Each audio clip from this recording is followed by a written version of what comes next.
Is it my Oh, display, Pal or Poppins. are the dice an abnormally large size for other people too? When They you roll? probably are an abnormal large size. You have to change their size.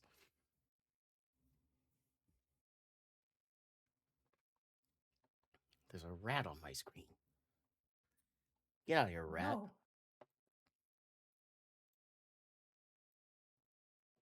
You scared it off. Rude. It scampered. So remind me, Rat. It says Mm. that all I wrote down was Rat and Luna go on a little search that doesn't turn up much other than a flower. What was that about? I don't remember. Yeah, because I went to go Mm. do the loom thing. We were looking for I had that lock of hair wrapped around a nail and I had Whistle sniff it out and I Oh, found a oh, flower in my oh, yes, in the book. a white crocus flower in one of my books. Got it. Yeah. Okay, I'm ready for recap now. Thank you, Rat. I completely blanked on that. All right. What you got? So we had just come back from Mhm. the Silk and Steel tournament. Avandra sent a message to Amon, and he said he wished for a little peace, but he supposed that doesn't apply to us. The next morning, we went to go speak to Cynthia on the edge of the forest to see how the spiders were doing. She gave us a little bit of the silk and some new honey. The bees that have formed some sort of symbiotic relationship may be Fey related, but we're not sure. We might have to go to the Feywild and ask around. Um, Cynthia was forced into an agreement with Rat where they would slowly poison themselves with the soup until Mhm. Rat gained a natural resistance to poison. I think that's that the goal. That sounds like science to me, baby. Okay. Let's go. There's air quotes and uh, it's misspelled, but it's science.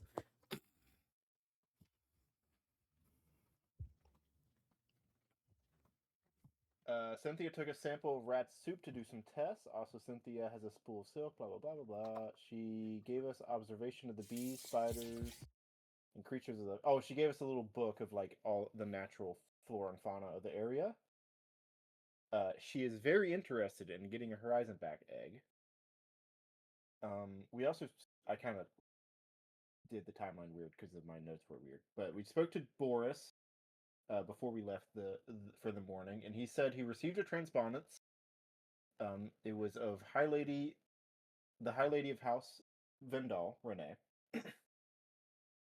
She feels that she wasn't able to speak at length with us, and she wants to pay us a visit at our her earliest convenience. Which we suppose from Renee means you're going to invite me to the duchy, or I'm going to invite myself. Totally not a threat. Because of many reasons. And definitely has nothing to do with Avandra confessing her love to her nephew or anything. No, it definitely has nothing to do with that. Yeah. Don't trip, dog. He Speaking to Boris, he also had heard word that Marcia was facing heavy casualties due to espionage, which is the Echo Knights out in the desert, or like whatever shadow people was going on out there. Victoria Palace, our new what is it? Grand Magistrate? What's her Senior title? magistrate. Senior Magistrate? Typically, they're just called judge if you're referring to them or talking to them. It's Judge. Judge Palace.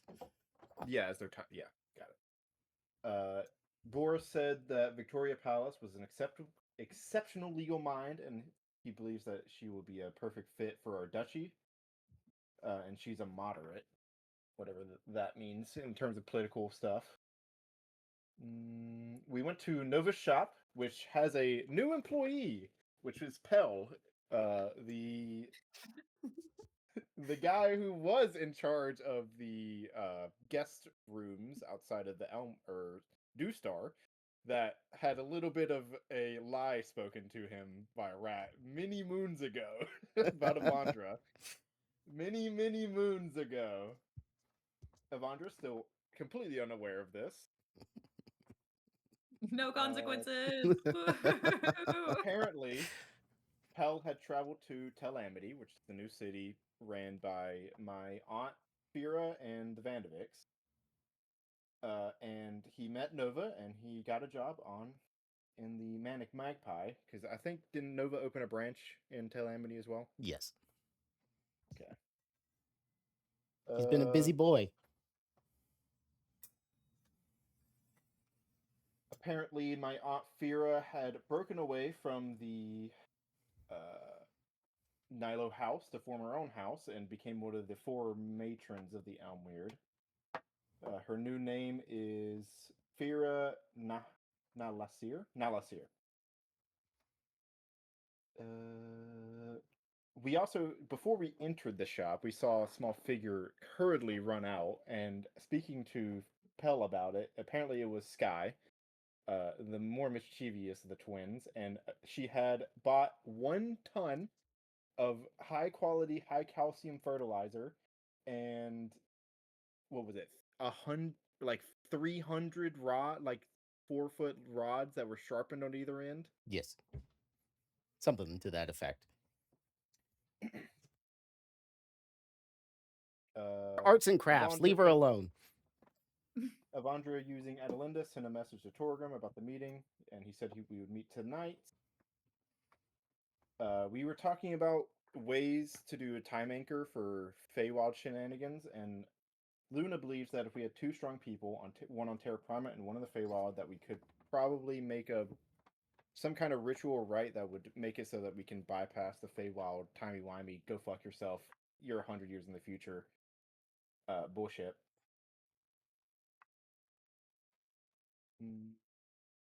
After that, we kind of split up. Avandra went to go and explore her newfound abilities, magically speaking. She went to Arena Harvey's shop, where she used almost all of her magic for the day, casting Lesser Fabricates and Greater Fabricates. In the end, making 2 major things of note, which would be the loom that she designed many sessions ago for the silk. And using the loom, she also fabricated a silken glove that would be part of the ritual in the coming days for her surgery.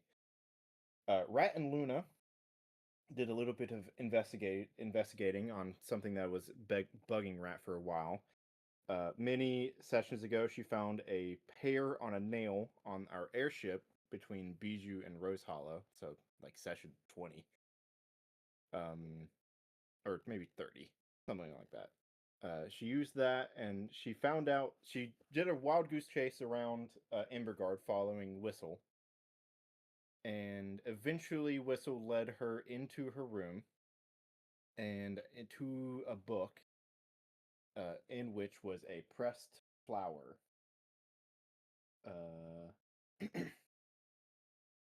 As Avandra was coming back up with a few servants carrying her loom behind her, there was a flash of light, and Doc Katha and 47 healers appeared in our front lawn, and I believe that's where we left off.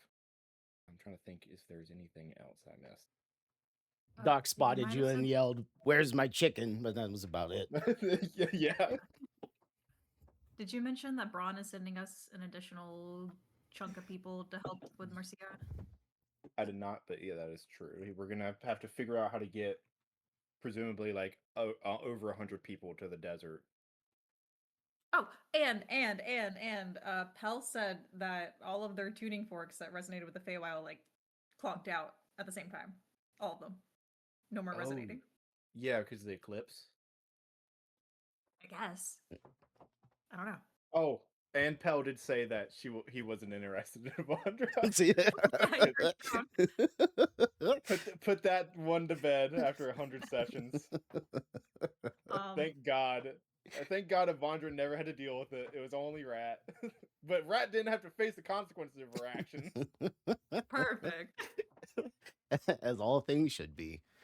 Mm-hmm.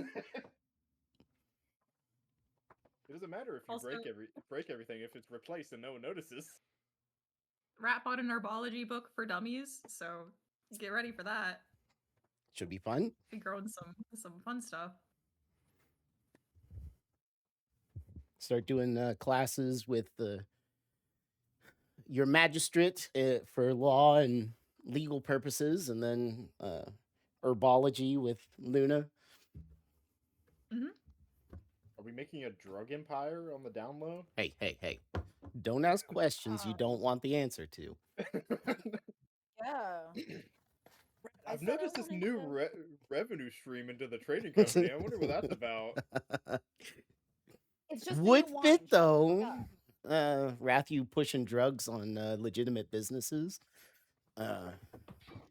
Fits. Sorry. Well, she is the rogue, so.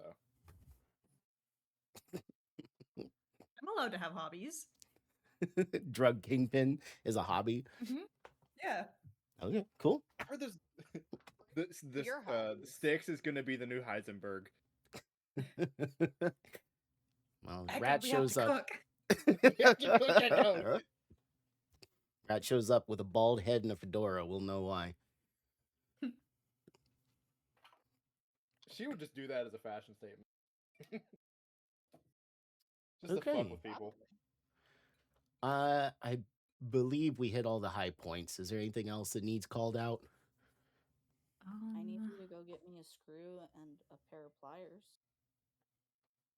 They're on the workbench outside. Both things, actually. And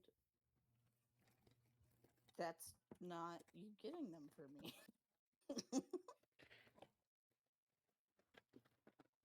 Did we talk about our honey mead or honey health mead or special Well, juice from we the bees? have the honey, Okay. but we do Oh. need to make something with it. Is this Cynthia something that wants artwork of the horizon backs and notes on their mating and nesting habits. Or a turtle. Or both, honestly. Oh, we should get if Vamir comes with us, we can use his Like a snap presentation photo. Yeah, snap a photo. Which is like maybe we can talk to one of the privateers and see if they would allow us to do an examination for research purposes. I bet there's one that would let you take pictures of her turtle for a price. We already owe a debt of 2 books to that one girl. What was her name? Scary. I'm It's blanking. not scary. It's on the tip of my tongue. I'm the person spreading the diseases in the city.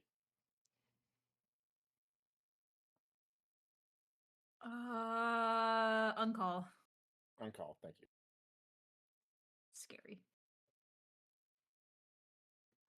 She's just a funny little guy with a very specific skill set. Making everyone violently and deadly ill. Would you say earlier everybody's got to have a hobby? Mhm. Yeah. We all have our vices. Mm-hmm, Maybe only I'm allowed to have a hobby. She's not.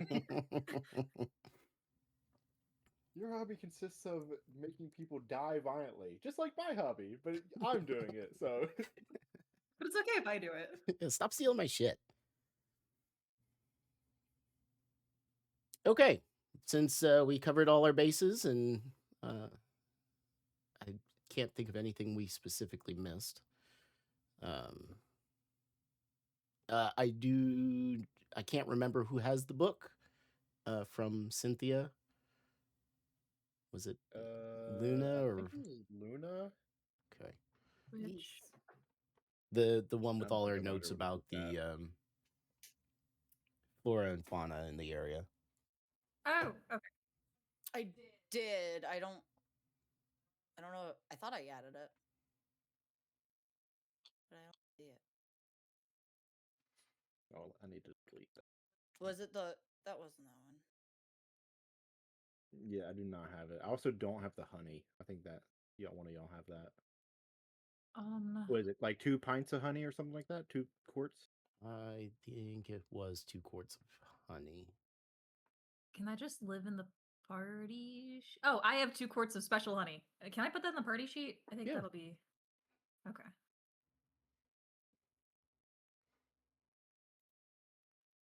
We can say that we left it in the Count Duchy. Court. There. Okay. That's in the party sheet. I'm not sure what her book would be called to even see if I have it. I don't remember it having a name.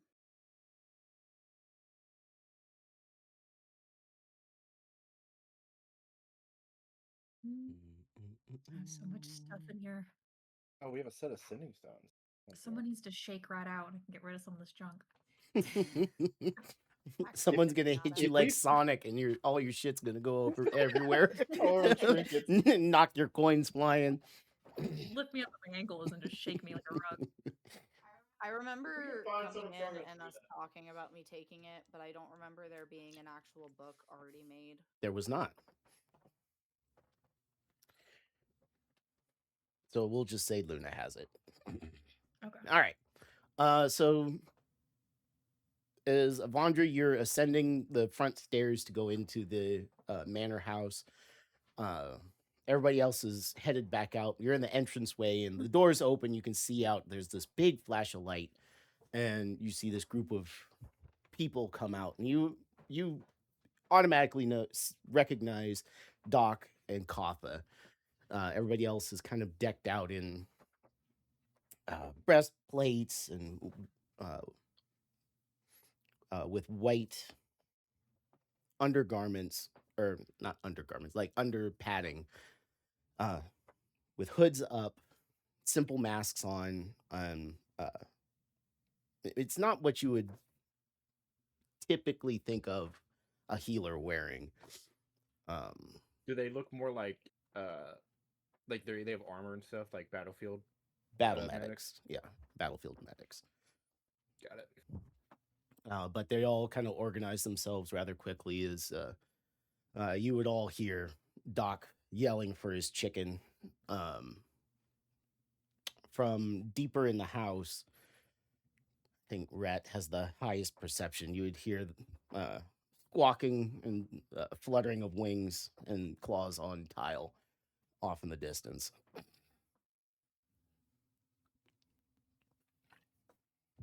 Where the fuck are we gonna put all these people? Vondra says, and she prestidigitates all the grime and ash off of her from the forge. Then we'll approach the group. Doc looking his grumpy self, and Kotha very much composed. Her dreads pulled back and braided behind her. As she turns to survey the area around you and smiles down at you. You have a very lovely home here. Thank you. We only just heard that you would be arriving a few hours ago. We will have to make arrangements for you and your people. I'm sure we can figure something out, though. Navandra will hold out her hand to shake and say, I also heard that you got a promotion. Congratulations. Well, thank you. It was, everything's in a bit of a upheaval at the moment, and if I'm being completely honest, this little excursion will do me good. Is Hopefully, it okay for you to be away from the capital right now? With all the injured and we the Peace Tower is one of the largest contingents of master mages. They're spread, not quite thin yet, and our regent seems to think I'm best suited to help bring our wayward kin back home from the desert. I won't complain of your presence. And Vondra will hold up her very much about to explode hand. She nods. At some point, probably tonight, I would like to have a closer look at. And she gestures at it. Just the two of us. Of course. I'm about to have a meeting with a friend. It'll probably run long. I hope you don't mind waiting. Not at all. I'm a bit of a night owl myself. And I have some preparations to make. Are Rat and Luna out here by this point? I don't want to. Yeah, they're hog walking Kappa. up as you guys are having this conversation. I just assume they were being polite, not interjecting just yet. Okay, y'all guys talk to Kappa. I'll be like 2 minutes. She looks over Vondra's shoulder. Rat, how are you? Hello, still kicking, I think. She'll thump her chest. How are you? You brought Well, a lot of people. I don't know what to do with all these people. I could do like some tents or something, or people want to share beds. We could bunk up in the rooms in our house. well, I appreciate it. I think we brought our own tents and such. We're very self-sufficient and take pride in that. That's good. Are you? So you're gonna be cutting open Avandra's arm, right? That's the plan. Are you worried at all about exploding and turning into mush? Maybe. Doc and I He's a have talked professional about it. rat. We have some safeguards in place, or that we're going to put in place.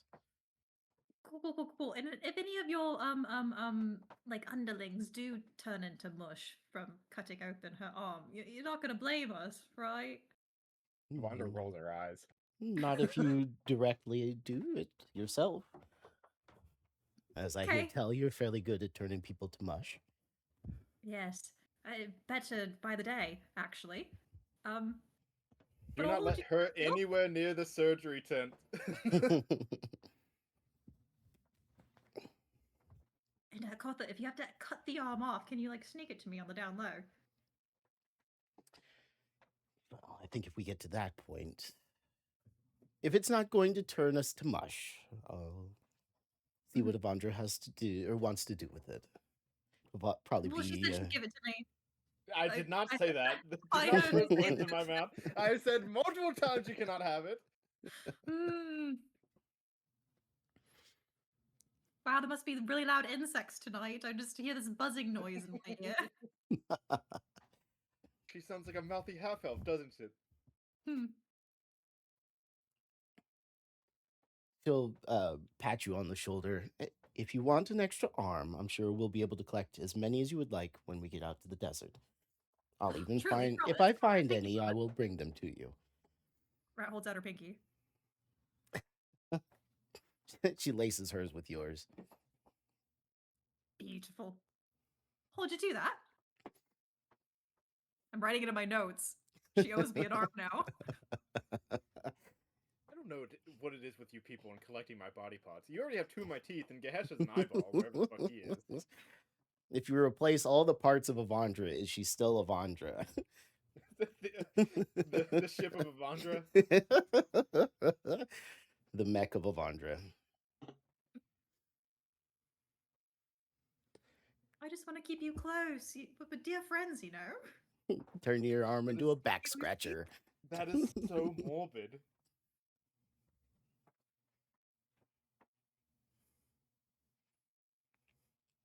Well, like you said, everyone has their hobbies. Now, if you'll excuse me, and Rathu, give me a dex. Avandra, give me a dex save. Me? Yeah. I'd say Rat too, but she's seeing it coming. Dex save or it doesn't? Save. Oh, it does actually. Save. Natural 20. At the last possible moment, you hear the fluttering of wings and duck, and Lorietta, Grand Duchess, flies over your head to land perfectly on Doc's shoulder, bump heads with him, then climb up on top of his head. He doesn't lose his gruff expression, but it softens a little bit.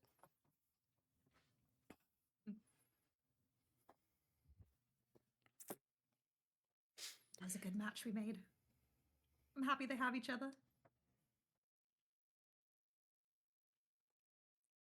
Well, Did you think they have separation anxiety? Vaughn just will say through the nail. Rat just looks at the two of them and then looks back at you. I think it's obvious. well, I'm going to go Alright. get my people set up. If it's fine with you, I think we'll choose somewhere off to your north side. Just closer to the woods. We'll set up our tents there. Wait, which woods? Oh, The cool. spider woods. Oh yeah. Make Spider sure not woods? to do it over there. Don't ask too many questions, Scott. Don't go into the woods. Don't go over there. And Amandra points to the section with evil spider. Has it been cordoned off yet?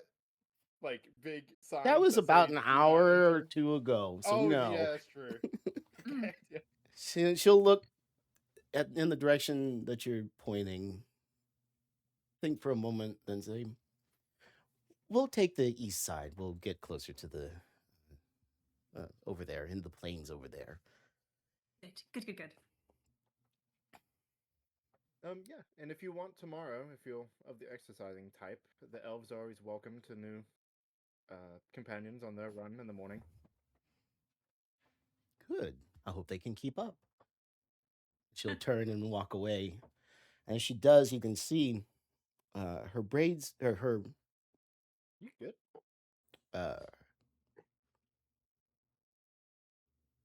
dreadlocks. God, that was a hard one. Have been woven in such a way around something that there's these very fine spikes poking out from the base of her head all the way down to the tip of them. That's sick. I literally just saw someone with that hairstyle. Or It looked braid. like Yeah. You don't want to grab her by the hair. Oh yeah, that's so smart. Fucking slice you up if you grab her. Mm-hmm. spiky. But yeah, she whistles as she's walking away, and her people fall in. They go in from a walk to a trot to a ground eating lope and head off towards town. Man, if they already sent like 50 people, Mhm. how many people are they going to send like tomorrow? 'Cause this Braun is did just the not first say. group. They're not Right. coming until for another 3 days or so, I think. How many is going to be in that group? About the same amount, I think. Is it going to be like more mages or? Oh, you're You going to know? be surprised. What does that mean? Don't play coy with me. We need to figure out where fucking shit is. Sorry, promised I wouldn't tell. They were really excited. Ed? You promised Ed? No. Braun? Stop poking into my business. And he walks away. It's all business too. It's very much on business.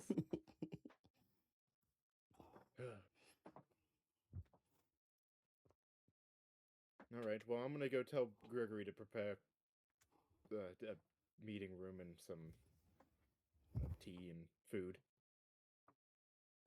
Maybe wine. Probably a lot of wine. You think Torgrim drinks wine? Is he? Oh, I thought we were going down to him. I didn't know he was coming up to here. He said he was coming up here. If Ah, I remember okay. correctly. He might drink wine. Just get him a spread. He's a gnome, right? Or we're not- Yes. What do gnomes like? Ale? I mean, Not that many. they're you can't pigeonhole a whole race. He probably has a Okay, more what do dwarves refined like, then? paladin.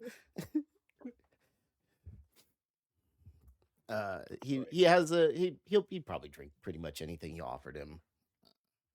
Good thing I And have 2 and barrels from of what I'm elven guessing wine. you're going to talk to him about, he probably will want more than what you got. So I'll have Gregory make a spread. Gregory and Rieslan. Those tiny little finger sandwiches. Ask him for that too. The tiny ones, the tiniest ones. Why you can ask him for that. But you're already doing it. Well, are we not walking together back to the manor with Doc? Yeah. He's a little bit ahead of you, Lazy. grumbling up at his head. You could occasionally hear the cooing of what was her full title? Grand Duchess something Oh, something. Maybe I'll request one roasted don't have it. chicken.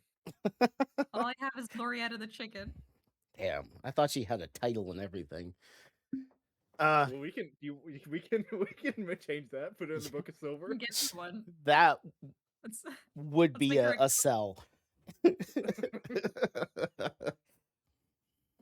Judge Palis will shit a brick first week. you gave a chicken a noble title? No, you can't do that. No, bad. It's like that guy who made his horse a senator. Vetoed. Yeah, Yeah. Nero, Little Empire. Boots. Yep. Same thing. How quickly can we make Palace shit a brick? But no, as you're walking into the entrance hall, your loom is being taken up. Do you want it in your workshop that you had put together, in your tower, because your tower kind of exits into it? So they'll take it up to your workshop. Yeah. Never mind, I talked my myself workshop. into it. But yeah, you're standing in the entrance hall, and Doc kind of goes off to his own room, the healer's quarters, and you're left alone, the three of you. As servants are bustling about. You don't see Gregory, but knowing him, he's probably not far away. So it's like a bell or something. Is that a thing that we have? Is that rude? I don't know. In most rooms, there is a bell pull to the servants' quarters. In the entrance room, not so much. If you wanted to be true nobles, you go to the sitting room and ring for the help, or you could grab one of the staff members running around. Gregory! No, Wonder will grab one of the servants and ask them to go fetch Gregory. She bobs a curtsy and scuttles off. And about But that would be like us, is to yell his name really loud. it would. It doesn't take him long to kind of poof out of nowhere. Oh, fuck. What is it, Lurch? No, young Frankenstein. From what? Igor. Igor. You wish to speak with me? Yes, we will be having a guest soon. Could you set aside a meeting room? Maybe some finger food and bring up some wine and other drinks and such. Maybe we can do it in the dining hall. Or maybe a sitting room. I don't. It's only going to be one or two guests. Shut up. Well, it depends on how highly ranked your guest is. I recently had both the sitting rooms restocked, the bars and the sitting rooms restocked.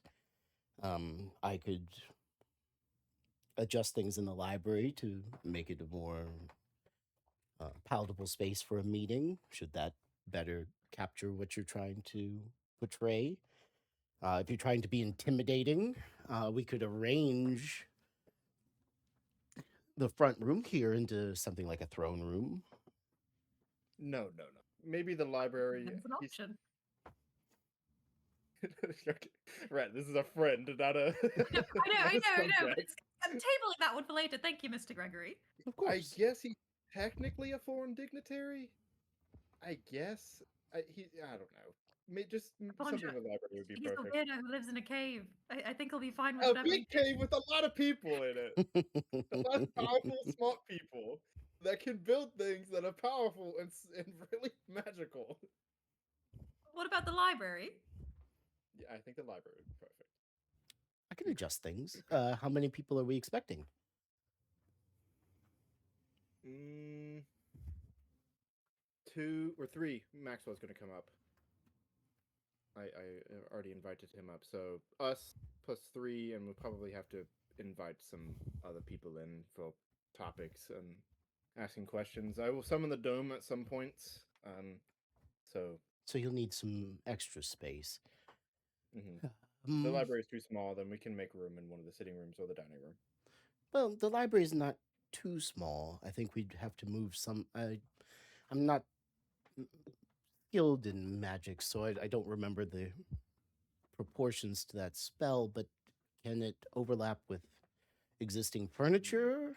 Yeah, it can over it does ignores all physical boundaries and just kind of like, I believe. Let me pull up the dome. Well, if that's the case, then we could make some very minor changes to make things comfortable for 6 individuals in the library, as long as that won't interfere with your spell. Mm, it doesn't say anything about items. What? Creatures and objects within the dome, when you cast a spell, can move through it freely. All other creatures and objects barred from passing through it.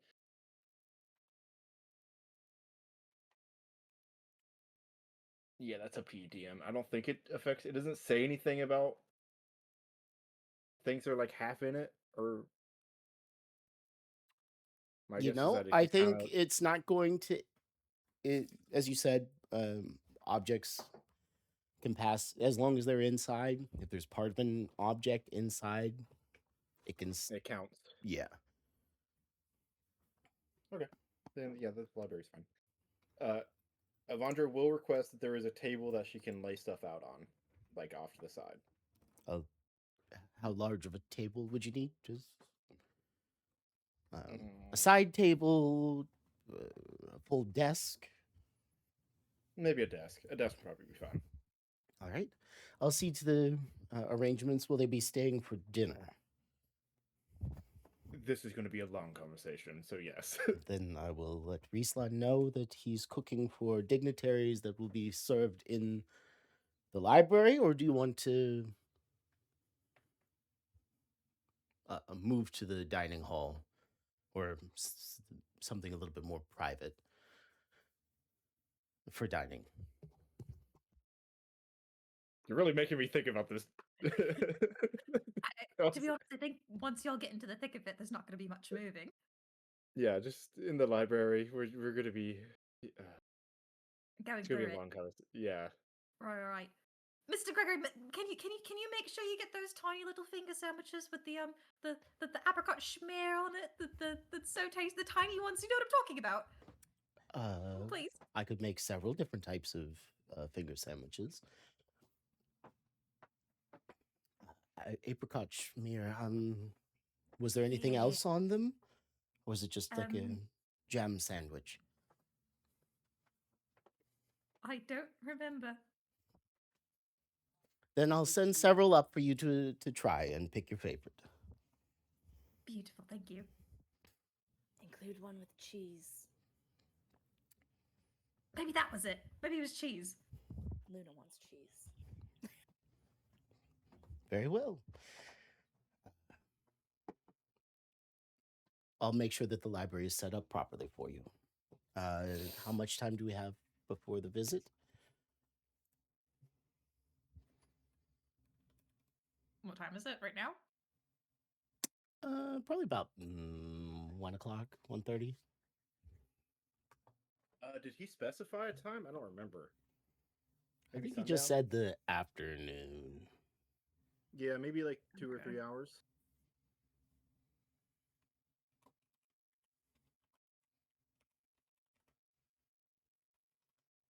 I'm gonna step away for like 3 minutes. I'm making a plate of food. I'm sorry.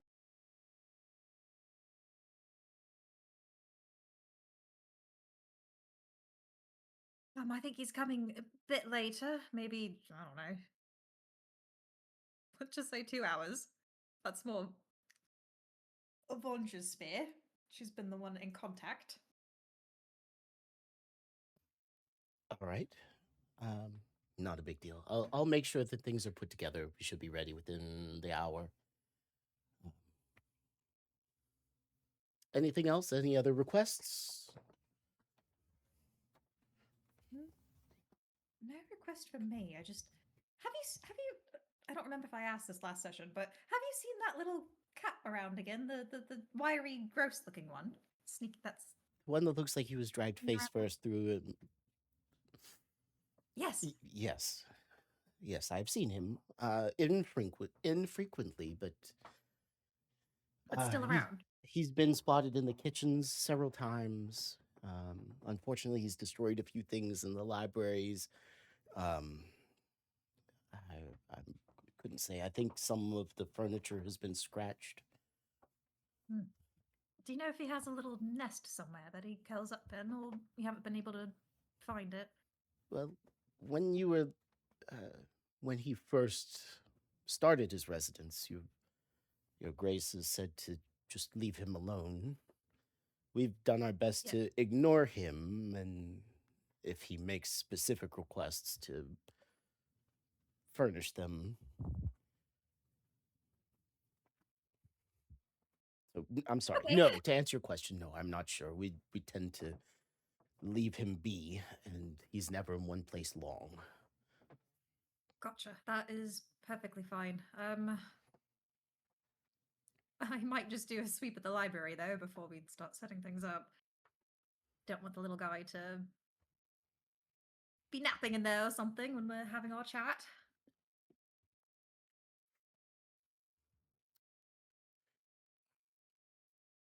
All right then. We'll be setting up in. Well, you know where the library is at. If you need anything else, there is a bell pool in the library. Should you wish to make changes, or if the staff's there, just let them know. Okay. Thank you, Mr. Gregory.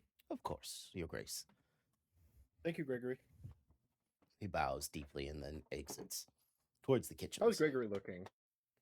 Much better. Looking better? Much better. He looks like he's shifted from the harried state that you last saw him in to something closer to where you first met him. A little better in control.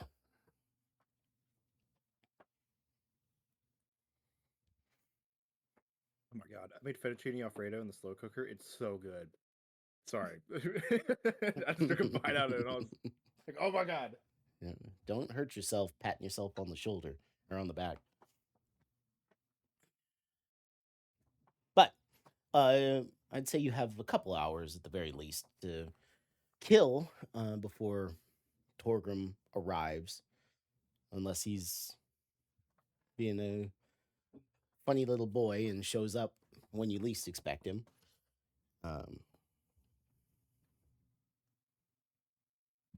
I believe last session I did send Adelinda to go inform Maxwell to show up, Mhm. but if not, I would do that now.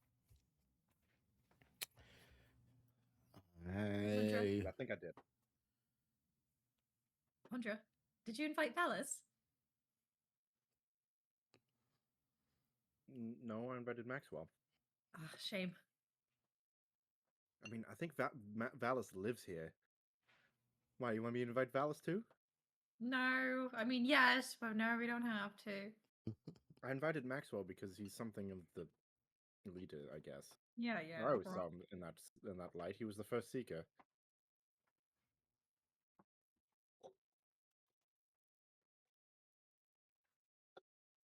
I'm gonna do a sweep of the library. All right, you head off to the library.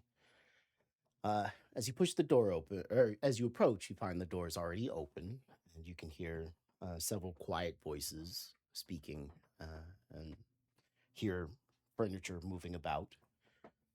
Poking your head, and you can see there are 4 staff members arranging furniture and setting things up so that there's a beautifully carved desk underneath one of the large windows with almost enough space around it that's free for your bubble spell. But they haven't really gotten to a finished point yet. They haven't noticed your approach. Okay. As you I know step we're in. gonna have the bubble, but I do want to just do a quick check to make sure there's nothing else in the room, specifically scraps or anything that doesn't belong. Okay, give me an investigation check.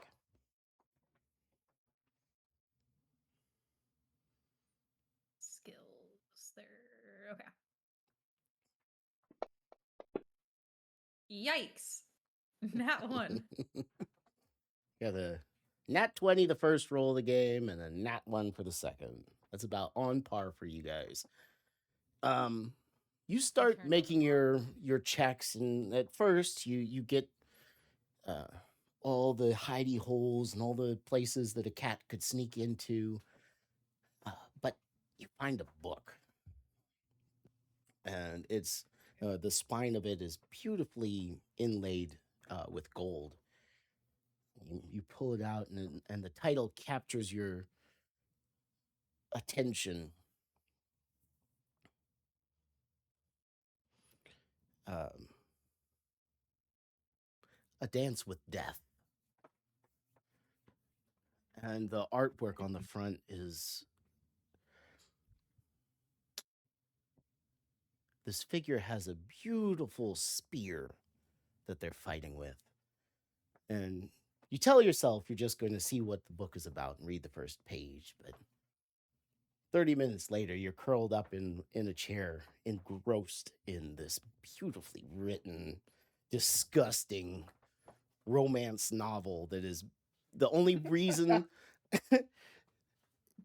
Rat might not like the romance novel. I'll leave you with that part, but the way that the author narrates the fight scenes is really cool. Oh, she'd totally read a trashy romance novel. Bonus points if there is fight scenes.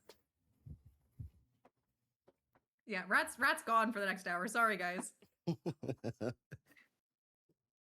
Somewhere in there, one of the staff members drops off a freshly squeezed glass of juice and a couple of cookies, and you just snuggle in for the next hour to read your trashy romance novel. But you got part of the room checked. Not that you remember that you were supposed to be doing that at the moment, but you found a good book. Oh, it's so good. Have we always had this one? It was one of the ones that Titania sent as part of your gift when you first got this place. Ugh, such good taste. She also has a weakness for trashy romance novels. That's what we love. It's the succubus in her. Yeah, right. Okay, Rat's engaged for a while. Luna, Avandra, prep work, taking a nap. Avandra would just be going over notes and then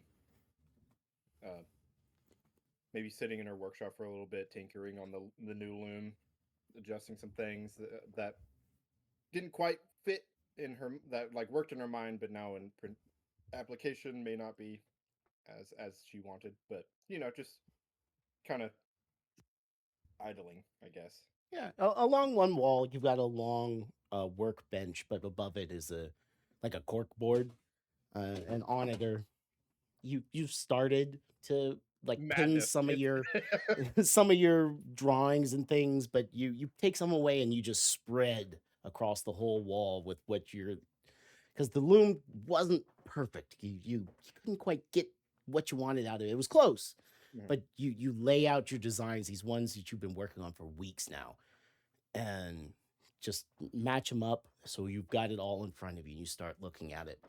I definitely think that Avandra is one of those people that like she looks really organized, or like on the outside, like people looking at her like out and about, she looks very prim and proper. But if you go into her workshop, it's just, I know where everything is, so don't touch anything. Fair enough. Luna definitely goes in there and moves stuff around every once in a while. Oh, it drives me fucking crazy. That's how you get Avandra to blow up the manor. It's just one or two. It's very things, clean. Like 10mm socket. Oh, don't steal my fucking 10mm. That's those are fighting words. Yeah, that's fucked up. Listen, nothing has made me more amused than the time that I found a 10mm socket just on the ground, and I'm like, someone's missing this now. Yeah, it's clean, but like paperwork is like all across the desk and Yeah, oh, this is your thinking wall, and the desk itself is a scattering of crumpled pieces of parchment and broken quills and pieces of charcoal, and the cork wall is just a mess. As you do your, I mean, it makes sense to you how you're laying these things out. Some of them overlap, but some are this part, but it's blown up, so you got to put it over there, and you lay it all out, and it makes sense to you as you're sitting there looking at it. With your loom behind you, and every so often you'll think, okay, all right, this is all right, and then you turn around, you make a change. So give me an investigation check as you're comparing your notes to the product that you created. 28.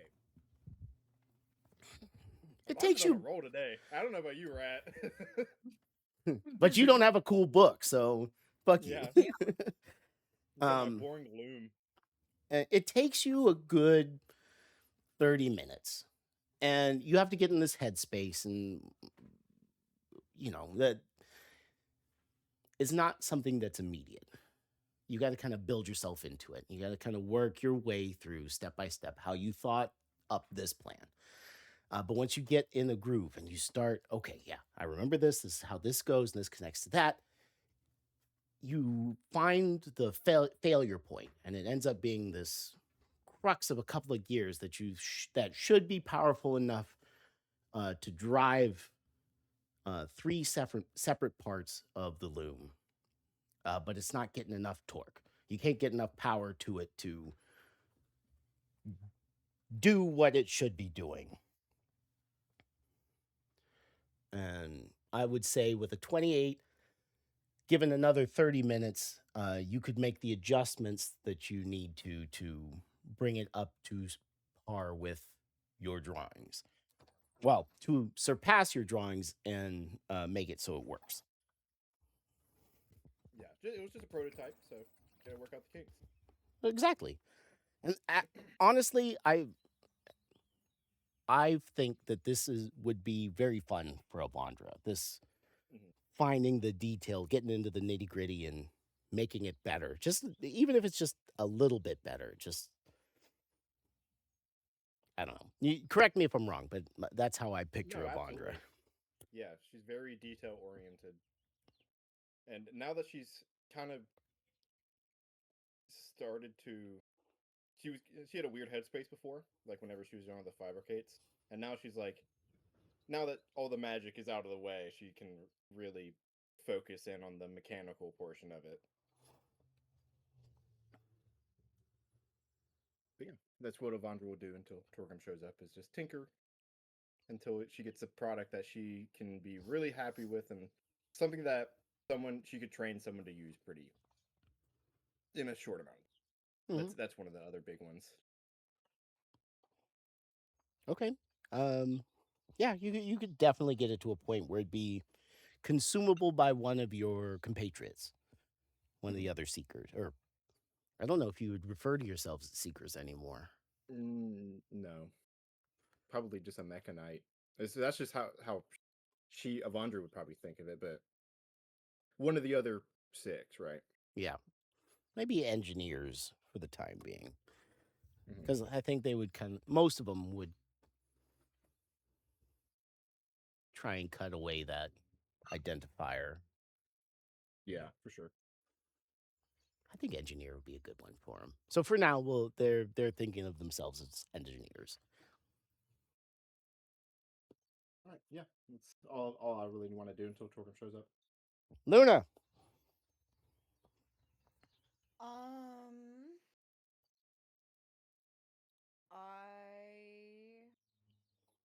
Depending on how much time I have, would want to look through Cynthia's journal.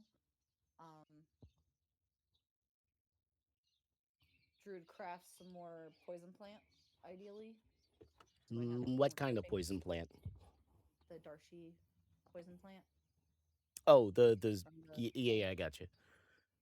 So I have more clippings, and then if there was time, I would meditate and focus on the node seed.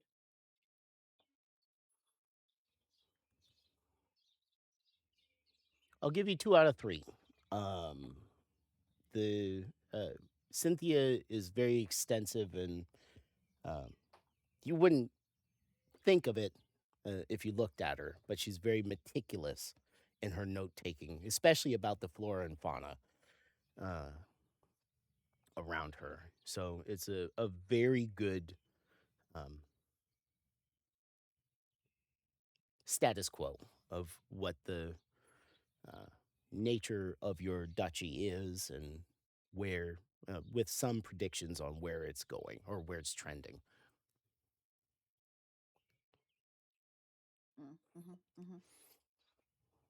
I would probably focus on the first 2, then leaving the node for nighttime. Okay. Then the sprucing up the clippings you have is pretty standard for you. You breathe a little bit of life back into the clippings you have, and then are able to kind of instill a little bit of growth there, so it buds and flourishes a little bit and grows. And you're able to clip those, so grow your stash a little bit, and then you settle in your personal space to dig into Cynthia's notes. So give me a nature check as you're parsing through what she gave you. 25. That's pretty good. Jeez. So she arrived after the spiders and the bees did. So the first part of her analysis would kind of try and guess at what the status quo was before they arrived. And it would be fairly bland. She took some soil samples and checked the fauna and flora and hunted down a deer, that sort of thing. And but the real meat and potatoes, as you get a couple of a little ways into it, is that the presence of these exceptionally magical creatures in this space is having a unpredicted effect on the natural wildlife here. It's encouraging growth. Though she's found several funguses as well as plant life that are not native to this plane, and whether that's because of something else or due to their involvement, she hasn't been here long enough to draw a sure theory for. But definitely things are trending a little bit more magical in your duchy. Does she note if the things that are non-native appear to have invasive qualities, or if they are simply non-native? The majority of the things that she's found, and if I'm being completely thinking about it a little bit more, it's not 100% coverage or 100% change. It's the occasional. I found this weird mushroom that I've only read about in some of the Feywild notes or books that I've found. It's unusual, but could be indicative of something else, a broader change. There's no real strong through line yet. If anyone is near me, they definitely hear me muttering. you're ensconced in your tower, surrounded by plants and books, in a nest. Um, So no madness I for will you. elaborate that during her time in there, Luna would likely have the node seed out, like on a shelf with the plants. Okay.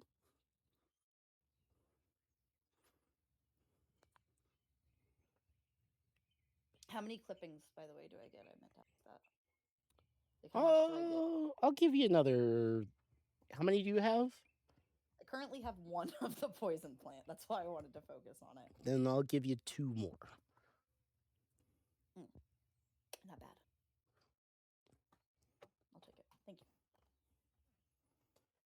But about an hour 15 comes and goes. You're each kind of ensconced doing your own thing. And you get a knock or an intrusion by one of the staff members. And essentially it's I'm sorry, ma'am. Gregory sent me to let you know that there are a pair of individuals approaching the manor. Yep. Avandra will go to the entry hall. Yeah, she'd wave off their apology and head to the entry hall. Is Rat in a snuggie right now? Got the bunny slippers on. Already in the library, right? Yep. Curled up. Oh, did you not come out to meet our guests? I'll go greet our guests. Is Rat in a snuggie? No. No. Okay. Gotta invent one. Ooh, dude, spider silk snuggie. Oh my god. That would Dream. sell. All the we could brand it to nobility and be like, you need to something sleep like a noble something. There's something there. As you congregate in the entryway there, Rat with her book and Avandra has prestidigitated herself clean, except for this smudge of grease above her left eyebrow. You'd notice. She probably wouldn't have noticed, but you got everything else. Gregory is taking the cloak from what looks like a young woman as Torgrim looks about the place. Ah, there you are! I was wondering when you would come and visit me. Well, or ask me to come and visit you. I've never been down here before. This is very nice. Pleasure to see you again, Torgrim. It's been too long. It has. Who's your companion? Is it Everetta, or is this someone we don't He recognize? turns and gestures, and she turns from Gregory as she's handing her shawl off to him. It looks just like a normal human woman, but her eyes are glowing green. Or the irises of them are glowing green. You're right. It has been Everetta? too long. What the fuck? I've been working on myself. Can you describe her? I know normal human woman, glowing green eyes. Yeah, she's a brunette, probably about 5'7", kind of nondescript overall, except for the brilliant green eyes, and there's a kind of staccato to her lilt to her speech that's somewhat robotic. As you look closer, her skin moves correctly, but the texture of it looks a little odd. Luna wants to non-obviously fact check if this is even a human. It's Everetta. It's the Brantha. Oh, is it? I wasn't paying enough attention. I'm sorry. Is it? Is that an illusion, or is that a facsimile of skin? It's a facsimile of skin that Torgrim has helped me work on. Can I touch it? Sorry. Can I touch it? Well, we were all going there eventually.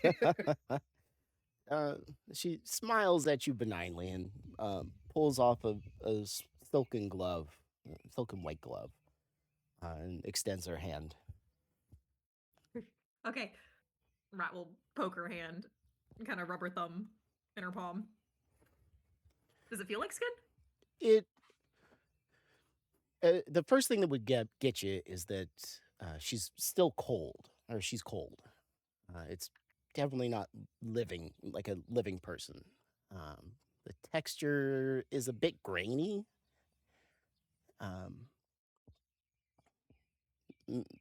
Especially the back of her hand. She doesn't have the lines on her palm as you look at it, like where you flex your hands and stuff. Those aren't showing. So maybe that's where the disconnect's coming from. So no crow's feet, no laugh lines or anything like that. Kind of porcelain. Throwing you off. That's wild. What is it made from? Well, I did a little bit of traveling around, and I did speak with briefly with your spiders. They're They silk. didn't try to eat you? Well, of course they did. First time.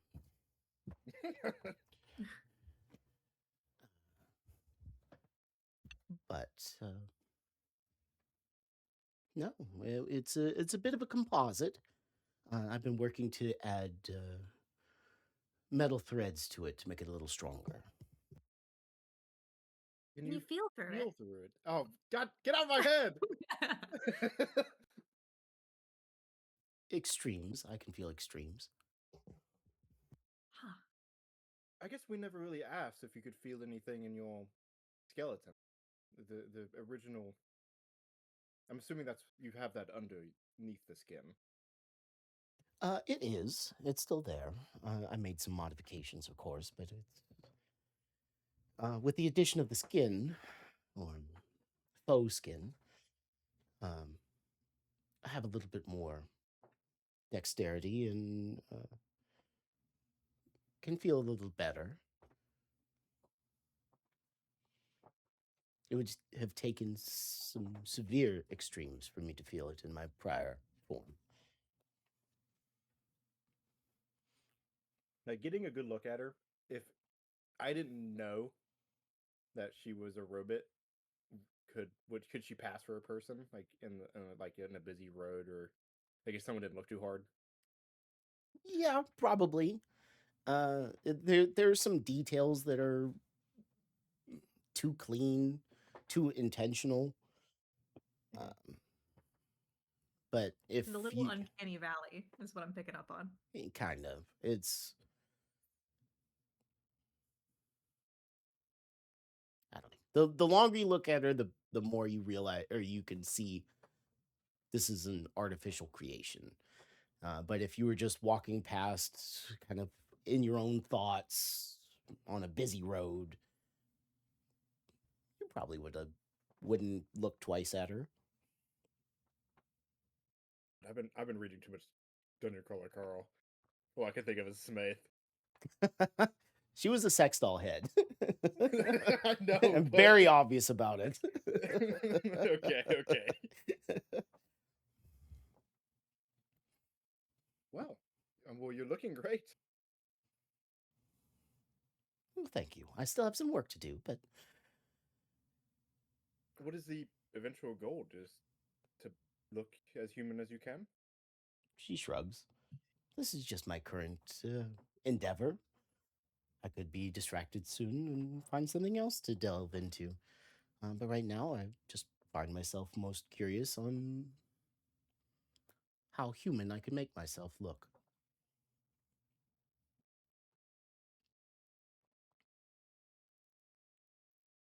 I'd give myself horns and claws if I was going to do any body mods. Oh, I can do that as See how well. she drew tieflings. She flexes her hand, and a blade of the same metal used to make her skeleton exudes out. It's only about 6 inches, but they look razor sharp.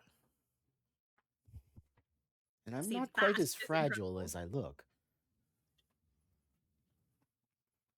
Do you want to fight sometime? Why is that your go-to whenever you meet a new person? That's how I bond with people. You still owe Marcia that fight. Mm-hmm. Well, He's on the list. I'd be willing to give it a shot.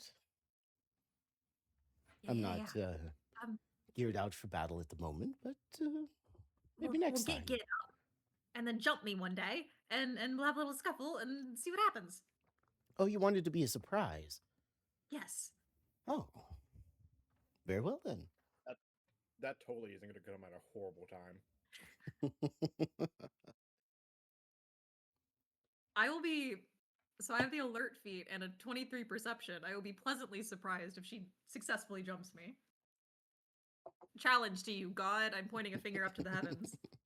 All right. Let's see what you got. What about you, Torgrim? How have your exploits been? A little less productive than Everanthus have been. But I've been pulled in several different directions. These have been chaotic. I'm sure you're well aware of the celestial changes that happened a few weeks ago. Yes, that was actually one of the matters of import I would speak to you of. Was Deep Delve attacked in any way? No, not directly. Though we did register. I told you in one of our earlier meetings that we had several tinkers that maintained surveillance on our node there. And for quite some time, it's never deviated in its patterns and how it's grown over the event. We saw a substantial chemical change to it. Chemical? Not, Like, when you say change, do you mean... Did it look... I don't know how to word this. Natural versus something like rotting and mutating, you know what I mean? Like change that Is would it- happen and change that would be like sick. Well, I don't know if I would call it sick, but it tried to turn itself into a gas. Hey. What? That's new. It tried to evaporate away. It did. It's quite incredible.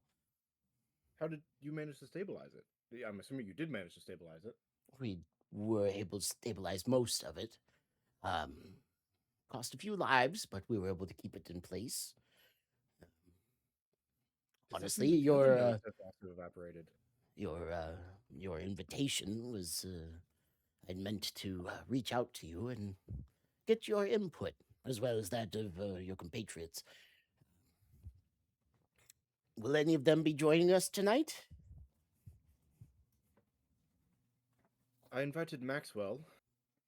Is there anyone else that you would request join us? No, not specifically, but whoever is most robust in their knowledge. Theory crafting and all that, you know. I think Maxwell will be our guy. Maybe one of the twins. Or, well, I don't know how much they would know, but we have new guests in our manor that we could broach the subject upon later. Evandro will lean in close and say, let's just say they're 7 tricksters. I'm He'll sure lean you've in seen how the closely to tower you. walking up. I did see the tower, but I don't know what you're referencing right now. The tricksters. Evandra will point up to the sky. What are they tricksing? The gods, Torgar, Oh. the gods. Those. Maybe we Like should good go house. to Deep Delve for our meeting. We've already got it all set up. Welcome in, and Evandra will place her hand on his back. Usher him As you're kind of forcing him to walk. Wait now, you have what? Where? What? As you Let's march him to the discuss, let's to the discuss. library. Gregory, please let Maxwell in whenever he arrives. And he bows towards you as you quick march your guest out of the room. And you end up sitting down with a glass of wine as quickly as possible. Entering into the library, you find that one of the walls has been sectioned off as best it could, with a desk under the window, 6 chairs positioned around, giving a comfortable space, as well as a coffee table in between them. Within easy reach of the bar there, on the table are 3 silver tiered sandwich or treat displays. The one on the right has a decorated mouse head or rat head on top. The other 2 and it's full of sandwiches of all different types. The other Is it 2 like are a taxidermy head, or is it like no, it's like a shit.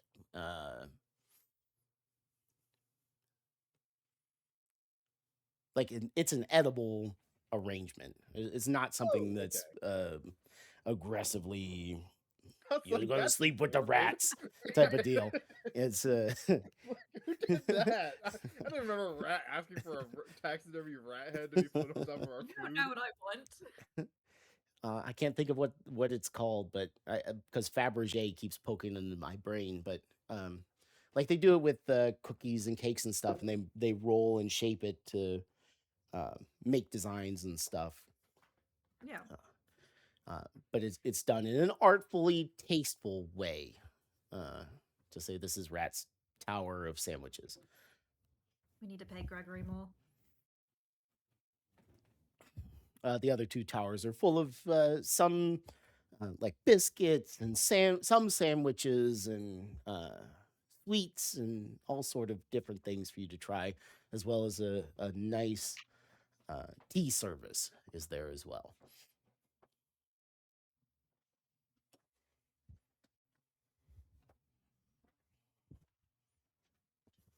Rat grabs a sandwich and then pockets another sandwich.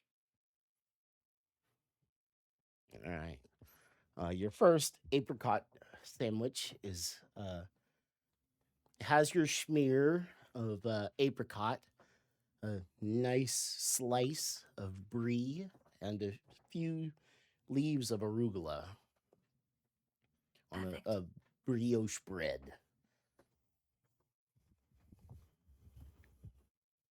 Do you guys want some of this? Amarantha, can you taste things? I can.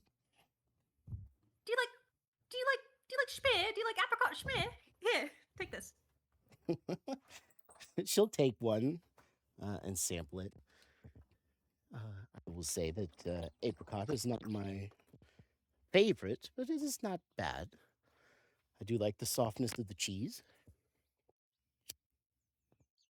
Have you wait. Schmear. Have you always been able to taste things, or is tasting things a new thing like the skin? It's something that I've been working on. Nice. What does the inside of her mouth look like? That is not something you should ask a lady. Yes, as any lady would, she's very demurely eating her sandwich. Because I just imagined that it was just like she just opened her mouth and sound came out, and like she didn't, because she was just a skeleton kind of thing. But now she's a person with like, does she have lips? With Do her lips, lips yes. work? Interesting. Does she have a tongue? I'm so curious now. It's maybe a little bit. Let Avandra get a little bit drunk and she'll ask. Show me your tongue. This would not be the first time she she opened up a robot to see how it did. Fair. But she will continue to sample things, taking a seat across the table, pulling from all the different places. A servant is present to serve as necessary. Pours tea for those that want it, or retrieves wine, or you have a bar off to one side that they can pull wine and bourbons and whiskeys and such from.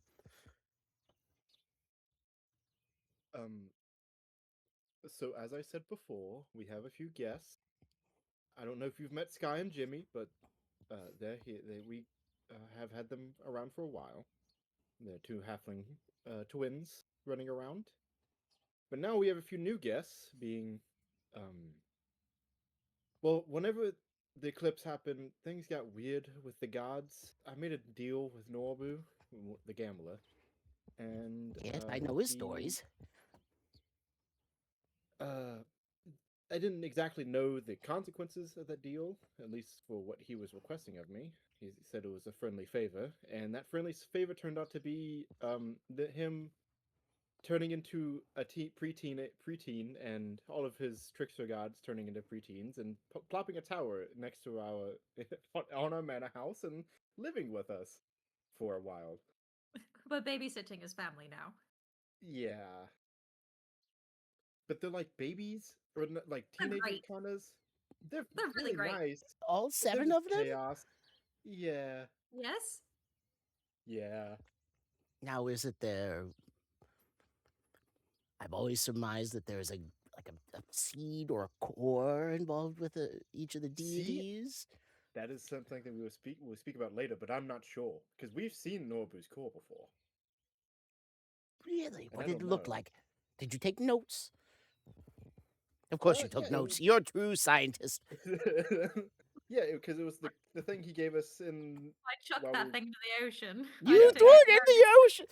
He Oh, wanted me to. he sits down. It was the whole thing. He'd like made a big joke about it, but it was Avandra will describe this. It was like the rainbow magic thing that he gave us. Ball. Orb. He'll pull a leather-bound small journal out of his pocket and take notes as you're talking to him, ignoring the food and drink. He'll ask pointed questions, but we'll let you talk. Of course. Yeah, Avandra will describe it, and I'm just gonna kind of kill time until Maxwell gets here, our final guest gets here, and then Avandra will get into the nitty gritty of everything. It'd probably take about 45 minutes or so, and the door will open, and Maxwell will come in with Kotha, and she'll be saying, "Well, thank you for telling me about your anatomy. It will help moving forward."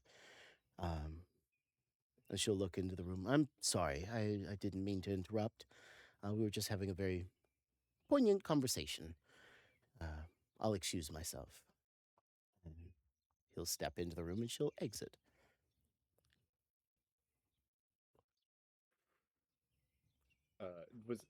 I know you mentioned this to me as in out of character, Mhm. but was there any kind of acknowledgement between Kotha and Torgrim in that little interaction, or did she just not even? Probably not. He would probably, you would see something out of him, a realization, but not out of her. Got it. Oh, yeah, that's right. Okay. Do you still have that art of Maxwell? I If do. you don't, it's okay. Can I see it again? Mhm. Let me find it. It's the The blue one. Yeah. Yeah. He will a enter the half-elf. room and bow deeply to everyone and say, "I'm very sorry for my tardiness. Lady Kotha and I were having a discussion about you, actually, in preparation for your upcoming. That's him. Mm, okay. Well, what? Anyway, I'm sorry for my tardiness. And he That's will all right. enter the room. All right, now that everyone's here, Avandra will pull out what appears to be one of those electric like lanterns that like collapses in, and she'll open it up and bathe the room in light. And if there's anything that's invisible in this room, Avandra will be able to see it. And she'll start poking around, and then if she doesn't see anything, she will cast the dome. All right, give me an investigation check. Can I help poke around? Sure. Hopefully, you don't catch another book. I hate that someone rolled.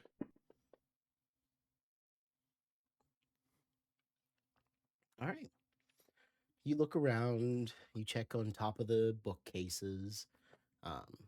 As you two are busy looking around, Torgrim strikes up a conversation with Maxwell about some of his implants, how they work, and what they're tied to, what drives them, sort of thing. Very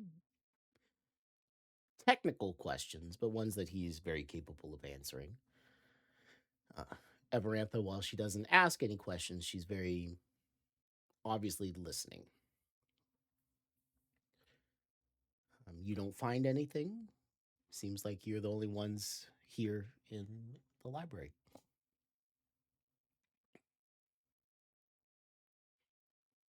Rat, this is going to sound weird, but can I hold one of your halberds for a second? Why? I'm not going to use it to stab anyone, if that's I what love you're how it's asking. not even a skeptical sure. It's just a flat out why. What are you doing first? Through the nail, Avandra will say, I have a hunch about thing. The, there may be ways to circumvent magic, but not circumvent poking. You're short. You need a poking stick. No, I understand. just poke all the corners of the room for me, will you? Fine. Wait, no, you can. Don't take Dad's. You can have the other one. Give you the Holy Avenger pike. Avandra will just kind of poke the corners of the room, feeling if there. Not like she's not poking at the actual corners. She's just feeling the corners to see if there's anything in the corners that she can't see for some reason. But if she doesn't see anything or doesn't feel anything after that, she will cast the dome. Okay. It take another 15 minutes or so as your guests kind of settle in, though it lags a little long, and they're watching you poke into the corners. Being a crazy person. Being a crazy person. Yeah. You don't find anything. Okay.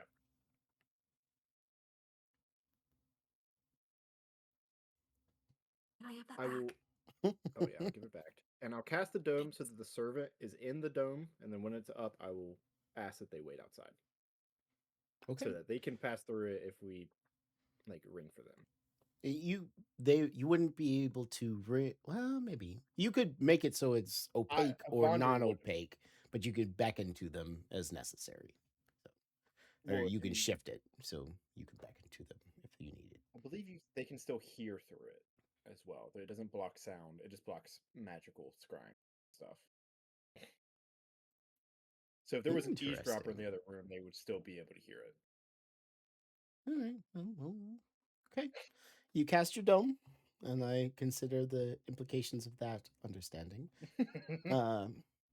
It'll encompass the chairs, the desk, coffee table, and snacks, and part of the bar and part of one of the bookshelves. Right. Then Avandra will walk over to the desk and place down quite a few things. The small orb that Orchrist gave us to teleport back to his tower. A tome of iron golem construction. Maybe not on the desk, but or not the whole set, but Avandra got a unfinished set of clockwork armor, maybe just the breastplate and a few other of parts of it. Mhm. Place that on the desk. She will place the control orb that we got out of the other dimension Mhm. that was controlling the portals. And I believe that's it for now. I don't think there's anything else that she would place down. Or she would place down her node seed too. She trusts everyone in this room. Okay. Especially Torgrim definitely knows about that. And a lot of different drawings and notes that she's taken over the course of that pertain to the things that we are going to be talking about. She'll just kind of have them out to reference later. Okay. You adjust so your notes and stuff are in front of you on the coffee table, and all your things are displayed out as space necessitates on the desk. All right. Torgrim immediately goes into grabby hands. He's not quite aware. He doesn't get up to get them, but you can see the need to Touch things. touch things. Maxwell is a little bit more refined, but the interest is there. All right. Thank you all for coming. We have much to discuss. Many things are in the works, but I think most pressing, Torgrim, you said earlier about the seed that, or excuse me, about your node. It tried to evaporate away. Can you It talk did. more about that? Well, it was the oddest thing.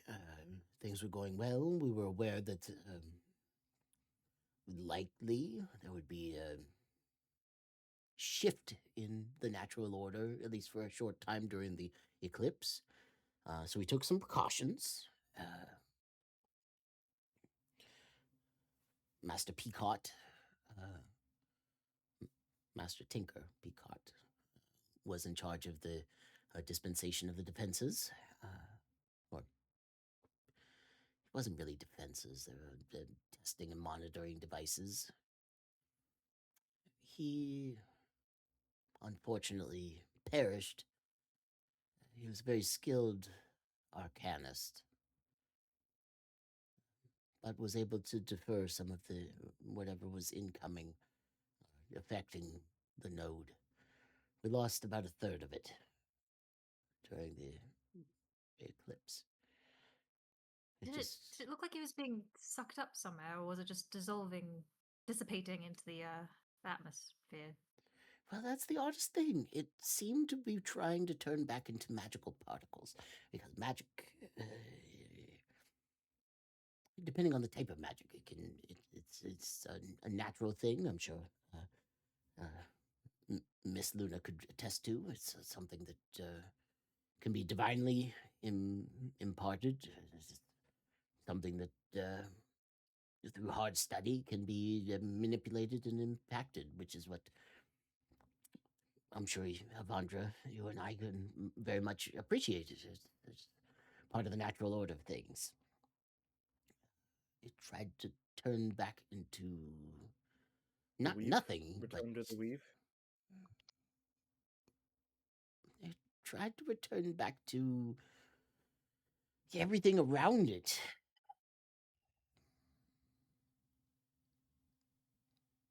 I'm sorry, I don't have a better answer for you, but we're digesting the information and the readouts and the what we've been able to tell about it. The remainder of it,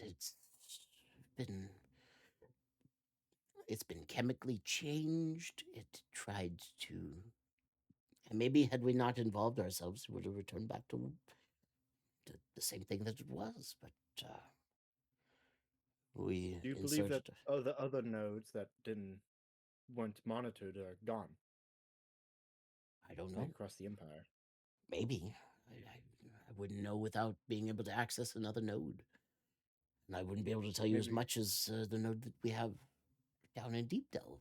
It's we've been studying it for a long time, and it immediately did something that was both against and part of its nature. Just changed. I will reach out to Edmund in the coming days and see if he knows anything about that. He would know more about the node in Skyhaven for sure, and probably the one in Bijou as well. Well, Good. Just don't let it get beyond little Ed. Yeah, just we're trying to be quiet and keep to ourselves. I'm sure you're aware of the Little Deep Ed. Delve. So he's what? He's not even 100 years old. I feel like you're the only person who could call him that. well, he was probably friends with Dane. Were you not? That was a hard man to know. Well, so nodes are like physical outcroppings of magic, right? And we've been told that if one's destroyed, it might burst up again eventually. Is this? What if this is how they move? What if they're trying to relocate the positions of the nodes along the Earth? Ley lines? It Maybe the could. ley lines move. They could be trying to relocate themselves, but Deep Delve has been where it's at for better part of 500 years. And it's never tried to do something like this before.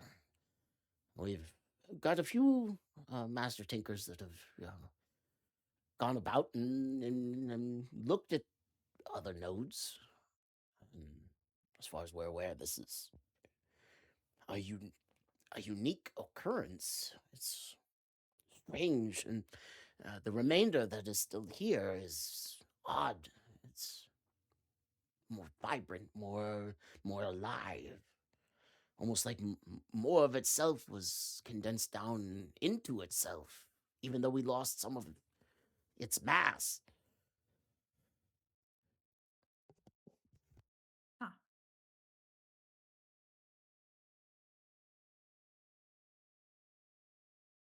I'm being that completely what- honest. I'm not quite sure if anything that we did was what stopped it from doing what it was doing.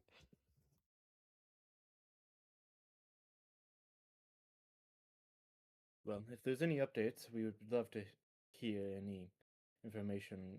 We are not exactly sure. We maybe will just speak to Edmund about figuring out what happened to the other nodes, and that could definitely give us a data set.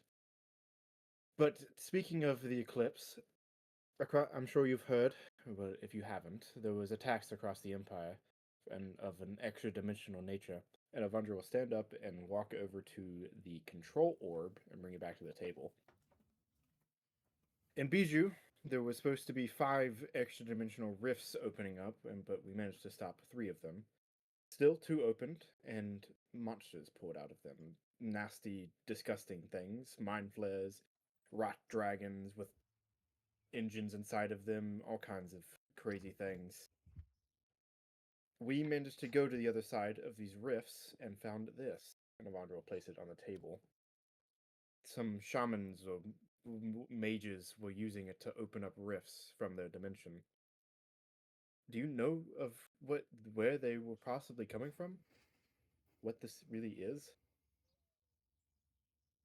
It was like a big blighted, empty land, like stretches of miles, just full of these guys. I've never seen Millions anything like of it. them. Millions of monsters. I would say the hells, but they were aberrations, demons, devils, all sorts of things.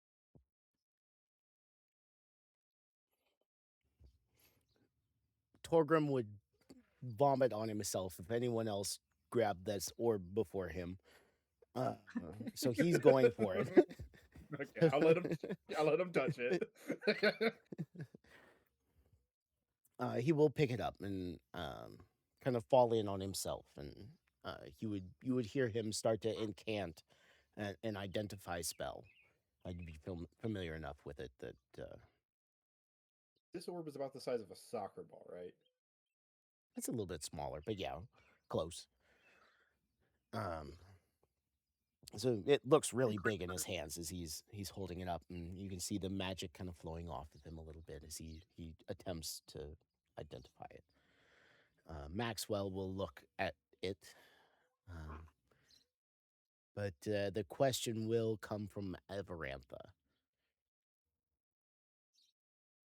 Were the individuals that were part of the attack on the other side of this gate or portal or what it were they the same on both sides, I guess is my question. I believe so. Maybe not the mages, but Well, I will say there were people helping them on Terra Prima.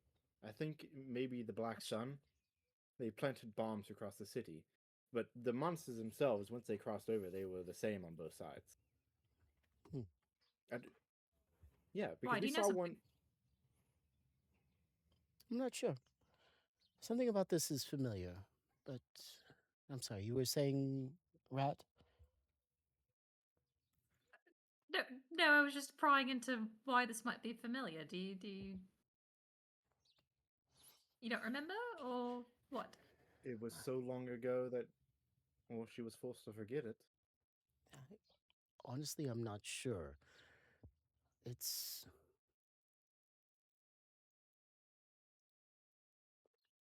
familiar, but I couldn't tell you where I saw it before. I knew it. I knew it. I called this shit. Okay. What was the earliest thing you do remember, Everantha? The prison? It was quite a good time ago. It would have been, by your reckoning, close to 3,997 years, 6 months, and 42 days. It would be my first day at the prison. So you don't remember before the prison, only your memories start at your at your job? She nods. Sorry, 3,000. What was the exact number of years? 3,000 what? 974 years, 4 months,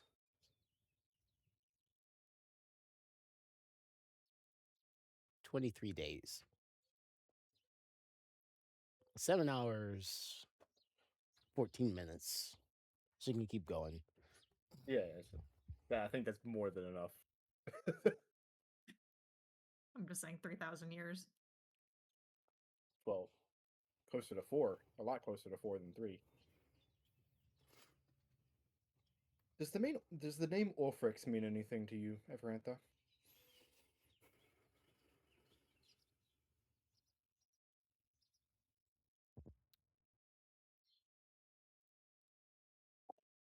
Her voice drops a half octave.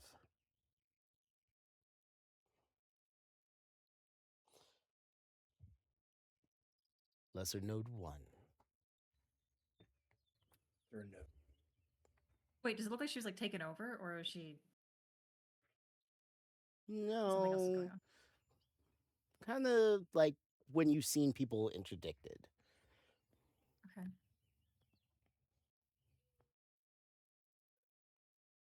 I'm sorry. There's a memory there. Orphrix. It's a kind name. But I can't remember specifics. Maybe this will help jog wait. it. I have a question. Did anyone else notice that, or was it just us three? Like, did Nobody else reacted to it. That's weird too. Go ahead. Because I wanted to Rathi. know, like, did. Okay, go ahead. Check out these, and I'm gonna pull out those like 3x3 slides that I had. They're like photos of the society under Bijou that Orphrix was keeping. His art, artwork. quote unquote. Yeah. I'm gonna Uh, pass them to her. She'll take them and begin flipping through them. Maybe we should come back to that so we don't lose track of the thing we're talking, because this is gonna spider web. I wanted to talk about This is the main thing I wanted to talk about. Okay, Orphan. fine. Um, well, no brush was used to create these, I don't think. The original artwork may be. This does look like me. Well, the original me. What? Where? Rattle. Moving close. I don't. Is there a I don't remember these, but it's familiar. Like I should know these people. Oh, I just want to shake you around a little bit and jostle some things loose. Okay, So you are your third iteration, correct? That's what I remember you saying, or do I have that number wrong? Depends on what you mean by iteration. I Which believe I prison were was you something over? different before I took over the prison. And then I was me in the prison, and then I'm me now. So third sounds appropriate. It's not quite what I was. You were over the third prison, right? Oh yes, there were several prisons.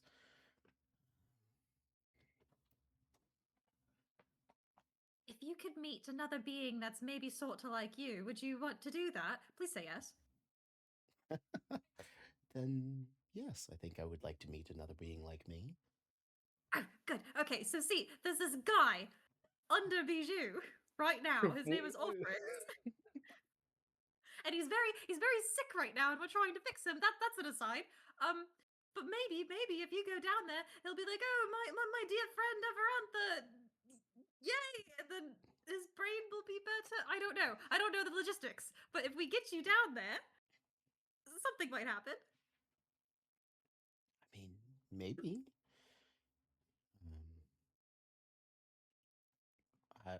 As I said, I think I would like to meet him, but Right. Wait. So you've been fixing yourself, right? Mhm. And you have one of those gym things on your chest that has you in it, and he has one of his too, but his is broken. Do you think you could fix his? Orgrim is having an aneurysm right now because he can't talk and cast a spell at the same time. He's got a little bit of blood coming from one nostril. Like, what are they talking about? I want to talk about this too. His is all cracked and gnarly, and then we put some juice on it. That seemed to work, but that's probably not going to work for long. But maybe you with your smart brain I could help. really am sorry. I've tried working upon my core. And every time I feel like I've gotten to somewhere that I've been able to maybe have adjusted it or create one like me, it's all just flown away. What if we had like a big old magic blob of energy, like catalyst thing? Look at this. And Rat will rip out the ooze core. What about this? Could this help? Torgrim starts sweating. Like, oh my god, they have an ooze core. I'm sorry, Rat. I don't think it's a power issue. I think there's something forcing me to keep from making these realizations, to find Someone would ways have of to- editing myself. Dang. Someone would have to go in and do it for you. Correct. Maybe let's give Torgrim like a minute to finish his ritual and ask him about it. I'm just excited, okay? We promised Ulfrix, and now there's maybe a shot to get him back up tip top. Maxwell will clear his voice or his throat. I do have a question. You said there's another one of these under Bijou. Yes. What is it doing? He? I'm assuming. He goes by he. Ulfrix. He was running a whole society down there of these original people. We've been referring to them as the Elengaran, but I don't know. It wasn't underground whenever they were Right. around. by the way. Now it is, because it got attacked by something nasty. And He was a like a city management program, but he was like Everantha. I don't know if you've met before, but the management artificial intelligence, they reside in these gyms, and they think they have minds like us, but more, but different, and not. I don't know. It's weird. Torgrim knows a lot about it. And He's Evandra insane. He knew looks over to He- the very ancient Torgrim. vibrating. He's so angry. Maxwell will look at Everantha and direct it at her as she's the subject of the conversation. Say, I'm sorry, ma'am, but what are you? And she'll say, oh, it's not a problem. It's very, very, I should have fully introduced myself before. And she'll reach up and she'll undo a couple of buttons right over her stomach. She'll peel her dress away, and as she does, she pulls the skin that she's crafted aside, and you can see the in there are the facsimile of muscles, and it reveals the structure that you built before, somewhat modified, but it reveals her core. I reside in this core here, and the summation of my experience and knowledge is all captivated here. I am not a true mortal being. I know I've done a very good job of portraying one, but I am not like you, of flesh and blood. This is all facsimile. And he'll be vibrating a little bit as well, and say, "But may I take a closer look?" No, please go ahead. And he'll produce a small looking glass or magnifying glass and begin peering at her core, muttering to himself. What you get for putting 3 intelligent people in a room. Oh yeah, I know. I know what I was doing. I brought these 3 fuckers together. It's gonna be us nerding out for the next 3 hours. He'll start muttering to himself as he looks at it from different angles, and he'll ask permission and adjust it slightly and move around her. But she seems content to be the Maxwell, impressive you should have one. seen Okrus. We met another being similar to Everantha named Okrus, and he had these like golden runes etched inside of his body, but they weren't runes. They weren't magical. They like transported electricity across his body. It was quite strange, like lightning across his body. Some parts of him were magic, but most of him was mundane. Holding her flesh open, Everantha will look up at you and say, "That's a very interesting way to look at it. How is it?" And it will devolve into a explanation of what Orcus was, what it looked like, and again, they'll ask for your notes and details about it. Oh yeah, she'll provide any. She definitely had a lot of notes on that guy. There's an illustration of Rat, or of Evandra shocking Rat with a long metal rod, but Evandra very quickly covers it up. Rude. As Rude. you provide your notes, she and Maxwell will begin going through them, and as she closes her flesh, it knits itself back together, and she buttons her dress back up. They begin speaking and going over your notes as Torgrim finishes what he's working on and places the orb reluctantly back down on the table and says, "Well, it's trying to resist being identified, but it seems like it's a very, I don't know, like a control orb. It's almost like the nodes that we've seen and just compressed down into a very intricate and intuitive and intentional. That's the word I'm looking for. Intentional design and output. Right, but controlling what? The horde of monsters, or the nodes, or the Well, portals, or my guess would what? be where did you find this and what was it doing? In a big At the- spooky tower? Mm-hmm. 2 mages were standing over it. I believe that they were using it to maintain the portal that branched from their dimension to the Primaterium.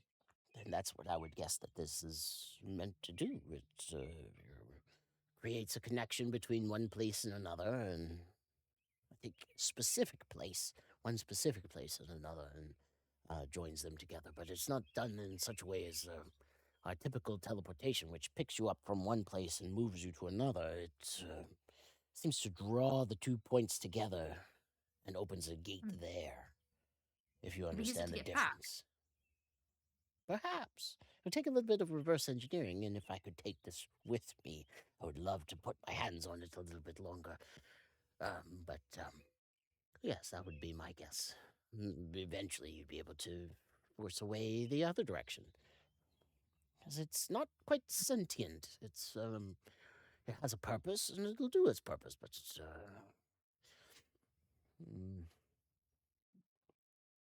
take some oomph to get it working, but yes, it should work. Does the magic seem like our magic or like old, weird, nonsensical magic? Heebie-jeebie. It is so Heebie-jeebie. weird. It is odd. It is written odd. It is. I'm Okay. just guessing at what it's doing. It's just. It's not quite the. It's like speaking a different language from me. One that I recognize some of the words, but it's. I don't know. It's unusual, more contained, more efficient, more much. Muchier. Got it. Yes, very much so. Very scientific talk from Torgrim today. You throw enough shit at any scientist, and they're gonna devolve into More mud. fancy rock. Yeah. Ooh, shiny. But yes, All right. it is not magic as we define it today. It is something more, something different. It's more efficient, more self-contained, more programmable, I suppose.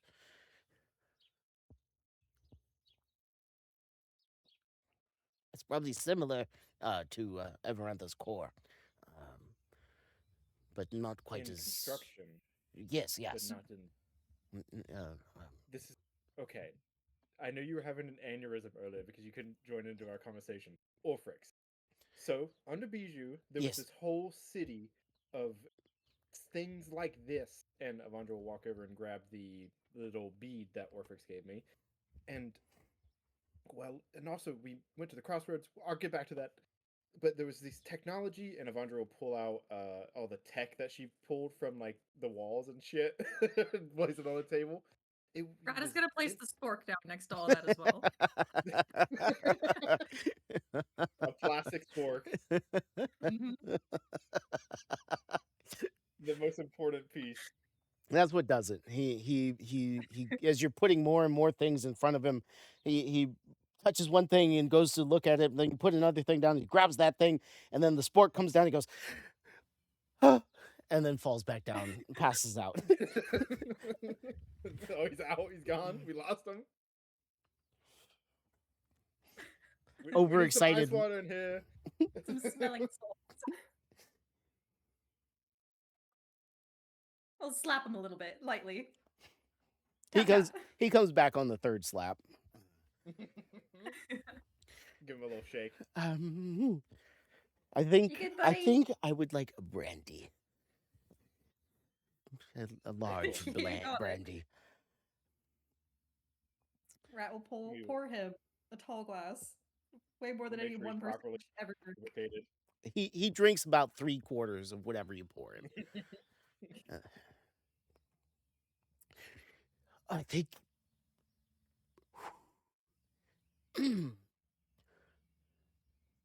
This is fantastic.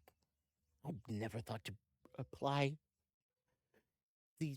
I have notes that the Grand Tinkers have been passing down. They're supposed to be secret. I just thought they were all theoretical. And you found these and they were working? Exactly. Look, so there was this whole city. Yes, We yes, were yes, going under down there Bijou. But they to were find working! Bron.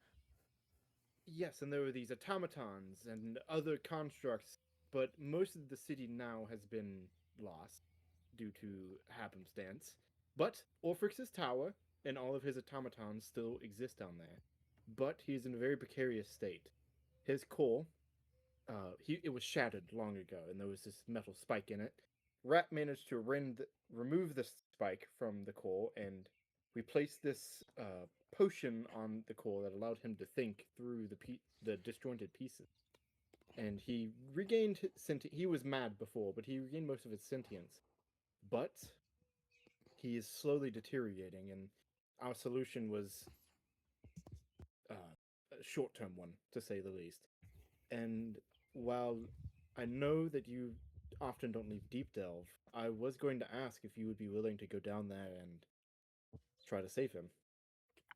If you tried to stop me, we would no longer be friends. Oh, good. I think I would have to destroy this whole place. Where is he and how do I get to him?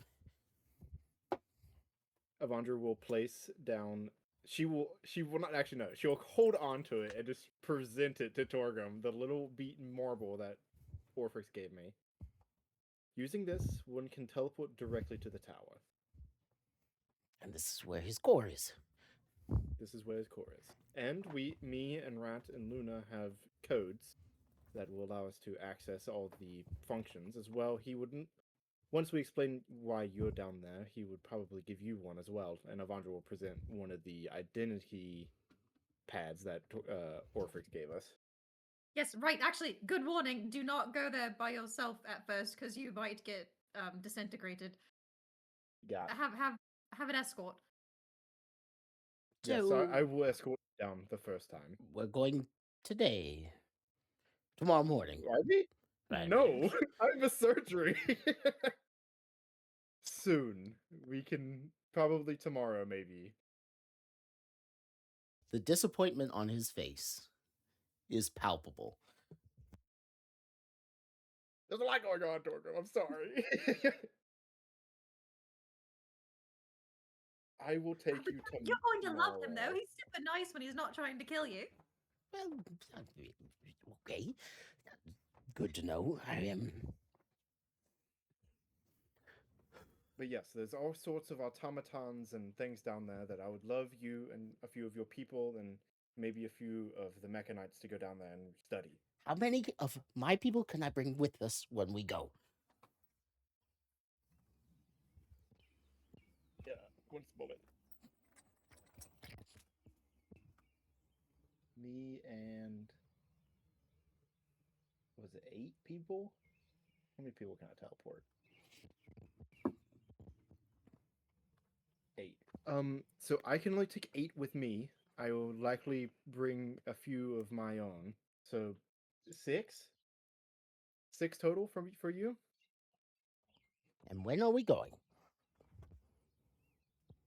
I will take you tonight if you are so willing. But wait, can there's you a lot to talk about before that. And also, can you promise that you don't just turn this into a big sciencey experiment thing and you actually focus on trying to fix his core?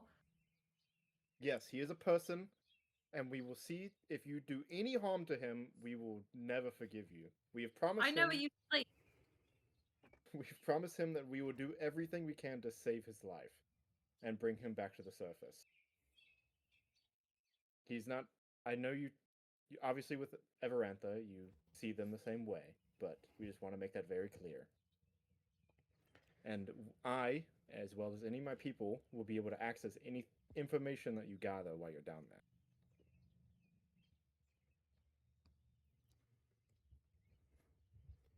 Promise.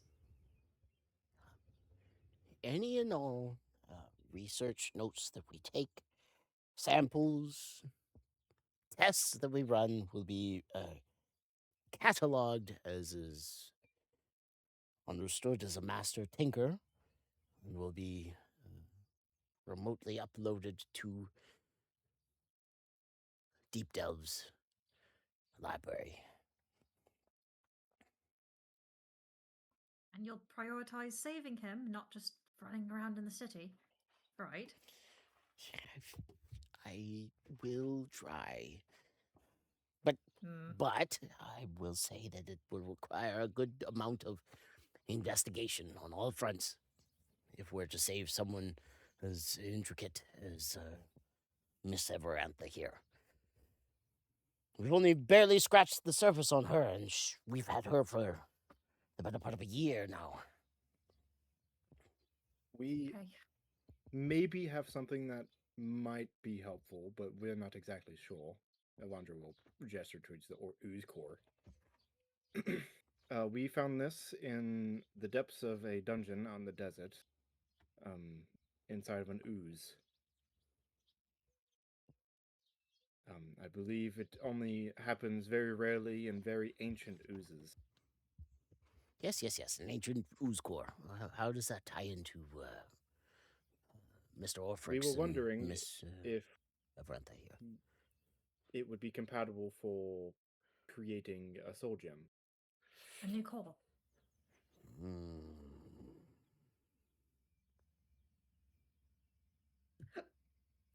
Sorry. Everantha will peel herself away from the conversation she's having.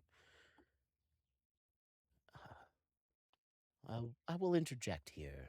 I think my core is a little bit more complex than that ooze core.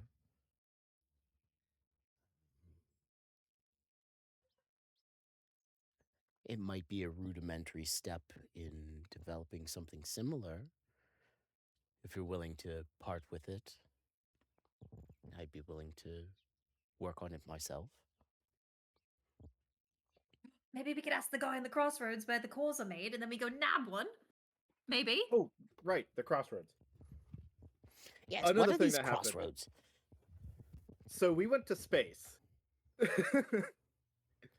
So, long story. I'm sure you know of Kala. We're gonna circle back to it later. He's a fuckhead. We were trying to go to his laboratory or something. It turns out Kala is like 4,000 years old. I know Maxwell. I've not told you this. He's like 4,000 years old, by the way. And he was part of this ancient civilization that Orfrix is from. And we were following this teleportation sigil that I managed to find, and we get intercepted by the crossroads. And Avandra will pull out or grab the picture from Everantha and point to Guide.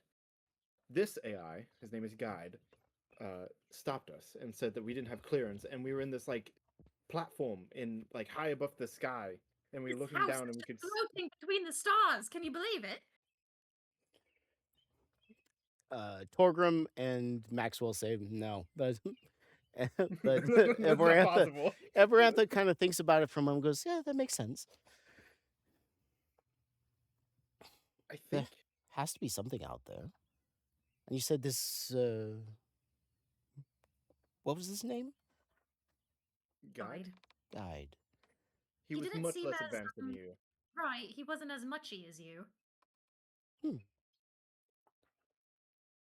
And but he was helpful and, well, obviously Well, he didn't said- kill you. Well, he did his job very well, and that he didn't let us do anything we wanted to do. We needed clearance in order to get up there, and we didn't have clearance at the time. And he said that if we ever come back without it, he will space us. But now we have clearance, so we go up there, we nab a new core, and we shove it into Orfrix. I think that using the crossroads, we may be able to get to Bergtazal. Which is this science hub place that you've mentioned before. Yeah, Yes, big old it's- repository of stuff. It's a weapon or and a place. Info, It's deep stronghold. in the Astral Sea. It is the repository of all the knowledge of this Alangarn people that made Everantha and made Guide and made Orphrix. I think that there might be a soul gem there, or a method of making them, at least. But I also believe that, and Avandra will point to the blue AI, this one, I think his name was Watchdog, is guarding it, as well as whatever other nasties are in there. And I'm almost certain that that our enemies have gained access to it. You know of the disaster that destroyed the coastline, right, Torgrim? He nods. Maxwell and Everantha shake their heads. I believe that happened because someone tried to get to Beric Tizal that wasn't allowed. Do you think they were able to make a connection to this place? There are gateways. One is in the ocean, and another is deep in the desert. We've not been able to find either, but, well, we have a friend that might be able to help us find them. And I think that there's so much magical power out there in Beric Tizal that if you try to get in without proper clearance or proper resources, that it just goes boom. Big boom. Very, very big boom. The place or the attempt? I'm not sure, to be honest. I would have to see one of these gateways.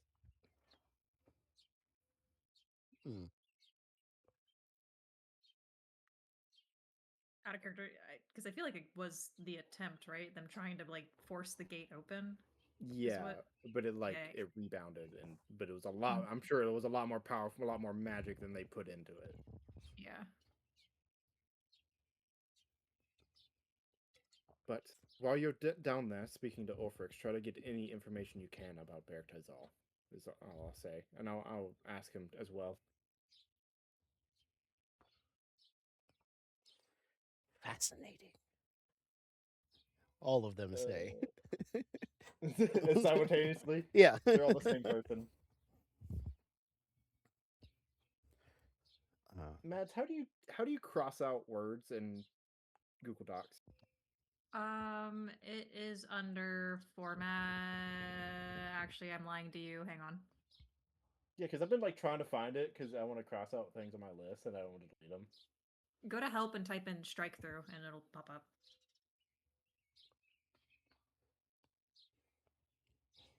Strike through Oh, Alt Shift 5. Okay.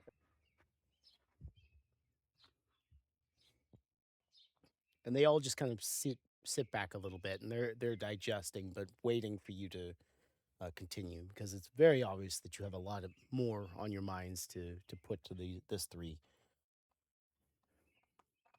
And the servant that is in the room hear through your bubble. I said I dismissed them from the room. Oh, all right. Never mind then. Wait, I want to know what they were gonna do. Now I'm sad. Have a heart attack. Or it would either they would have a heart attack or they would be so lost that they would be asleep. But yes, you've reached a point where your three-person audience they're overwhelmed. They're all three of them are hyper intelligent. They've kind of defaulted to sampling the trays. Maxwell has a cup and saucer that he's sipping from, but the way that this conversation is building, they're very aware that there's more coming, and they're just vibrating to find out what Correct. comes next. Have any of you heard of a being named Scry? I believe you mentioned him to me once. Something about a collective of knowledge. So, from my a while ago, we had this cubic gate. It's a magic item that allows you to open portals to other dimensions. And one of the dimensions was Scribe's demiplane. Scribe himself said that he was created by Primus, which is one of the ancient gods. And at once upon a time, he had parts of himself spread across the many dimensions, and he, well, transcribed the events on those dimensions. He has since been severed. I was wondering if you'd have any insights. We found his... he was like this vat of quicksilver, and he like would form into a... He was like an ooze of quicksilver almost. He was a robot. And we found his vat, or portal, Well? on Terra Prima in the Elmweird, near on the northern side. Would you have any insights on how one would, I don't know, poke a hole into the dimensions to allow a being like that to reconnect himself to a node once lost? Well, Out of character, I thought it needed the coordinates, but I thought it needed that and a little bit of a juice. did he? I just wrote needs the reference points to access again, so I don't know. Maybe I could just open the gate and allow him to slither through, and then he has it. Maybe. well, for something, I mean, I'm guessing at this point, but you would need a strong anchor on both sides. This scribe would serve as a central point, or a spider on a web. And that web can only extend so far as the points that it's tied to. And maybe a smart hunter or smart person would be able to trim where it has access to without disturbing the whole of it. But it is a very... to collect knowledge from, I'm assuming, a very broad planar experience, it would need to be very strong and a lot of power involved.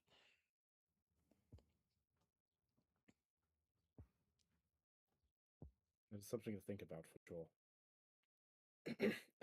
That was a topic that I knew you probably wouldn't know a lot about, but your insights are useful.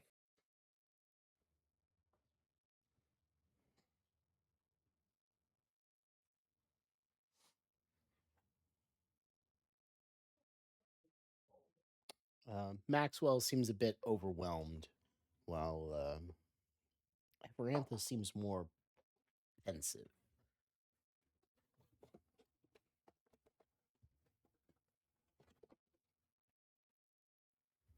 Like she's trying to remember something.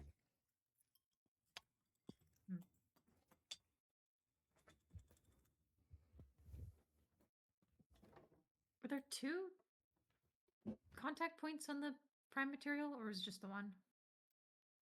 I believe it was I just the think it was just the one. one. Yeah.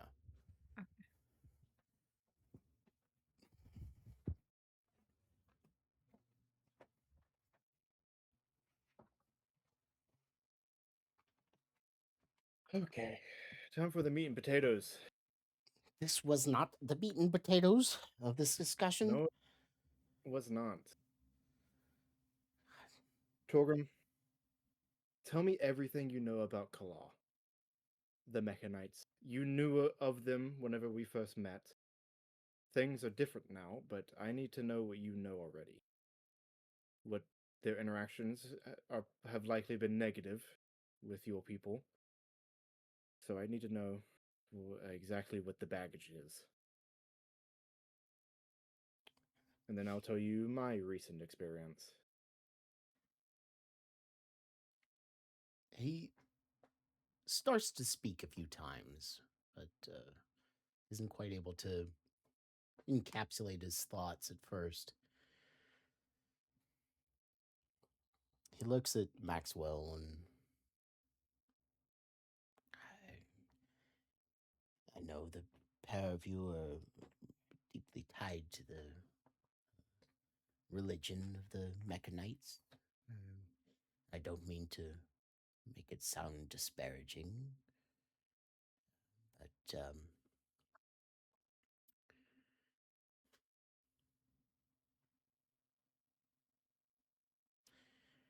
well, if I'm being completely honest, the notes in the archives that Grand Tinkers exclusively are able to access. The Mechanites come up occasionally. When I reviewed them, I always thought that the Mechanites were a waste of potential when they came up. Extremely intelligent individuals that dedicated themselves to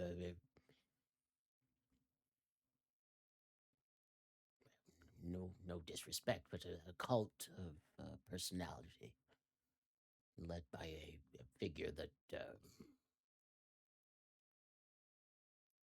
collected the best and brightest, and then something would happen and they would disappear, or they would just die off.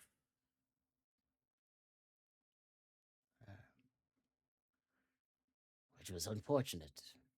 That much knowledge lost, wasted. Yeah, I'm sorry, not wasted, but lost.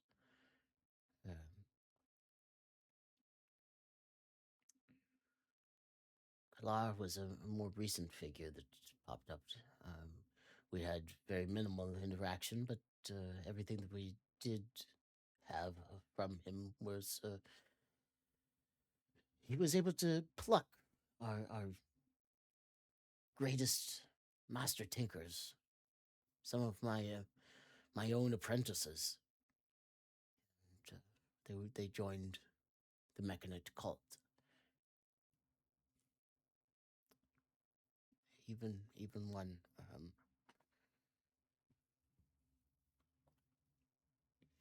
He was actually my grandson. Joined. Oh, fuck. He died in Rose Hollow? Rose Hollow not too long ago.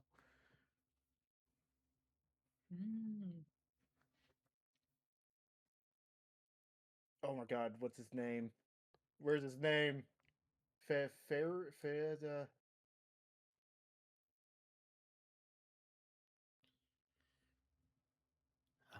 But if I'm being completely honest, their reasons and they're very standoffish. They had several emissaries approach them, willing to offer an exchange of knowledge, and they had no interest in it. But the tinkers involved either didn't return because they died, or because they joined the religion. And I know you both are part of the Mechanites. I like both of you, but I have some very strong feelings about your beliefs. But those are personal, and I don't want them to color the description that you asked for. So I'm sorry about Finrick. I didn't realize he was related to you. I met him once a long time ago, briefly. I believe that, well, Fiddlefoot's daughter had a disagreement with him, and you know how the Fiddlefoots are.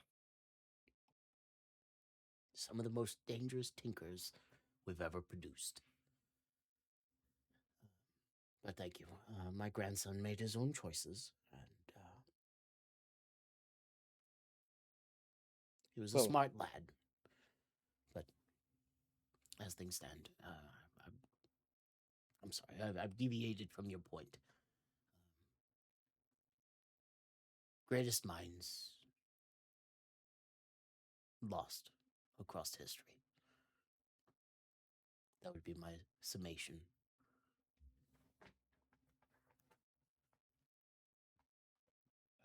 Oh, That just gave me an idea. Avandra will sit in thought for a moment, just kind of digesting, and then she'll say, "You say personality cult. This is true. But they're all the same person.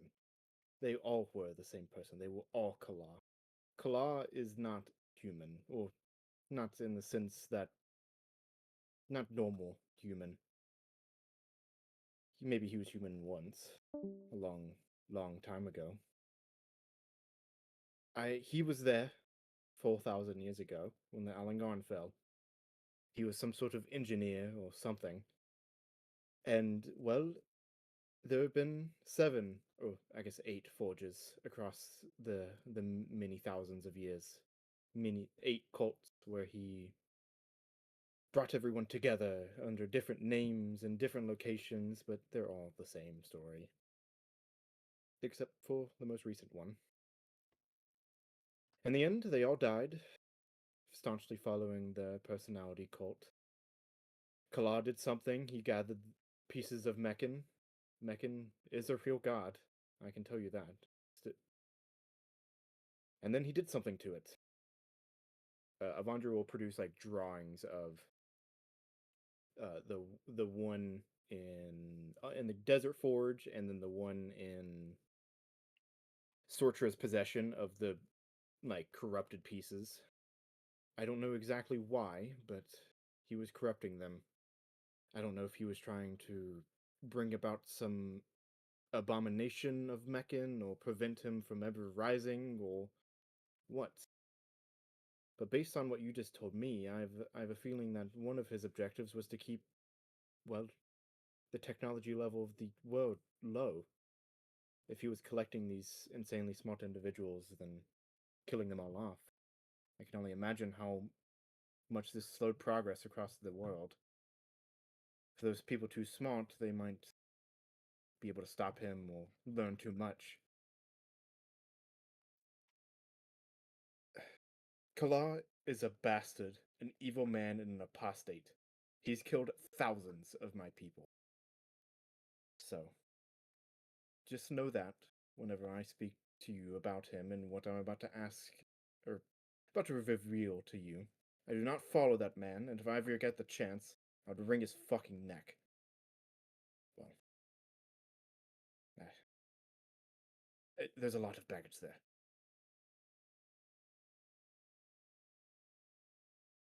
But you are right. Your opinions are true. They are personality cults, and in the end, everyone dies. But I still worship Meccan. I don't worship Kala.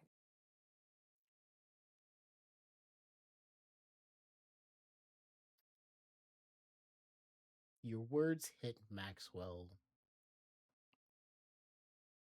hard. You can see a lot of your own thought process behind his eyes. The loss of purpose, the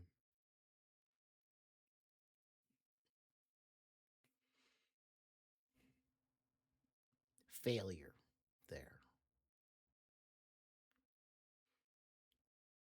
Torgrim gives you a nod a little bit, but then he'll pick up the drawings that you provided and the notes and attempt to bury himself in them. So you can see the loss there. Everantha, not touched by either sentiment, asks, why do you think these two are tied together?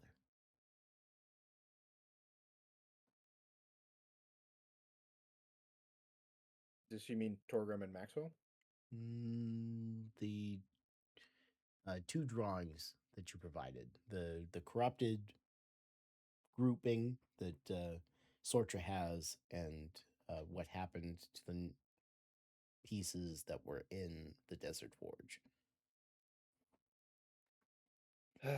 400 years ago, the Mechanites of the desert entered in a war with the Elmweird. When Sortra went there to exact justice, she found this, and Avandra will point to the node in her vault, and brought it back to the Elmweird in Dusar. Maxwell can account to this. He's laid eyes upon it. In the last few months, me, Rat, Luna went down there to the Desert Forge, and we found this. And Avandra points to the corrupted node. And and there were souls down there, the old Seekers and others, engaged in endless combat, and well, they were guarding this. They thought it was a piece of Meccan, and I believed them. It was so corrupted, though, that I was forced to destroy it so that no one could ever get to it, and, well, it bit back, and Avandra will hold up her left hand. And I've been dealing with the fallout of that for months. So they may not be. I assumed they were connected. They were both found in the same place, though. Now that I think about it, I don't know why Sortra wouldn't have taken the corrupted one, the more corrupted one, as well as the less corrupted one. She didn't mention it whenever we left. But there were alterations made to her spell, so maybe Kala went back there to put this down there to dump it down there, but I don't know. She nods. That's a fair assessment. But I would counsel that you not let emotion overwhelm logic. You could be right or you could be wrong. There are many gears turning. Not even I can see all of them. And it's good that you realize that. Rat, Luna, were there any additional insights that you were able to acquire unfettered during this exchange? Pertaining to Kala or the Mechanites? Well, Either. everything. Everything. This time you spent in the desert, things that stood out, things that were different, things that you weren't expecting. Sometimes it's the unaffiliated eye speaks best.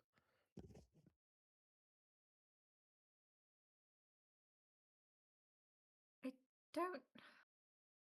I don't quite understand his motivation, I guess. I would have lumped him in with. Sorry, I'm trying to find the right way to describe this. Take your time.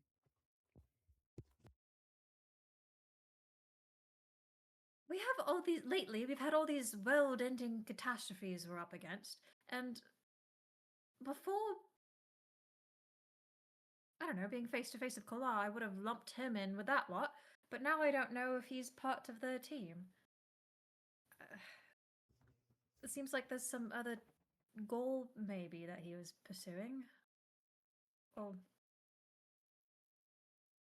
I don't know.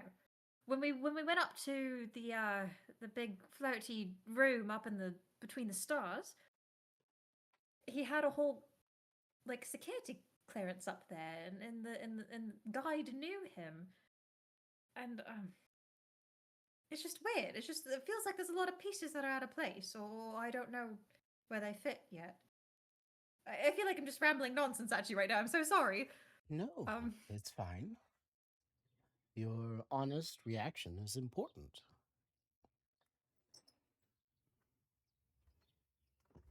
What worries me is that if we don't know what he wants, then us doing things against him or things we think might be against him will just feed into his overall plan. Like these two have a big, nasty, weird, psychic mental chain hooked to their brains that he can yank on whenever he wants. And he hasn't yanked on it, so that makes me think that we're playing into all the things that he does want us to do. He It's has actually quite yanked on it, stressful. Rat. You remember what I told you in Bijou when I went to the Astral Sea? Well, yes, he kidnapped you for a little day trip, but And what did he mind do? control. We were doing some work for the High Lady, and some things happened, and I needed to use my cloak in order to get into the Astral Sea. And whenever that happened, he yanked me in the space between worlds into his office. God, it was so condescending. Bastard. But listen, he can do that. He can do that. And when we were fighting him, he took over all of you lots of mines. He can do stuff like that casually. Maybe not casually, but easy enough.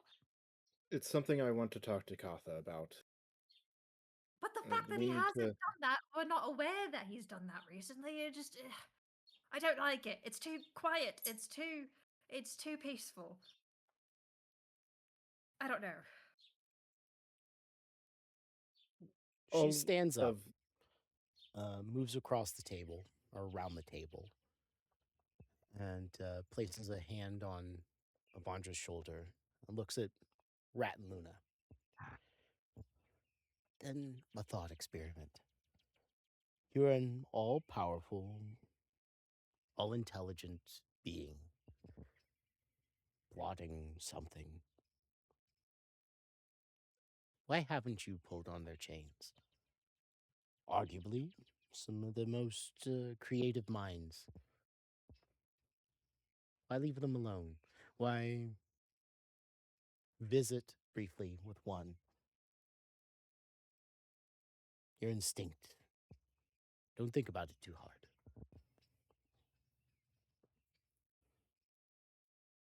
Whatever they're doing what he wants, is my gut reaction, and that scares me. You So don't need you're- to yank a chain if a dog's behaving. You're able to predict this behavior. This is all theoretical. Thought experiment. You're able to predict this far out?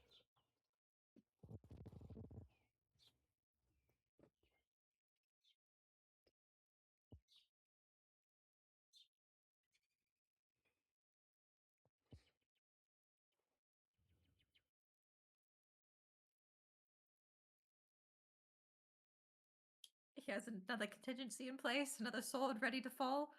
I don't know. It's he's he's waiting on not something yanking to 'cause he doesn't happen. need to. I know that he was trying to. If what he said is true, he was trying to resurrect Mackin during the last eclipse. And we thwarted that. Put a wrench in the gears. Maybe he's waiting for something else. Some other magical. He has all the pieces he needs, I think. Well, what did he To do when resurrect he all- visited you? Did he Boasted. mess with your mind? Adjust the scales, as it were? 1 second. Let me find my notes real fast. I'm not trying to prod you into a way of thinking. Just feeling out, I mean, as a third party. And if I'm being completely honest, being able to think down the branches of logic beyond you. It's hard to predict what humans will do or what mortals will do throughout the next When- week. When I was pulled into the principal's office, he said that he was both disappointed and impressed with me. He said he would be taking something away from me as punishment, though I do not know what. And he put a rune on my mark that I got from my curse. It added a little bit more time before it fully destabilized. So he obviously wants me alive. For now.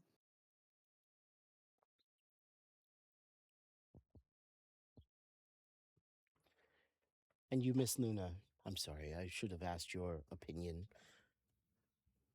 Why would you have acted in this way, given that you are an all knowing being? What do you mean all knowing? Well, let's quantify it as a being as intelligent as I am.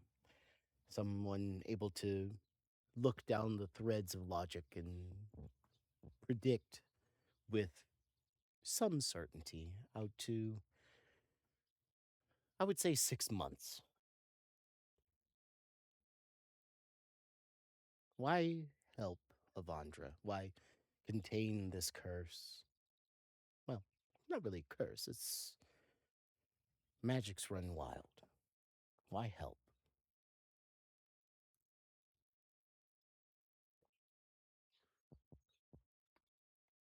Luna, he means like thinking Avandra- it.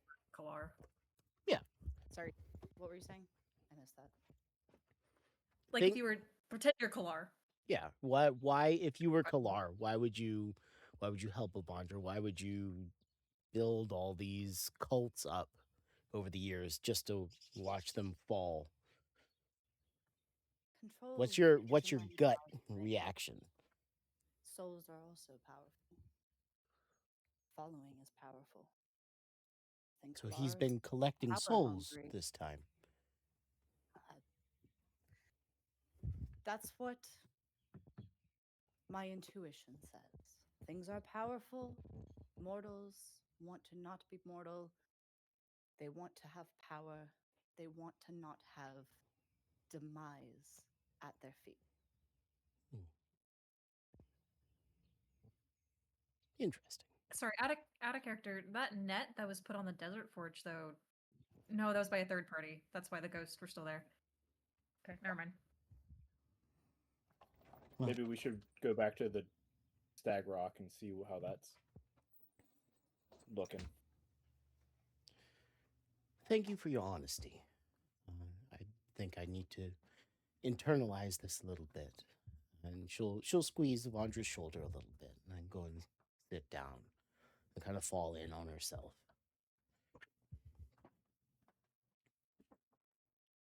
All right, time for the real. Don't say meat the and hard part. potatoes. That was all built up to this. I call it Project Genesis, and Avandra places a folder onto the table, and we'll bring over the node, the home of Iron Golem manufacturing, and the clockwork armor. I have a plan to resurrect Meccan.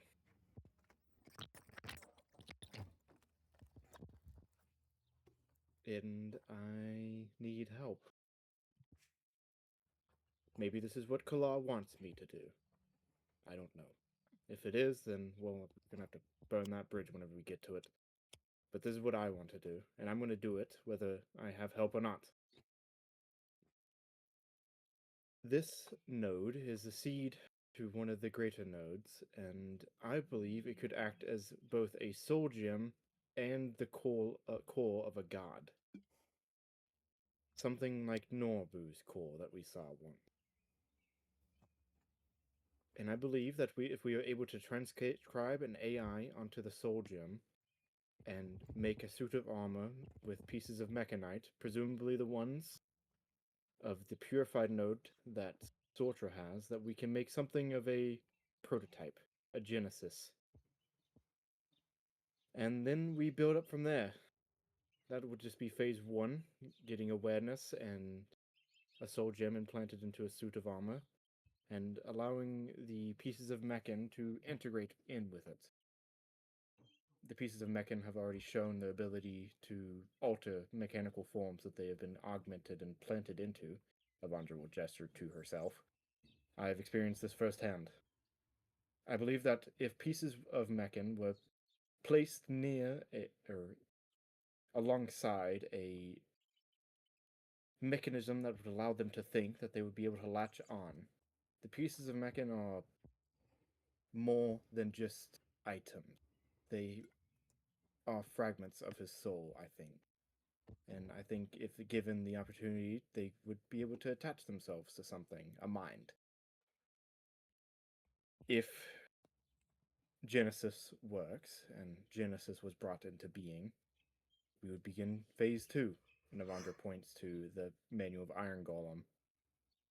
Integration of an AI into an Iron Golem, made with even more pieces of Mechan.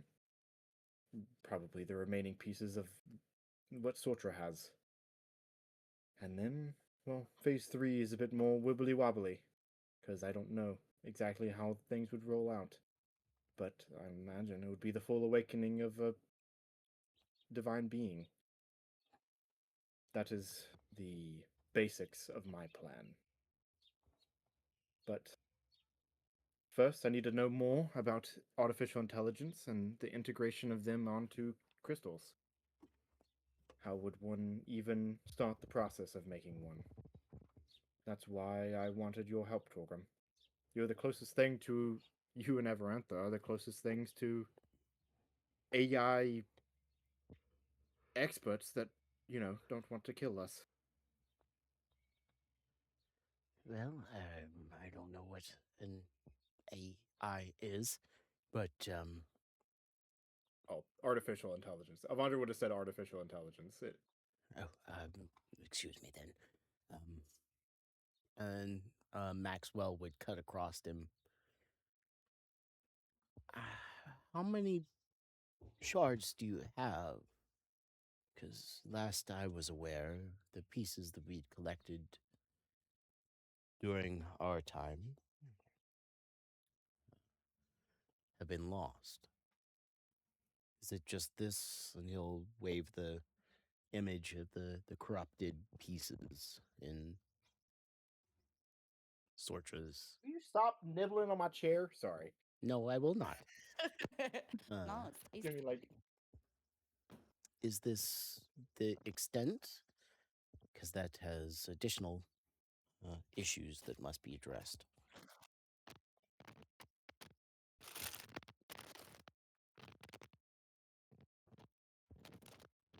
yes, that is one of the problems of this plan. Luna, We it would sounds have like to- you're cracking your microphone through Oh, glass. sorry. I'm so sorry. It I'm does. so It sorry, really I does. was muted. That is a problem of this plan, is, well, my lack of pieces of Mechan. The one that Sortra has would be more than enough, I believe, for phase 1 and 2, but not 3. But that would also require a forge powerful enough to purify an ancient a great divine artifact of all of its corruption. I believe that if I did have a forge powerful enough, that I would be able to break apart the piece that Kala made, purify it, and then maybe utilize it. But even standing close to it was bad for my health before. I don't know how my body would react now. This plan would definitely require us to break into Claw's vault and steal whatever pieces of Mechan he has. We'll find a large repository of them somewhere, but I doubt there's a repository larger than his.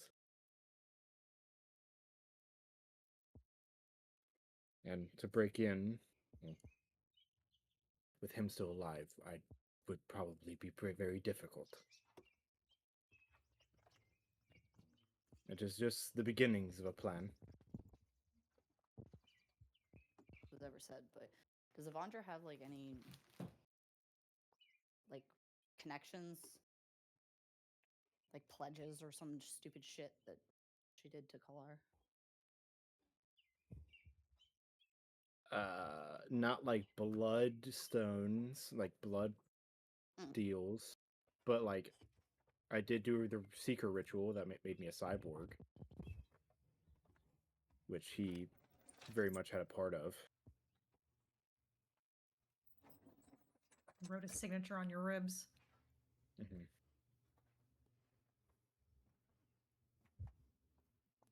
I've not given up on my god, and I won't. I've sacrificed too much. Kala doesn't. I want Mechan because I genuinely believe that his ancient knowledge could be a boon to civilization now. That if he was around, he could help manage progress so that we don't destroy ourselves in it. I do this for the greater good. What I believe to be the greater good, even if it's foolish. Even if I don't know. Even if there's a better option that I don't know of, I think this is the better option. Even And I wanted with the cores of the 7 tricksters here, and having handled one of them personally, you think a deity of, well, arguably the tricksters are lesser deities. Having you've mentioned the twins several times. If they're the twins that I think you're referring to, you think an interjection of that sort of being would be beneficial?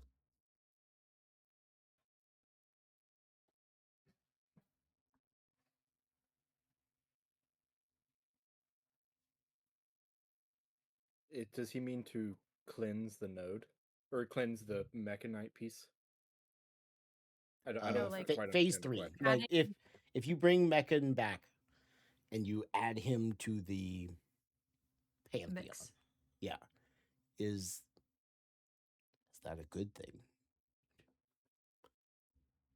Like having interacted with the twins, who are super powerful mages in their own right, the tricksters, who are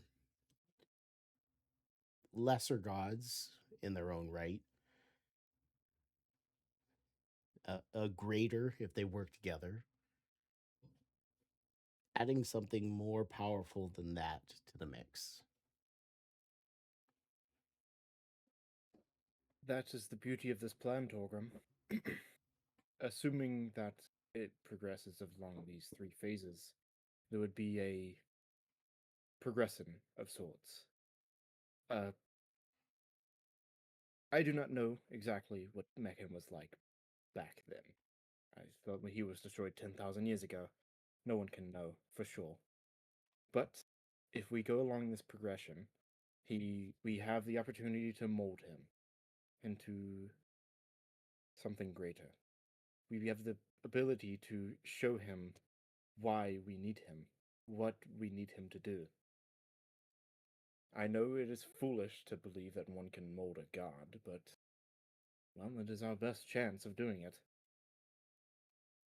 If we can make a god in the way that I have faith that he will exist as, then I don't see a problem with that. I would welcome it. You're Most referring gods to don't have. correct? Yes. Sorry. Well, some gods, well, most gods that rise up from mortality into immortality are very brutal in their methods and remain so as gods.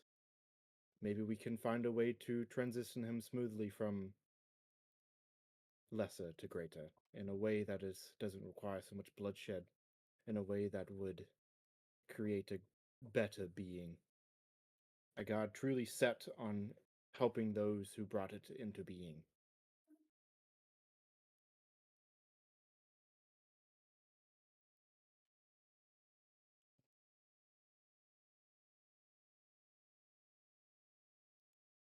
Just imagine the repositories of those ancient knowledge.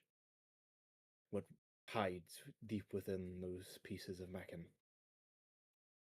The creation of all of reality. I've seen glimpses of it, from that piece in Sortra's vault. It showed me things, briefly. The creation of stars and the time before time. I had just glimpses of it. I can only imagine what it knows. I'm sure it could teach us anything if we truly brought it into being.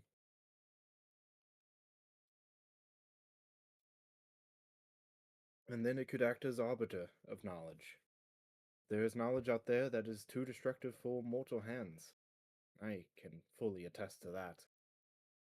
If there was a being out there that could manage it and help guide us along the right route, then we can have our cake and eat it too, I guess. But that might sound foolish, but it is just faith.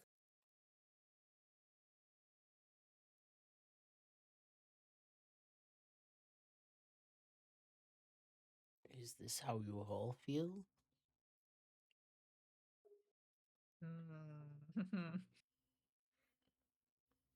Because this is not a decision that would be tied solely to the Machinites. It'd be a something that impacts everyone and everything. Inserting a creature like this.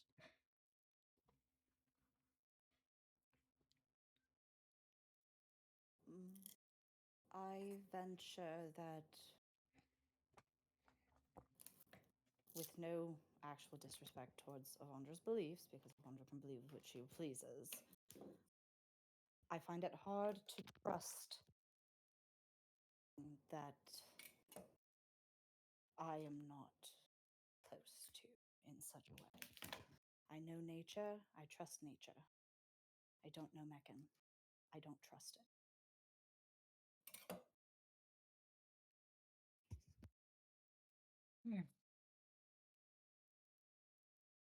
To be honest, the gods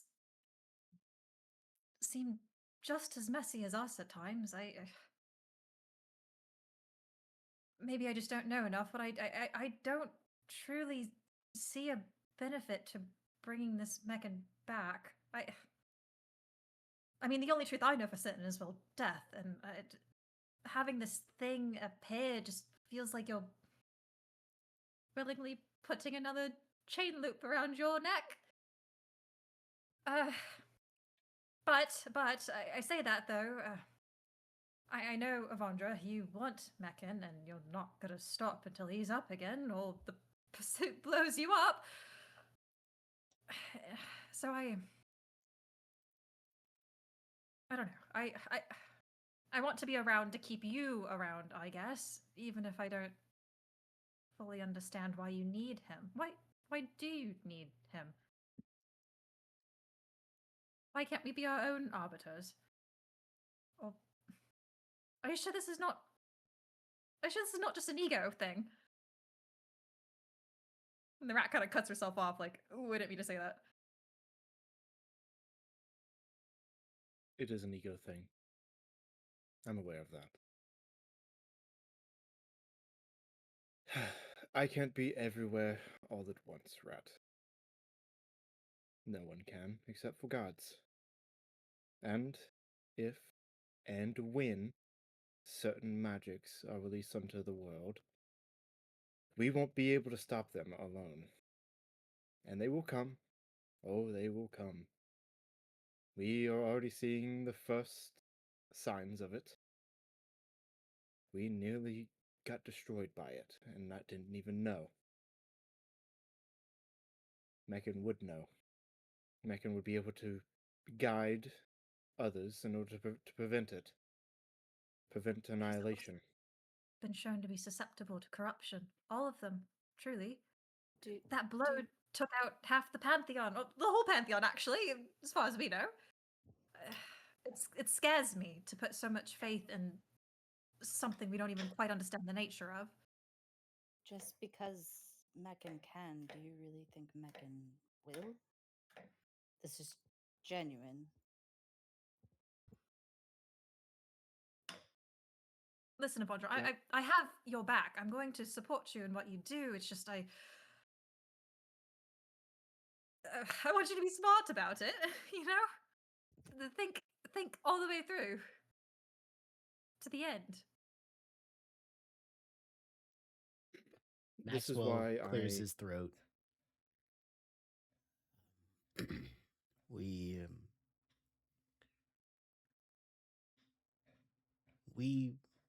did our best under Galar to lead people For a long time, I thought we were doing a great job.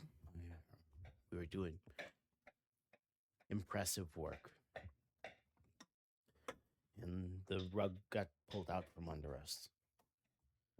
And the only thing that really made sense through it was you. And I suppose that says nothing good about me as First Seeker, but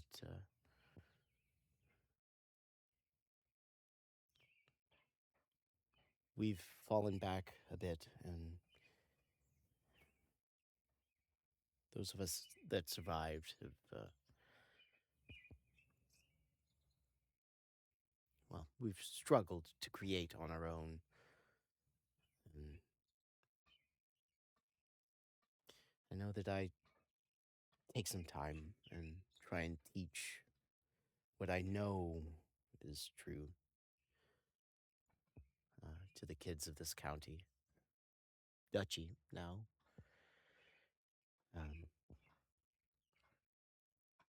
But all things being equal, we really don't have a leader anymore. We're kind of aimlessly floundering without you here. So I don't say this to influence your opinion or what you're doing, but we're behind you, and we'll do what we can to help if you think this is the direction to go, or if we pick a new heading and chase that down. Sorry, I didn't mean to interrupt or anything, but just wanted to say that we're a little bit lost.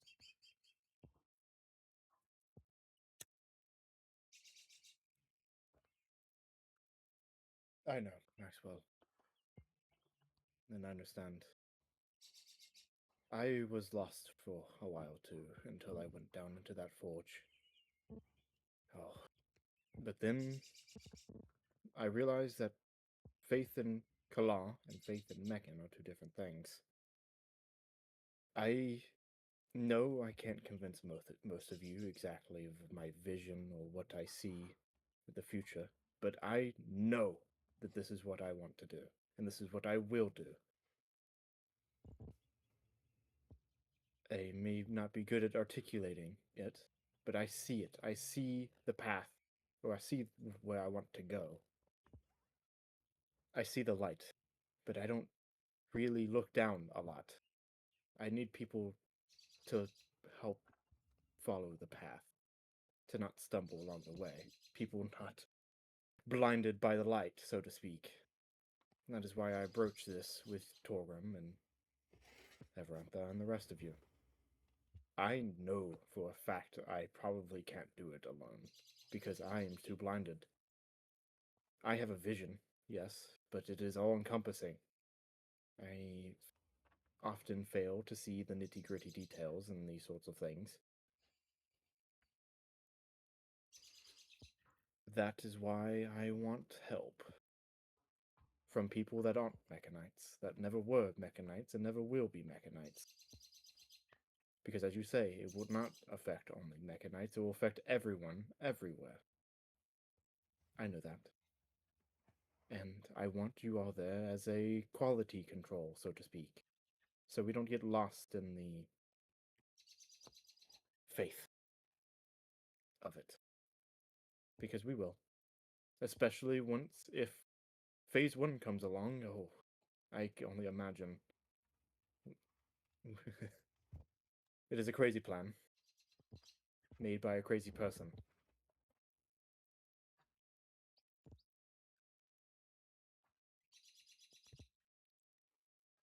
With this plan being broken up into 3 phases, we have stopping points, so to speak. If Phase 1 comes along, if Genesis comes into being, we can stop if so needed.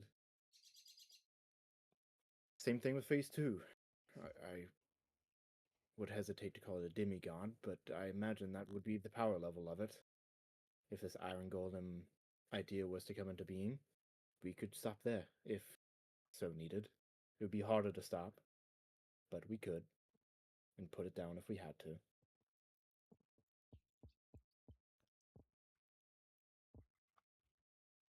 I think that is the beauty of this plan.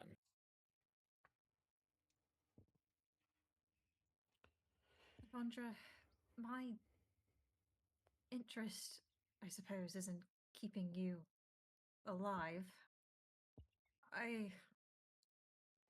I don't understand all these grand things, the light, whatever you're following, but I'll support you. I want to stay by your side, or at least close enough to drag you out of the blast radius if needed. I'm not going to stop you, if that's what you're worried about. You're my friend. Thank you. For right now, all I'm asking is for help with phase 1, with Genesis.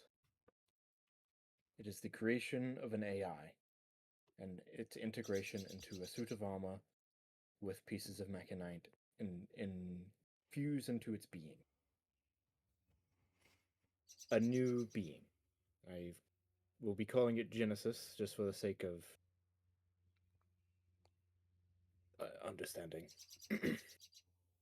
It would be a new being of a new creation, a new soul, so to speak, with pieces of mechan integrated into it.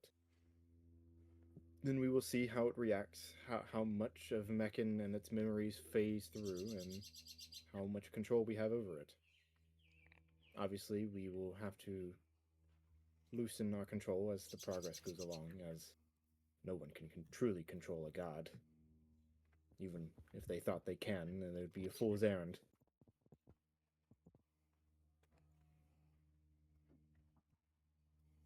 This is the main reason why I want you to go down to save Orphrix. Obviously, I want to save Orphrix, but I also want to know everything about him. Everything. Including and Everantha, how they work. Because I think it is instrumental to my goals.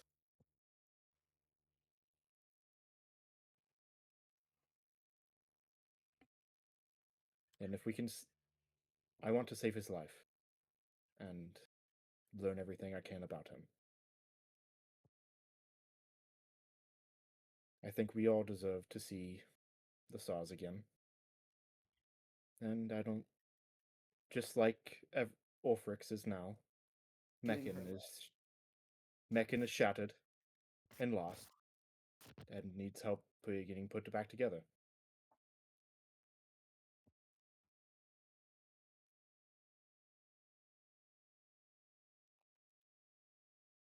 Torgrim and Everantha both nod, and Maxwell kind of falls into himself. I think starting with Orphrix is an important next step, and I will do everything that I can to lead my team to understand him. So for now, I will support this action.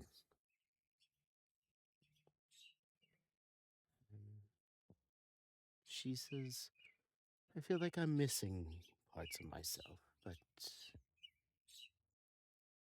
I feel like this is a new, good next step in being able to fix that problem.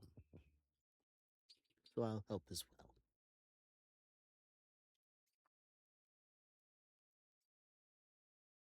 Maxwell stands, moves around, and quietly, so that just Evandra can hear him, says, I'll support you, and I'll bring the others with me. But I want you to remember this conversation that we're having now. Reminds me of the first one I ever had with Kellar. And he leaves.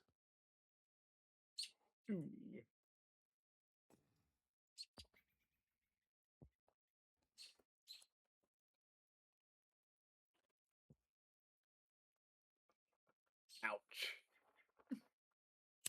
You're a daddy's girl, huh? Apple don't fall far.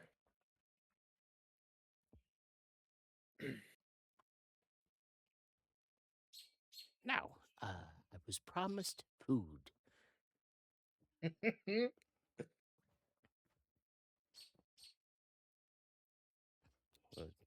Yeah, we'll wave in a servant. Oh boy. See? I told you it was the meat and potatoes of the conversation. And Okay. it devolves, the conversation devolves into a more technical discussion of your notes and the things that you picked up during your time delving into the forge and the history that you picked up. Very much driven by Torgrim.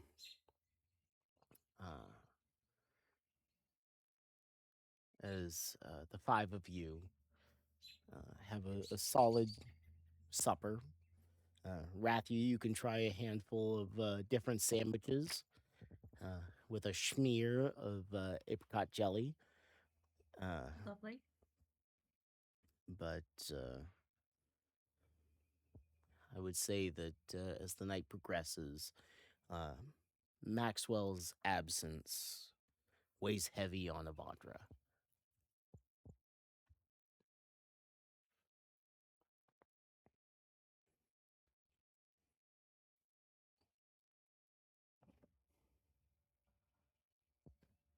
At some point in the conversation over dinner, Avandra would also like to bring up the Ezreal, the Eternity's Wake, and the Sun Wukong to see what Torgrim knows about them. He would know nothing of the Azrael. The Wukong, he would have some periphery knowledge that it was a warship beyond warships. But it's like a children's story type of knowledge. Nothing specific, just a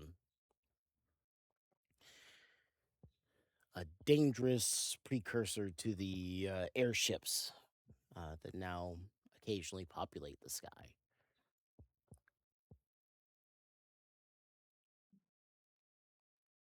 Meant for war with abilities beyond what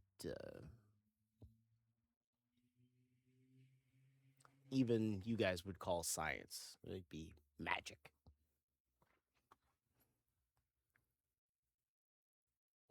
Would you be willing to introduce me to Fred? Sure, he's not the most cognizant, but yeah, I could take you over there. He hasn't been quite the same. Does Angelica frequent Deep Delve? Occasionally. She never announces herself.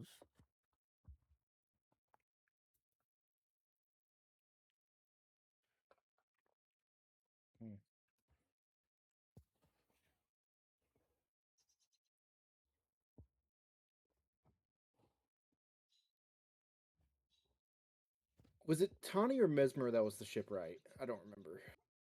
Was it Mesmer? I think it was Mesmer. I believe it was Mesmer. Would you be willing to part with Tawny and Mesmer in a few months? We us and Titania, or should I tell him this stuff? Because I want to see if Mesmer will be willing to come with us and study the Ezreal with me. But this is kind of secret. Yeah, I don't think it hurt anything. Unless they want to take the ships before we get the ships, but There's no way. Whatever, go for it. Titania and us are going on something of a quest to seek out the Eternity's Wake in Sun Wukong. I think Mesmer's insights would be more than helpful out on.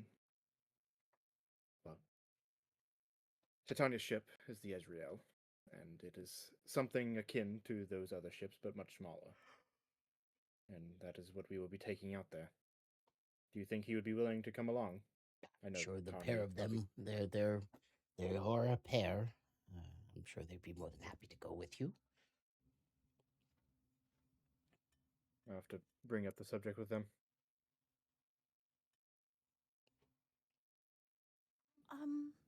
Torgrim, I don't suppose you have time to do some magical combining, do you? The question is, do you have the money? Reminder is how much is it? 100,000 Probably. gold? Oh, Quite a bit. maybe not. Maybe not quite. Do you take One- loans? Yeah. 1/10 of a dragon's hoard. Do you do credit? Could I like wash dishes for a week? Can I just apprentice under you and I'll do the combining and Well, you might have the aptitude for it, but it's a secret that is held close to the Grand Tinkers. We'd have to put you Really through not the close. initiations and get you the point that you could apprentice under me. I think I'd be able to do that. If that's something that you would be interested in.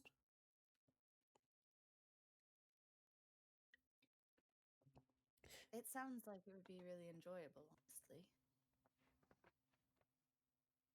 I have too many stabs. I need them to be combined.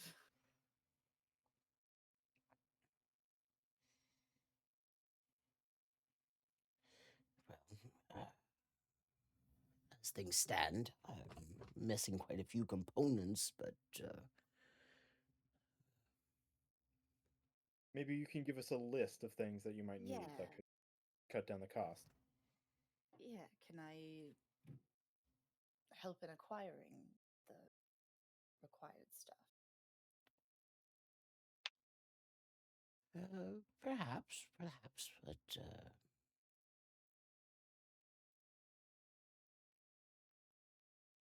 well, we'll circle back to it. I'll get you a list in the morning. Things that could help.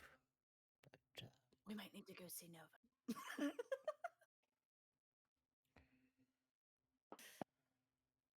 That would be wonderful. I would enjoy very much to learn some more magic. well, that's good. Learning is important. It's ever happening. The moment you believe you know everything is the moment of your demise. That is a good way of looking at it.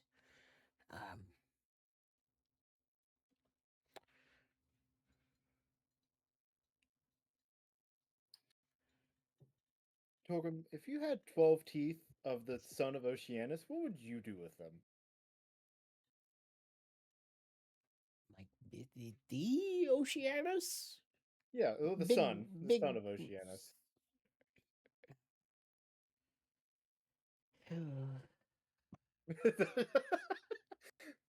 I'm struggling to think of what to do with these.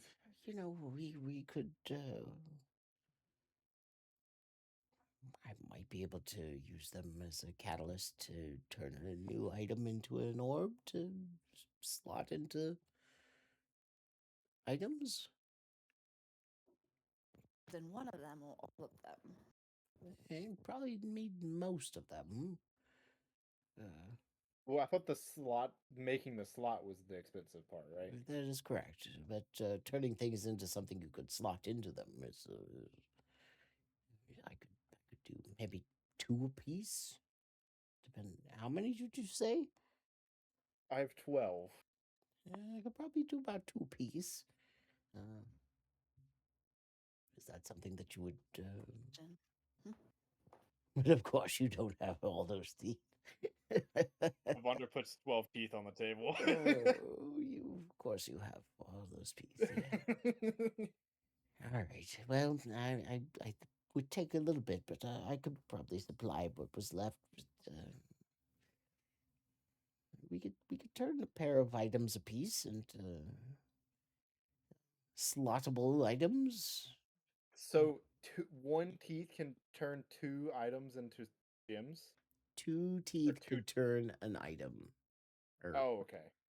6 items. So grand total of 6 items.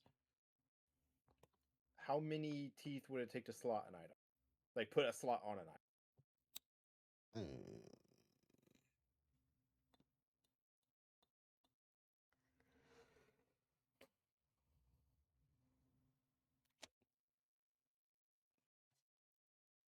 Well, I could probably do. Well, if they're genuine teeth, yeah, an additional If he doesn't trust you. 2,000 gold, I might be able to put a slot in 2 things.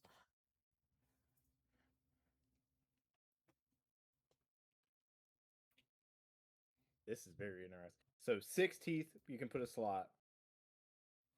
2 teeth, gem an item. Yes. Is the broad math.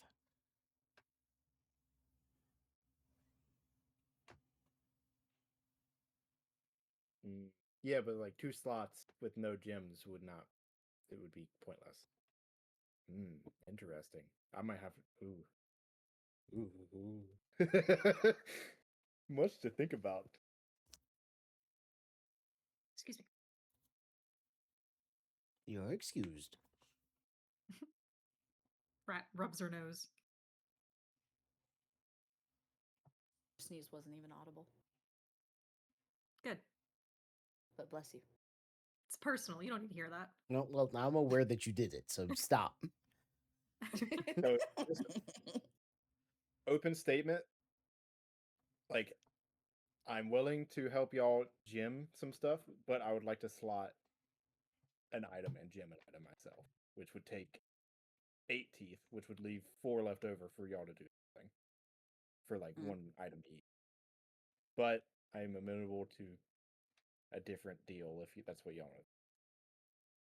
That's just where my brain immediately went, because I want to put an item on my robe. Well, I would enjoy seeing how far I can get, and if maybe Avandra would. I wouldn't be surprised if Avandra was interested in doing it as well, being that she tinkers. What? Learning. How She's to? already in the club. Oh, yeah, I'm already in the club. Are you planning on learning how to? Maybe. You can be in the club and not be taught.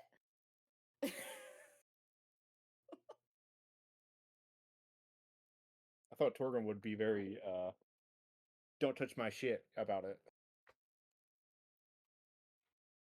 He's very drunk at the moment, but Got it. he's willing to work with you. He's not going to tell you how he's going to do it, but he'll. Something to think about. This is not a today decision for sure. Yeah, y'all. I mean, obviously, I have stuff that would be nice to like gym and slot, but these are your teeth, so y'all can take priority. Luna probably has more she needs to combine than me. Well, it's More like than we anything, all- right now, I have it's- the stabs that I need to do. It's the slotting is the issue. Yeah. Because it's like we could gym 6 items, but you'd still have to swap them out if like. So I have a question about the mechanical side. So you can put a gem onto an item, and they merge the 2 magic items together and become one. How long does it take to swap a gem for another? About an hour. It's kind of like attuning to an item. Attunement. Yeah. So you reattune, but you still have both items. Okay. So like, But you can I don't only know, that's- attune to it through that then, right? yeah, once it's a gym, it's a Limited gym. sound. You can't Correct. attune to it by itself. But like, if you what do you currently have gemified, and what? Me? Yeah, you. I don't have anything. Yeah, you We do. all got Yes, one. you do. We all Everybody got got one. one. What one? Because I don't remember gemifying anything. You I remember getting told it was going to take a while, and that We all got, they were going to do one at a time. we got one over the winter break. That long chunk we had. All of us got one. Yep. Like my pike of certain death is in my flame halberd now. Yeah, my multi-tool is in my staff of the I Voyager. have no idea. I don't recall gemifying anything. That's why I've been like struggling as much I as I thought have we to all do. got something. everybody got I something. I'm not saying you're wrong. I'm just saying I do not recall, so I don't remember anything being specifically gemified. I remember saying I wanted to do my staffs. Well, there you go. You probably did a staff. Yeah, look at your staff. Everybody 'cause got one. It's really like an item and an item. You'd have to like look in the description, unless you change the name. I You know, it'd be didn't either. crazy if I put the cubic gate into my robe.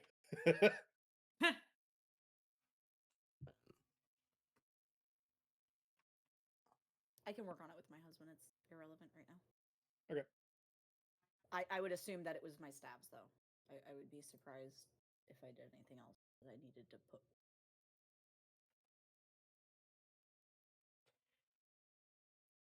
However, dinner proceeds. You have a wonderful time. Uh, everybody has a couple of drinks, a good amount of food. You have to serve yourself, but should you need anything specific, you can ring for it. And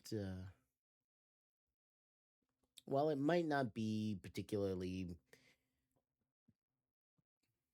auspicious for everybody, Maxwell's absence kind of rings hollow for Avandra.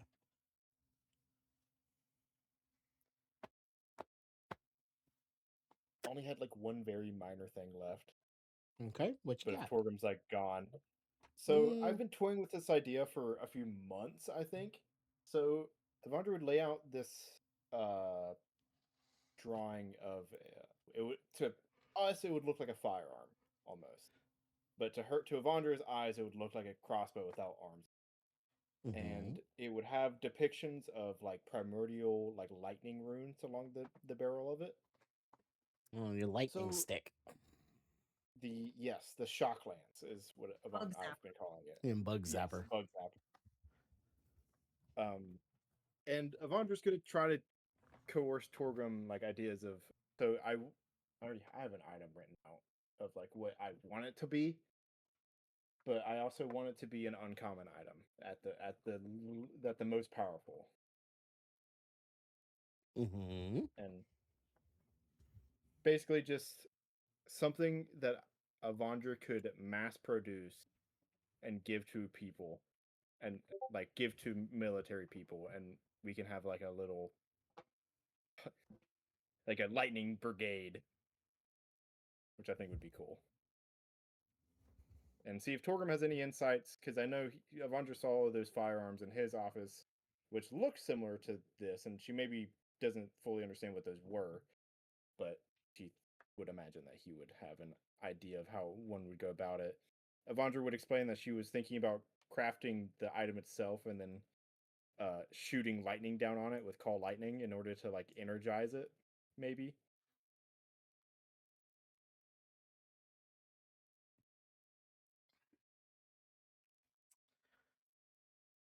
You give him a detailed description, and old boy's pretty sauced and a Sauced. bit overwhelmed at the moment.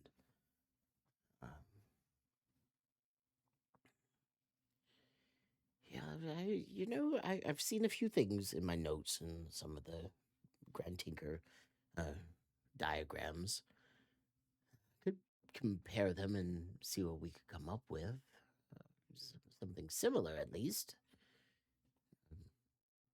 How many are you trying to create? Well, maybe 100.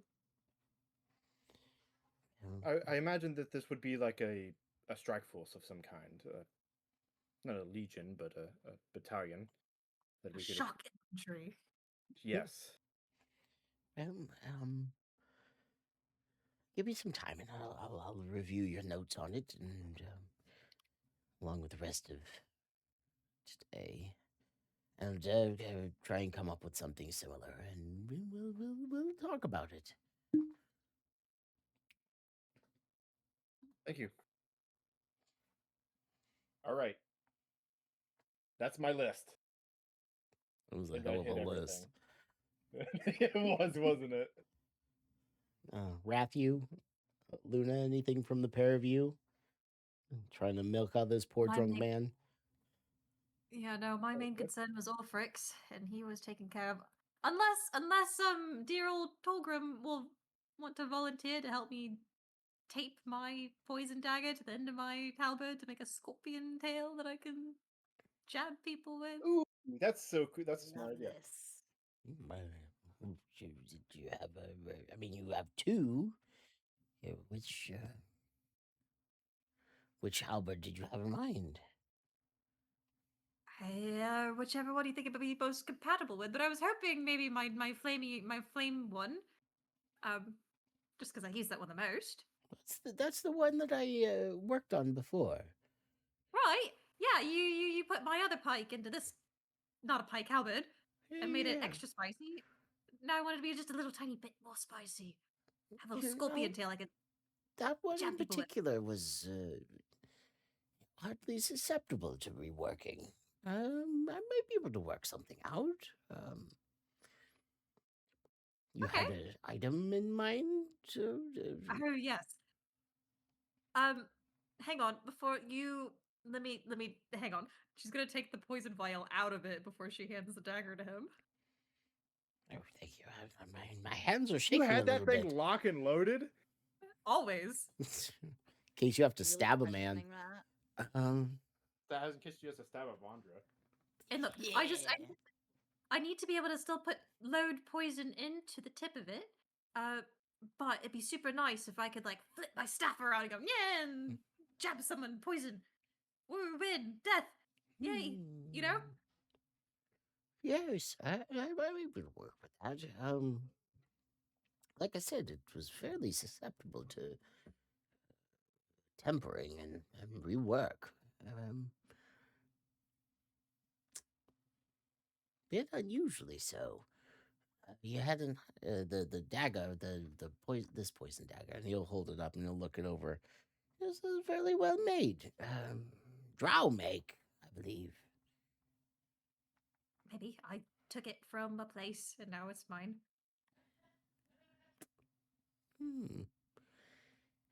I'd be able to help When you you out say- with that, I think. When you say highly susceptible, had my halberd been messed with before? Well, Besides, like, Edmund messed with it. Yes, well, yes, besides the flames and whatever we've done to it, I mean, before.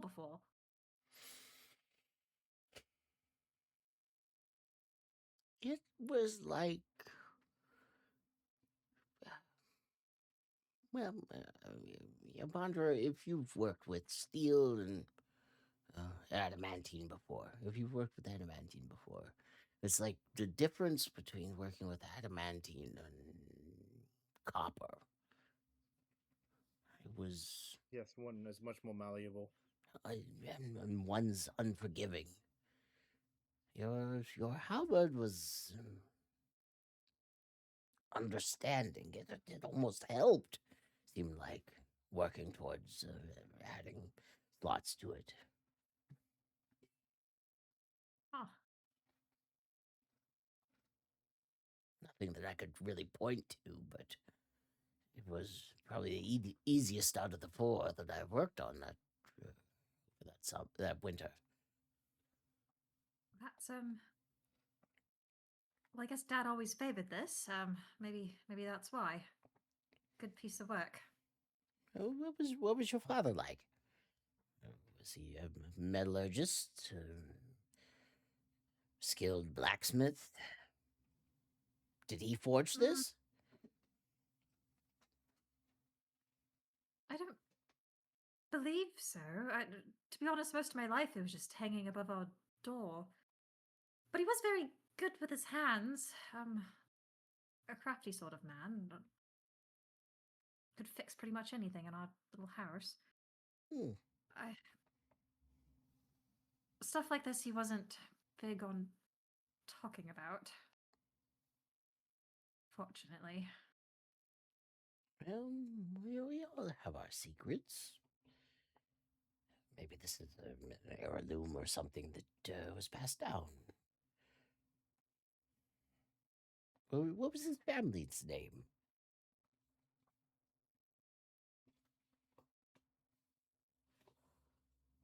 Auclair? Hmm. Well, I can't say that I know any skilled metallurgists. Auclair. Hmm. Thought he was a Graverin. Was that not what they called you? My last name is Auclair. No. Oh, that's right. I forgot you. Weird heebie-jeebie lore. I just want to say that it is weird thinking of Rat as another name other than Rat. Like, I keep wanting to call you by your given government name, and I don't want to do it. It's uncomfortable for me. Good, perfect. Um, It's uncomfortable for Rat too. well, I don't know any Graverins. No metallurgists by the name of Auclair. I feel like I've heard it. Maybe a priest? Which name? Both? Auclair. Priest? Yeah, priest. What do they- Holy man I've or never- something. Seen that man pray to a god once. Priest. Crazy. Oh, maybe it was a different family. I don't know. It's the only time I've heard it. It's religious, I think. But to be fair, my mind is a bit muddled at the moment. I thought Zonas said that your father was a paladin. Am I misremembering that? It's holy man adjacent. That doesn't mean I ever saw him actually pray or talk to a god, ask for help from one. I think he's more likely to curse them than to reach out his hand to one. Well, people change. As God, I would like to point out that that is a great world building and character building tool.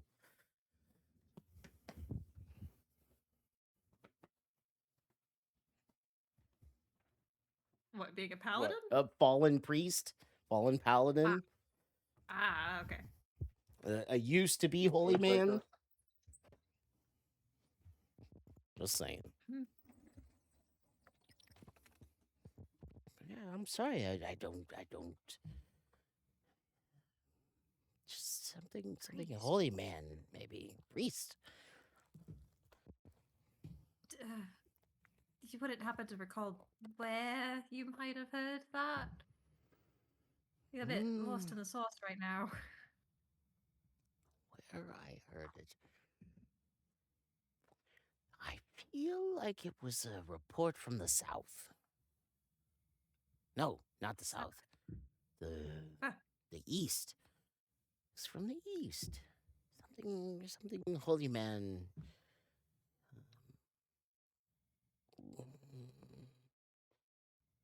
It was very non-specific. There was a group. He was tied to a group that went to the east. That's what it was. It was about some 20, 30 years ago. Was it I was stumbled across a shadow recently. Was it this? And then I think Rat had a bow from one of them and a scrap of patch that had like the sigil on it or something. Whatever we got from the tower. That you traded bones for. It was I traded bones for a chalice, but I got like a bow from one of his old team member buddies and like a scrap of fabric that had something on it. mm, you know, this is not this is an offshoot of a religious order.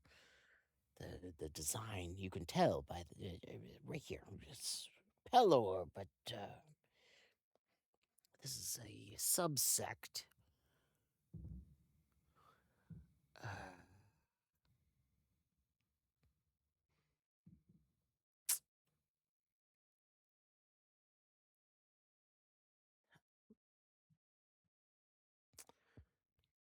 I received a message from one of my tinkers that was in the capital that a group of paladins and priests were heading out towards the desert. That's what it was. That's where I remember the name from. I knew it was in there. They were going out to the desert. About 30 years, I think. Maybe more. 30-ish years. They were going out to the desert. They were going out to the desert. They were investigating a rumor. Was it to hunt But- the lich? How did you know? Yes, it was a lich. They were chasing a lich down. They wanted to put him to his final resting. I want to say that we never heard anything about them. I think that was the only time I heard about an Eau-Claire. Are you an Eau-Claire? Yes, that's how Obviously. we got. Obviously. How we got. I'm sorry. I've been drinking for a while. Mhm, mhm. Eau-Claire. It was her dad. Maybe. Could have been. What did he look like? What was he like? So I think that whole group, or most of that group at least, are dead. We found the remains. I mean, obviously my dad's not dead. He's not dead. Oh, he didn't die about 30 years ago? No. I would know. I was there. I wasn't there 30. I'm not even 30 years old. But he's alive. Oh.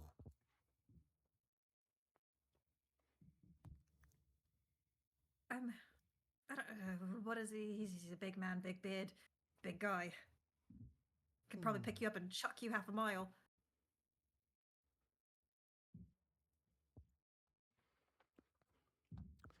Well, when I get back to my study, I'll see if I can find it, but I don't, off the top of my head, I don't remember.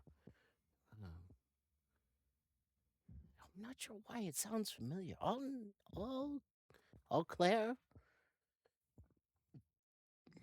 Oh, Claire, yes.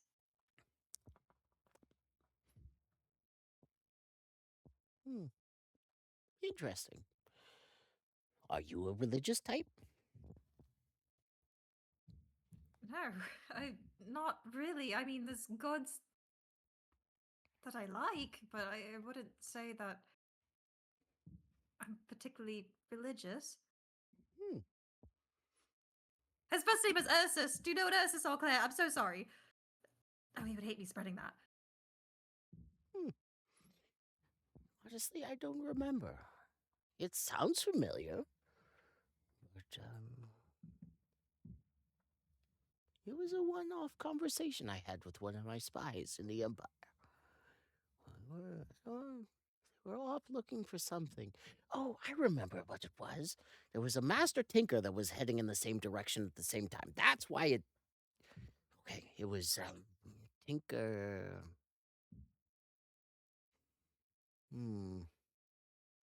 Tinker. I don't remember. I'm sorry.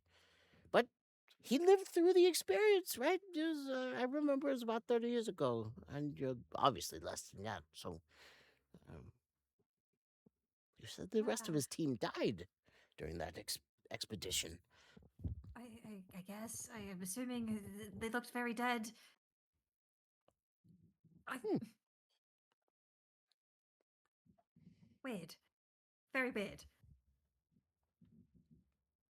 He barely ever left our house. It's just strange to think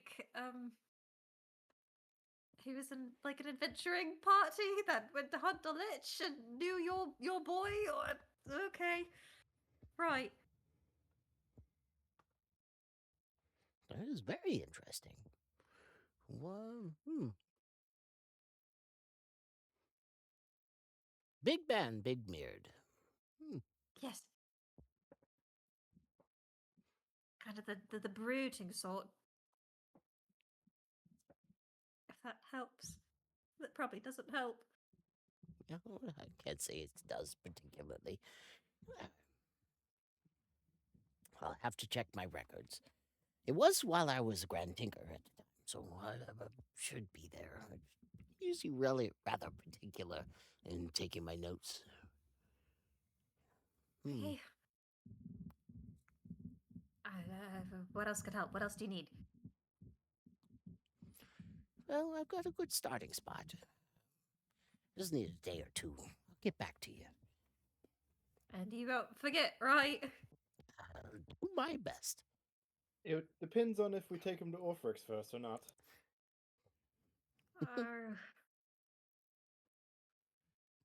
You I did suppose say I've that you would got take me more- today. Well, I've one eye, only me. I'm sure they probably have another question for you, but I'm pretty sure this is my last question. Do you know a planeswalker by the name Amon?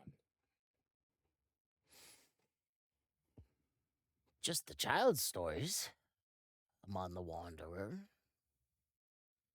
One of the greatest mages to walk the plains, if the stories are to be understood or believed. Never met the man, and there's nothing that I can remember that says he was a true person. Why? Did you meet another legend walking around?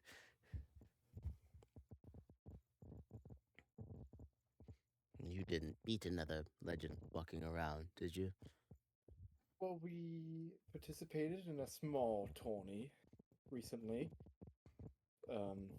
I'm sure you've heard of it. It's called the Silk and Steel Tournament. Yes, And it's we a, got it's a fairly fabled fighting tournament. Happens every year. Big ones got- every 5. we got second place, and we were beaten No, by you Amon. didn't. No, you didn't. How You do you think we went. got- Ask Angelica the next time you see her.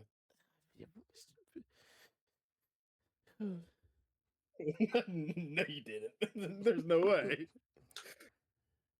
That doesn't even happen. So you're telling me you went to a devil's tournament, won second place, and not only that, but you lost to a fictional legendary being. Yes. Yeah, that's exactly what happened. He's not fictional. He's very much a real man. I have a sending stone to him if you want to give it a crack, but I've already used it today. So you you have a sending stone to one of the most affluent arcanists. What? I don't know why I'm still asking questions. You probably do. We have that effect on people. You should have seen us with Nova the other day. You're taking this way better than him. Yeah, well. Impressive. Nova didn't have that. Congratulations. I was just wondering if you knew anything more specific. Well, just that He was one of the progenitors of, if the stories are to be believed, one of the progenitors of arcane knowledge. Helped write the book on things. Show him the bookie sign. Show Oh, him the yes, bookie sign. yes. I pull out the treatise of the Outer Planes, and I will show him Amon's signature that he gave me. It makes me think of Zodas's keep learning.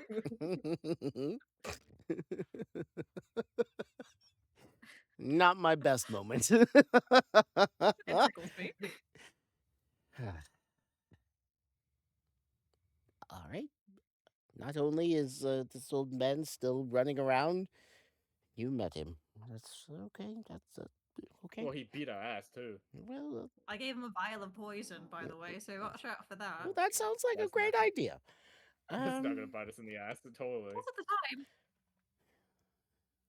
well, did you at least put up a fight? Eh, Rat starts grumbling to herself. well, Kicks the table. at least. Though the son of Oceanus, we kicked that guy's ass. Well, you have the teeth to prove that one. Okay, well, I guess I suppose I need to adjust my appreciation for your strength.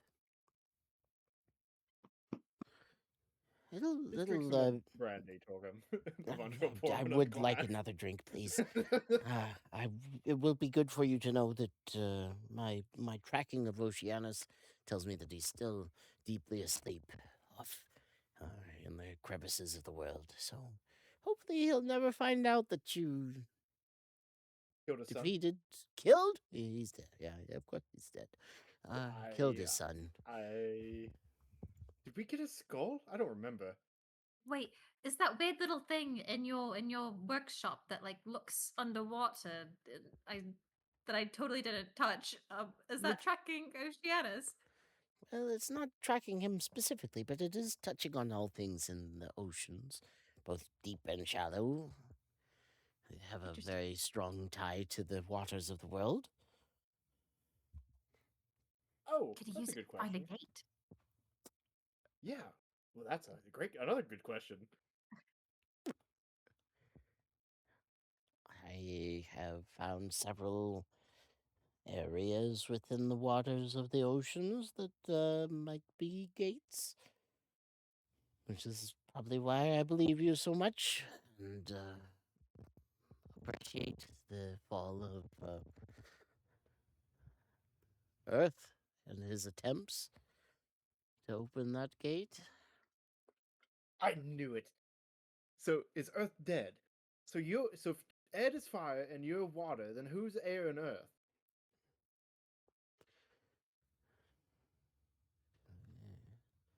Rishka and Garandian. Grandy. The spider? Sorry, wrong name. I was like, wait, who? Starts with G. You're right. That's the Rishka spider. and- I know Rishka is there. I don't remember who is Earth. She's an important dwarf. Nice beard. Wait, the air one is a good dwarf? Who? Riska. Is Riska the dwarf? Or is No, the no, other no, one? no. She's a. He flaps his arms. She's a bird. Bad. Like an Arakakra. Yeah, Or something like like an that. Owlin. Aarakocra, I think. I only met her like once, twice. Met her twice.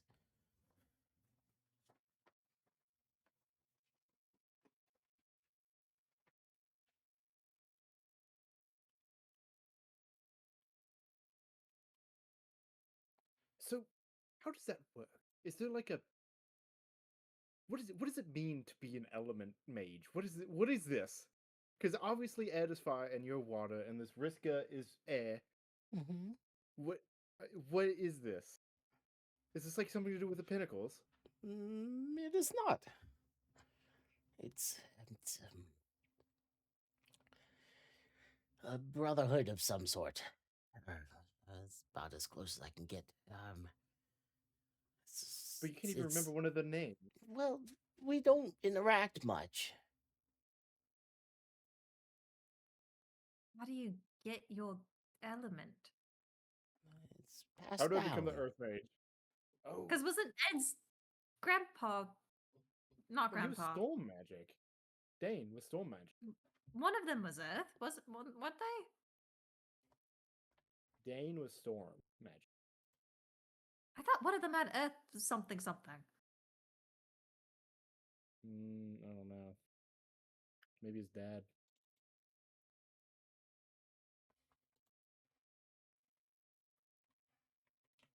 I wrote Edmund's it? grandfather, wind and earth based magic. I don't. I don't know. I don't remember. I remember Dane. I don't remember.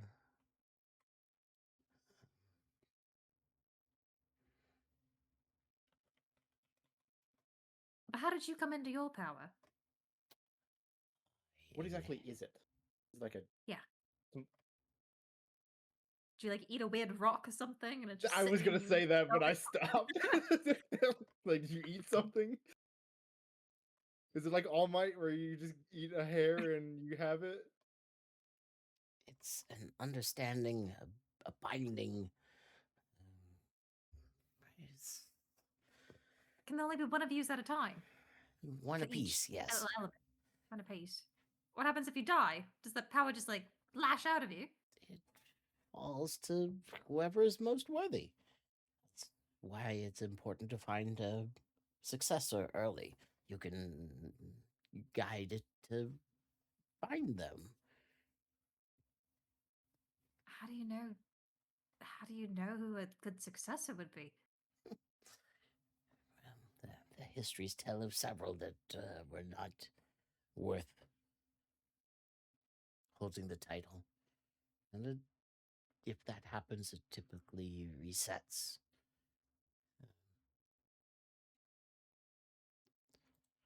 But what is your job as water? Just manage the oceans? Talk to the fish? To watch, Aquaman. to protect, to it's different for everyone. We just do what we feel is best. And I have a strong hand with water, and that helps with building machines. I'm sure you can understand the importance of liquids in machine craft. Young Can Ed, you like shoot water out of your fingertips? yeah, I'm sure you could as well if you really tried, but yes. Rat just stares at her hand. Okay. Avandra will pull out the endless decanter of water and just spray it on her hands. A little water on her hands. Wow. Well, it Whoa. goes beyond that, and it binds to each individual person and how it expresses itself. I really shouldn't be telling you all of this, but Dane held If I fire go- before Edmund, and my great-grandfather held water before I did. I don't know about Rishka. I can't think of what her name is now. Sorry, that was a curveball question, wasn't it? But her mother was Pomea. I remember that. She was a great earth mage. But it's different for dwarves. They can sing to the stone. They can sing to the metals in the stone and change its properties. This is the most beautiful thing that I've ever seen. And Pomea was exceptional in her skill. Is this singing something only dwarves can do? It's something that they're best at. But it's not exclusive to the dwarven race.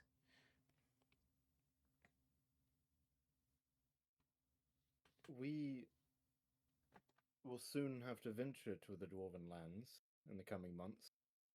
Is there someone down there who you would consider an ally that we could meet? There are a few. I know a smuggler brings me some fine ores.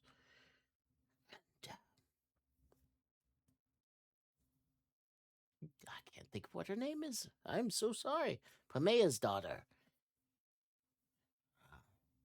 I haven't heard from her in a while. If I'm telling the truth, I haven't heard from any of my dwarven contacts in a while. That's a good sign. Always a good sign. Well, they're very private people.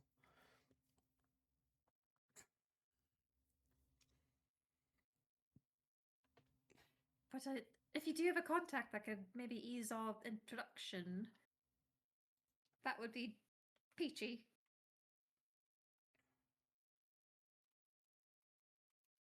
Also, may help if we get a letter from Edmund saying that we're like envoys or something. Representatives of the Empire. There to Grenga. Her negotiate name was peace. Grenga. Grenga Oakenbraid.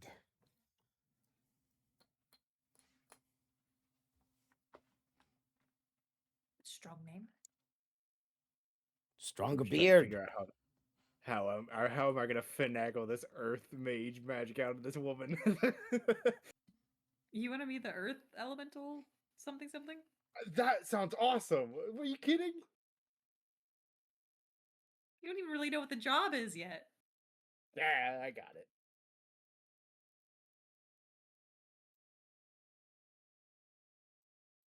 I don't know. Maybe. I want to go meet her. That's for sure. Grenga Oaken. I spelled that correct. Look at that.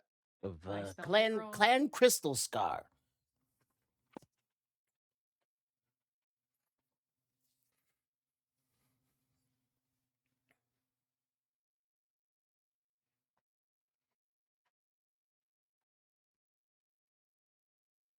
You've heard that name before. What, Crystal Scar? Yep.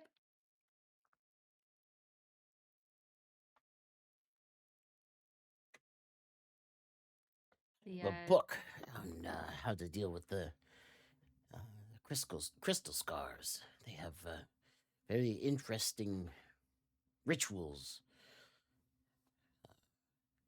If you're going down there, let me know before you go, and I'll provide the book for you.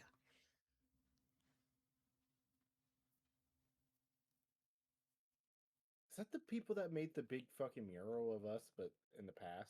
Or it was Gahash. Crystal Was it Scar's really? one of the big main dwarf clans, one of the 5. Mm-hmm. Well, what I said was player. Character.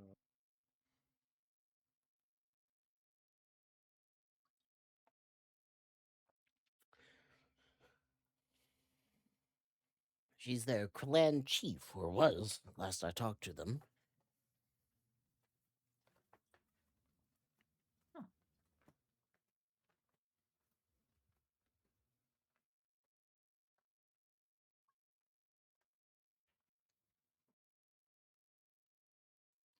Big red beard, you can't miss her. Uses an axe. Hey. Big axe? Big axe? Actually, you'd probably enjoy fighting her. She likes fighting as much as you do. I'll have to ask. That was a good laugh. that sounded like a small gnomish man's laugh. Thanks, I've been practicing.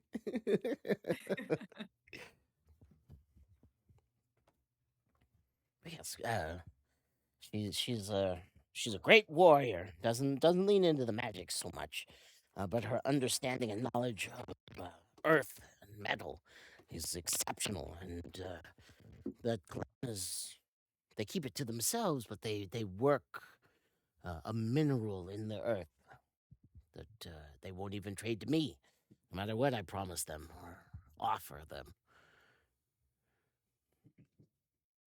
make most of their weapons out of it. What is it? Don't know. I haven't been able to work on it. None of my predecessors have been able to get even a shard of it. They keep it close Is to it like- themselves. Weird fractal stuff at all? Or no? You know, I'm not sure, but it does have a very crystalline structure to it.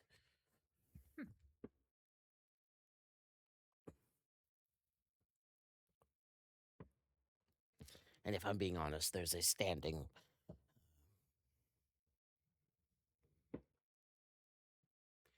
warrant, I suppose.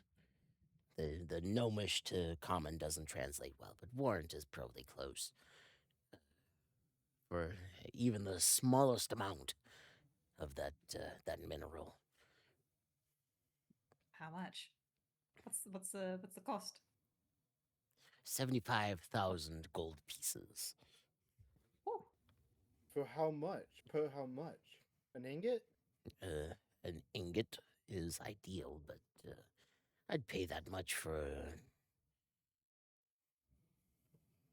He looks at all of you and says, probably about as much as the length of your middle finger. And points at Rat. She probably has the largest hands. 70,000 gold pieces for a 3-foot bar or 3-inch bar of this stuff? It's it's hasn't like been allowed good. outside of their clan in generations. Is it like good at? What's it good for? Is it just like good at conducting magic or making things or what's It's- it do? It's susceptible to being worked even more so than your halberd. Point at it. And it acts like a sponge. It amplifies and reinforces magics laid into it. Huh.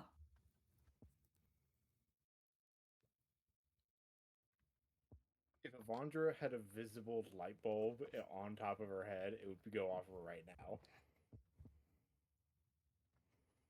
Well, don't get too excited about it. As I said, they haven't let even a speck of that mineral outside of their clan in generations. They're the only ones that know how to work it consistently, or even know its properties. Does it have a name? What was it called? We haven't been able to study it enough to even give it a name. I'm sure the dwarves have a name for it, but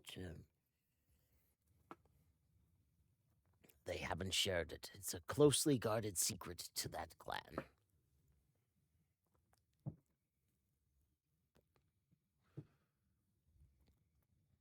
All right, I now want to do dwarf stuff before pirate stuff.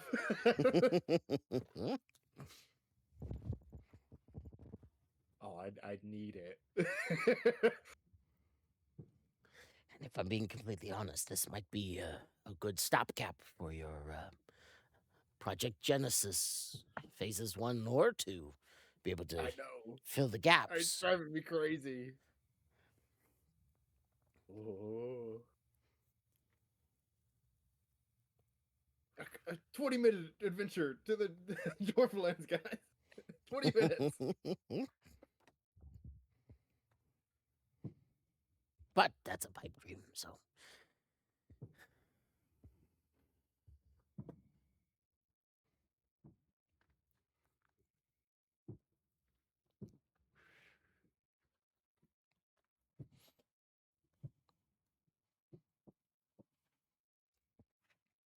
That's up there with the brain of a lich.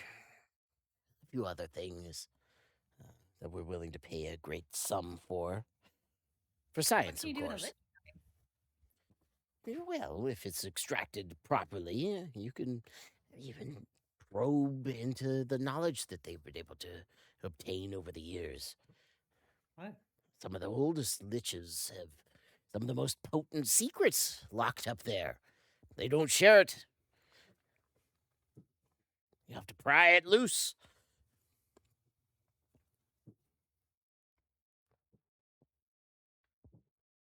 I don't know any liches. Unfortunate. Most don't. Those that meet liches end up dead or turned into liches themselves. It's a lich, not a vampire.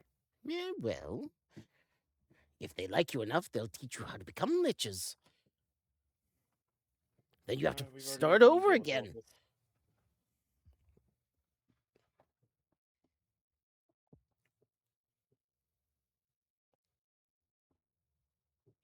Oh, fuck. Well, tonight has been very enlightening. Well, I'm going to hold you to taking me to this Orphrix soon. I have to say, I probably have too much to do proper science, so I think I will go home. Do you have a means of teleportation, Torgrim?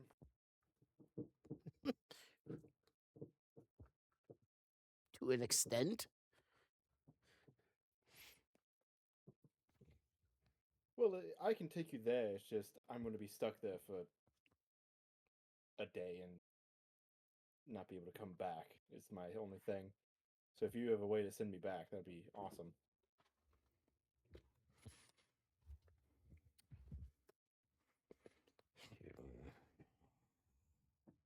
Like a teleportation circle or something in Deep Delve that you could stamp me back to. Well, we do have a teleportation circle, but it would take. Actually, we might be able to work that one out. Might have to take a lesser tinker with me. Well, then also maybe a sending stone to you. Oh, actually, I have a sending stone. Are y'all okay? Oh, Maxwell left. Fuck, Maxwell, why do you have to leave? He's upset. Why is he upset? Mm-hmm. You know why he's upset. You know know. why he's upset. I know why he's upset. You're acting like daddy's girl.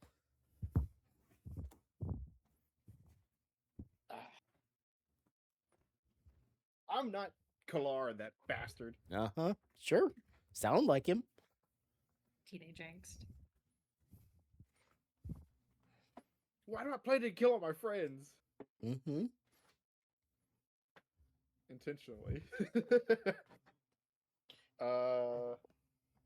Well, we'll work out the pieces of it.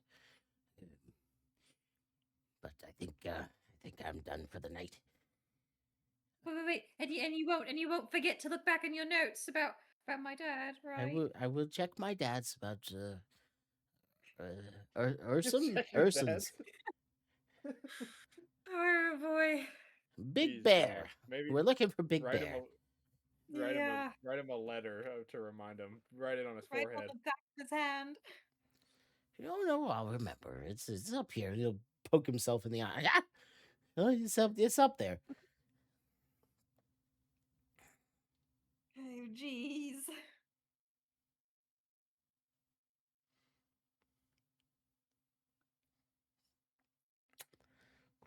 Well, I'll bid you Well- good night. This was an enlightening conversation, at the very least.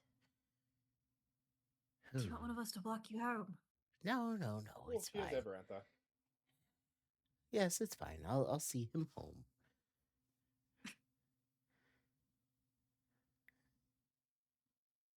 Okay. Well, thank you both for coming. Thank you for all your help and the help to come. All right. Well, good night.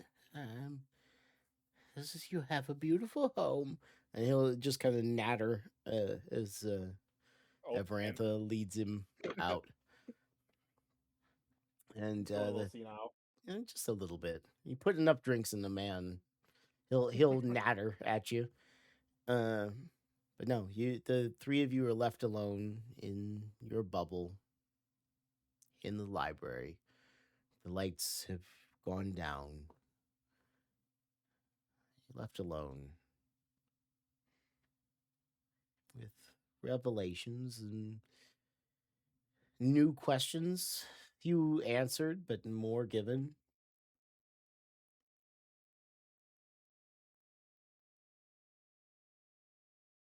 Avandra will kind of slump down in her chair and sigh and say, I was not expecting that reaction out of Maxwell.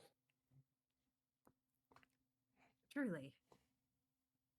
No, not really. Not exactly. I expected him to be upset, but I didn't expect him to be upset like that. I don't understand. What do you mean? Upset in what way, if then? He said I reminded him of Kala. I know, but No, you didn't. no. He said that to me. Oh, yeah, you're right. That was private. Like, no, you didn't. No, you don't.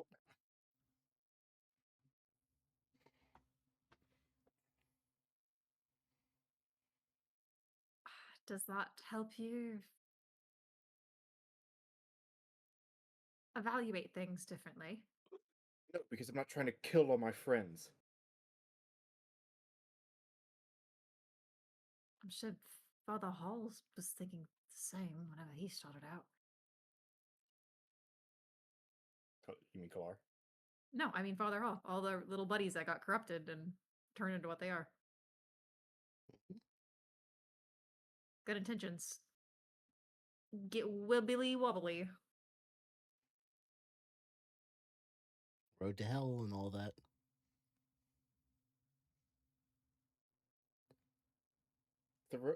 I've never understood that expression.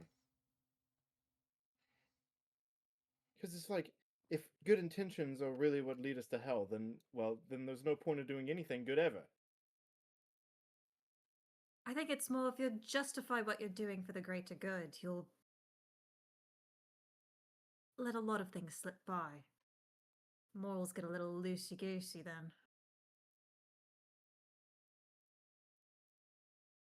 I don't plan on killing anybody, mortally wounding anyone, or I'm nothing like him. Just because I'm a little charismatic?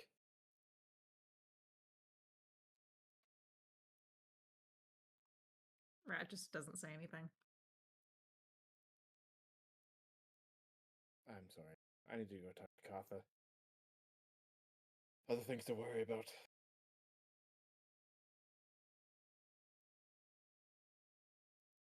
Look, just. I have your back, right? You're not alone in this. And if this is something you want to pursue, like I said, I'm not going to stop you. I just want to keep you breathing. Do you need to breathe? You don't need to breathe. I I appreciate just want your heart to Good. keep moving. this. Thank you, Rat. Truly. It's just... I just don't understand. I've done nothing but save them, and then he says that to me. I get it. I do. Just it hurts a lot.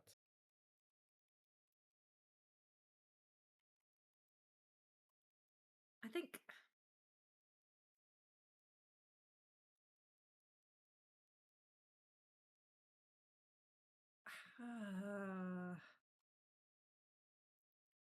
I imagine he's feeling scared. All you lot have a sort of kinship, right? And you put all this faith into this guy with his big grand ideals, and it hurt. It hurts you all. And now maybe he's wanting to focus on the people and keep you all together, and here you go with a big new shiny thing again. That's more important than everyone else. I don't know. He just might be more. Or maybe you're just more up in the clouds than he is.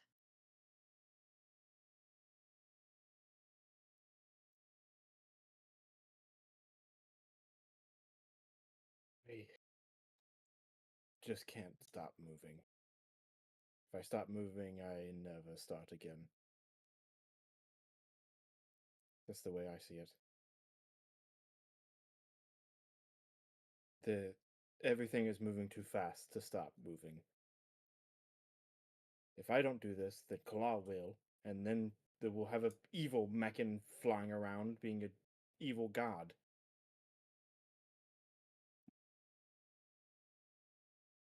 This is the only option. Faith aside, that will completely destroy the pieces of Meccan, which I will not stand for. I think it's dangerous to assume there's only one option. I think there's always choices we can make, and the moment we get backed into a corner and forced into a decision, that's when things go wrong. I wouldn't be so quick to say this is the only way to go.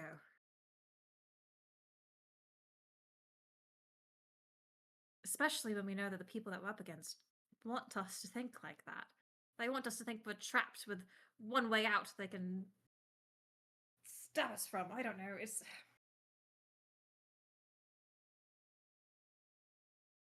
Just don't let the thought of that consume you. You might not be aware, you probably are. I think you have a bit of an obsessive personality, Avondra, and it kind of burns you at both ends. Just try not to get stuck in that loop. I'm aware. Was it a mistake to tell him? Should I just not said anything to the Mechanites?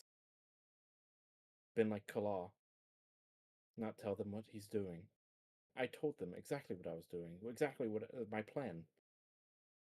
Kala was always vague. I think you were right to tell because now they have the opportunity to choose for themselves.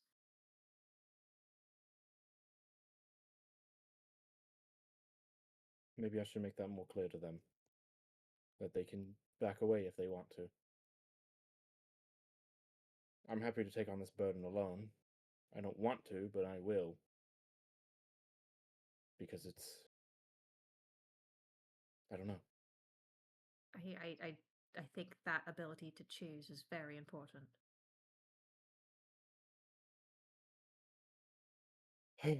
I'll make some time to speak with this Mechanite soon.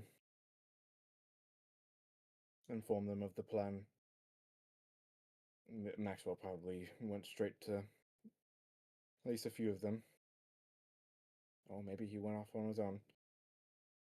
I probably need to go find Cartha before she goes to bed so that I can prepare. You worried at all? Getting cut open tomorrow? I guess. I don't know. So many other things are so much more pressing. Well, this is pressing, but it's like... I don't know. There's not a thing trying to kill me. It's just a surgery. Sure, it might kill me, but it's not like I have any control over it at this point. I'll be asleep more than likely. And plus, there's Luna and Doc and Katha and all these other healers here that can help. Some of the greatest minds of the Empire. I'm sure they can figure something out. I've already made all the preparations I can. It's time to leave it to my friends to do. Does your mom know you're about to get cut open?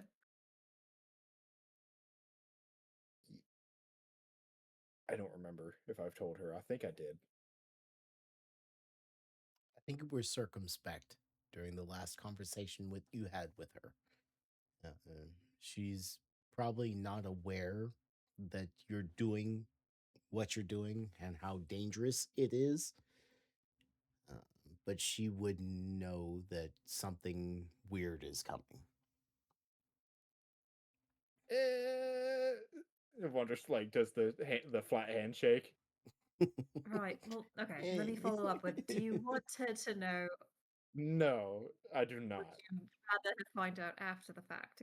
Got it. Okay. Yes. It would. Then she'd just be worried. And there's nothing to worry about. And if there is something to worry about it after. Not before. Okay. Up to you. Not my mother. Probably get an earful afterwards. Well, keep it on the down low. You don't want her to know at all, even when you're like next a week She of didn't- convalescence.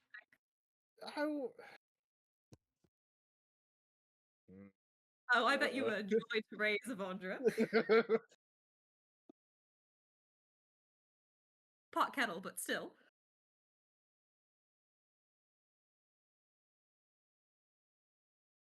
I'll tell her I have a surgery coming.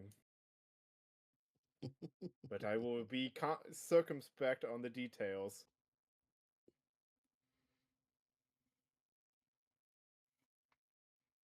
Do what you think's best. Do you need anything from me? I'm not, I'm not the magic-y sensitive type, so it's not like I can be in your arm guts with them. But I would like you nearby in case something goes wrong. But other than that, you're kind of asking the wrong person, I think. yeah. Okay, I can do nearby. I'll check in with, I guess, Doc or Koth or whatever tomorrow.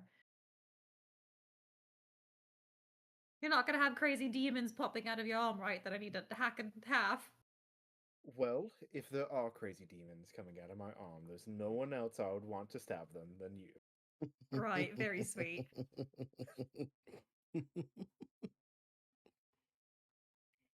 Because of everyone I know that is good at stabbing, you're the best. Thank you.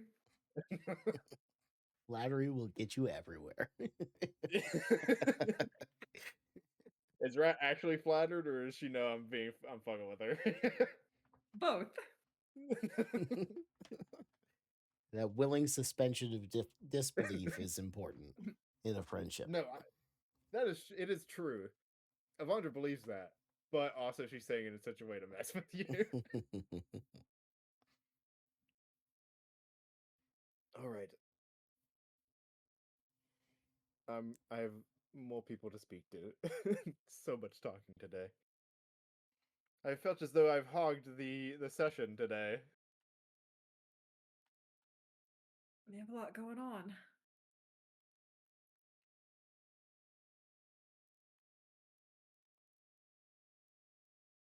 If Alethra is still awake, Wanda would go and explain to her gently that I will be undergoing surgery and that the Master of the Peace Tower has personally come to do it as due to my noble title, and make it in such a way that it was more of a formality than anything. Sure. If I can, to it's in really good hands. And It's fine. Trust me, Mom, it's okay. I'm gonna be under for a little while. Just don't worry about it.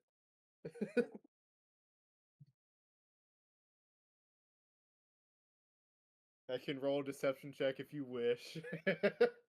Yeah, give me a deception check.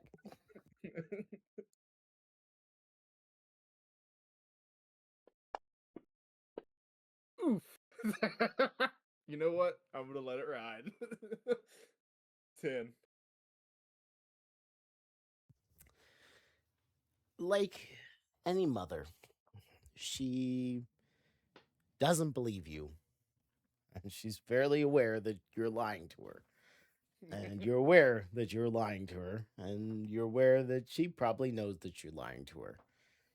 But you go through the motions and you comfort her, and she allows herself to appear to be comforted.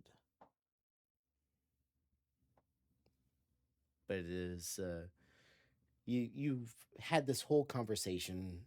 She's in her nightgown. You have it over tea. She asks a couple of pointed questions about the whys and the what fors that necessitate this surgery. And probably the last thing that happens is you're getting ready to leave. She pulls you into a hug. She says,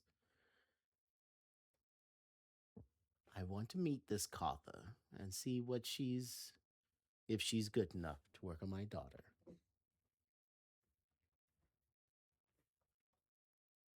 Well, I was gonna go speak to her now about some technical details of the surgery, if you would like to come with. Oh, I'm already dressed for bed. I'll speak with her tomorrow. All right. I'm sure you'll have a chance to meet her before I'm under. Good, and I will be right there when you wake up.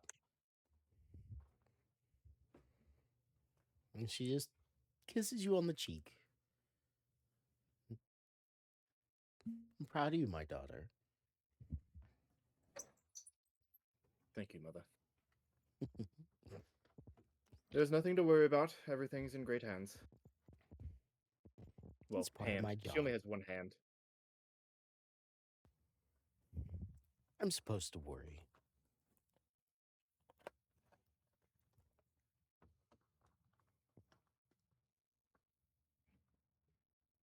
And then, yeah, for the rest of the night, Avandra will sit down with Katha and tell her everything that she wants to know.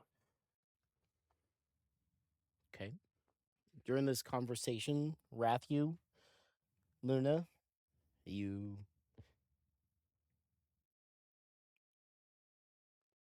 running around, dancing naked in the yard. What are you up to? Not Sounds tonight. fun. Yep. Yeah, Not it's not a full moon.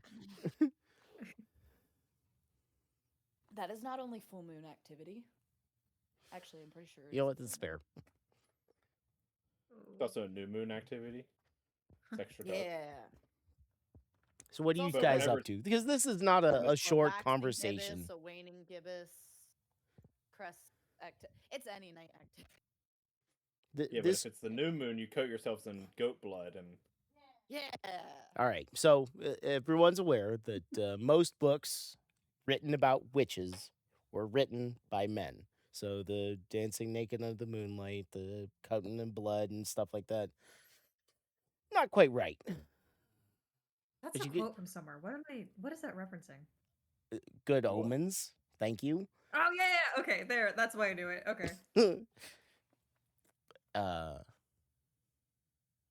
It's but different. yeah. Well, don't all women have? No, I won't say that. What? Careful. Nothing. Don't worry about it. Go ahead. I No, caught I'm myself. curious No, now. no, Yeah, you're nope, playing I a I wanna woman know right what now. You believe Avandra has. Let's go. Nope. Whoop. That didn't happen. I'm not going to say that. So Avandra's off talking to mom. It's going to be an involved conversation. Mom's aware. Given the man that she fell in love with, she's aware that there are greater things out there. She'll have some questions and let you lie to her. What are you two up to? Luna, you go Rathu. first. Real brain is Luna. tired, and I need to think.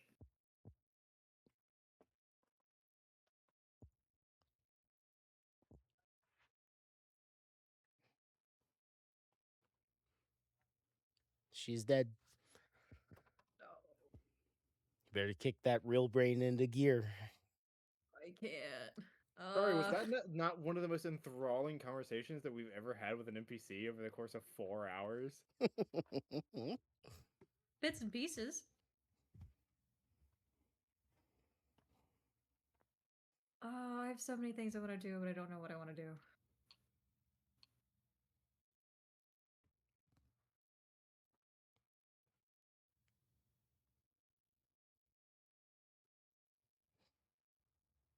Sorry, give me a second. Take your time.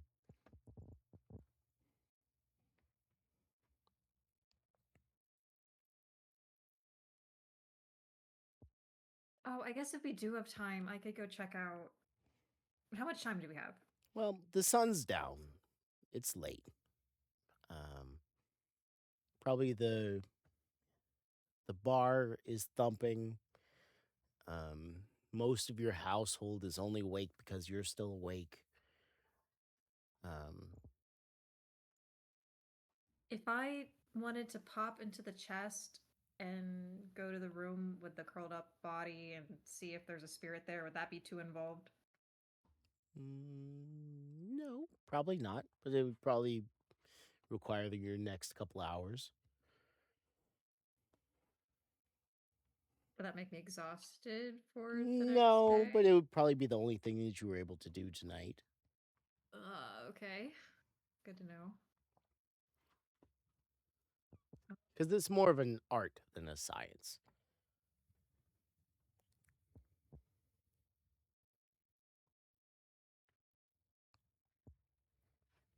Sure. I'll Rat will squirrel away to do that. Yeah. Okay. The chest is in a fairly secluded, safe area that you all, at the moment, have access to. You activate the uh, level with the corpse. Flip Yes. the top open, and looking down, it's about a 15-foot drop. And the walls look like they're made of stone. Simply made, but structurally sound. And the very bottom is just a simple slab.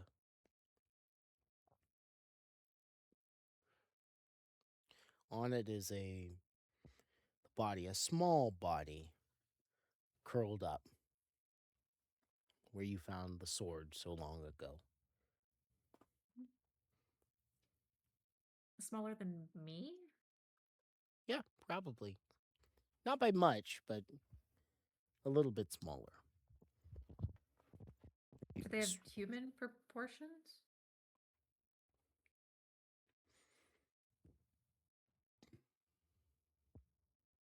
Yeah, it's not like a tall gnome or dwarf or a short elf. It's fairly well mummified. Skin stretched taut. No hair. Just Okay. huddled down. Rat will sit crisscross on the ground with her back to the wall. Close her eyes and step out as her echo. Take a look, see if anyone's there. Okay. Cat Rat steps out, looks around, and the space shifts slightly in Cat Rat eyes. The corpse is still there, but there's these ephemeral walls around it. The gap leading up and out of the chest isn't there. The texture of the walls shifts very subtly to something a little bit rougher.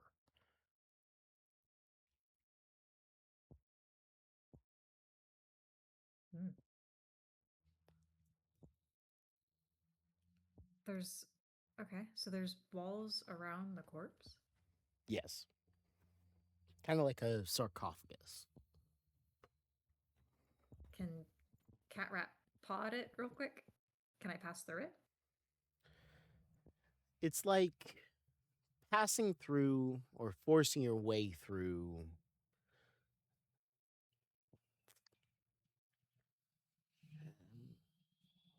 maybe jello that's been sitting for far too long. It's got that tough outer layer. You're able to force your way past that into the softer innards and into where the corpse is at. And a wisp of a being is floating above the head.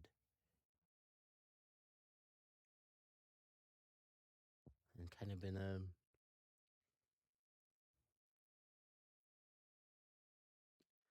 voice that's neither male nor female nor old, not young, just kind of there. You're not supposed to be here. Why not? This is a safe space. locked away. Why do you need to be locked away? It's safe here. Safer than elsewhere. Are you hiding from something? I am. Are you the something that I'm hiding from? Guess I'm I not don't quite think so. sure.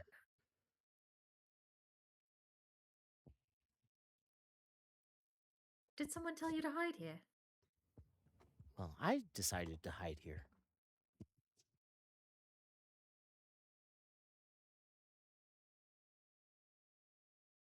Bit of a strange place to hide.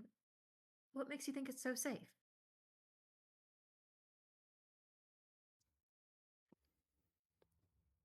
'Cause nobody should be able to get here. I will be right back. Okay. Same.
All right, Raphu.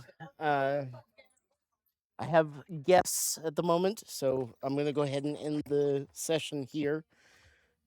Bitches, gripes, and plates for me.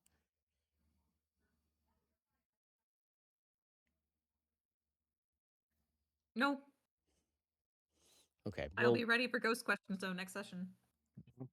you're welcome. Had a lot of fun. That's why I'm doing this, to give you some time with ghost questions. Cool. Next week I will see you. Same bad time, same bad place.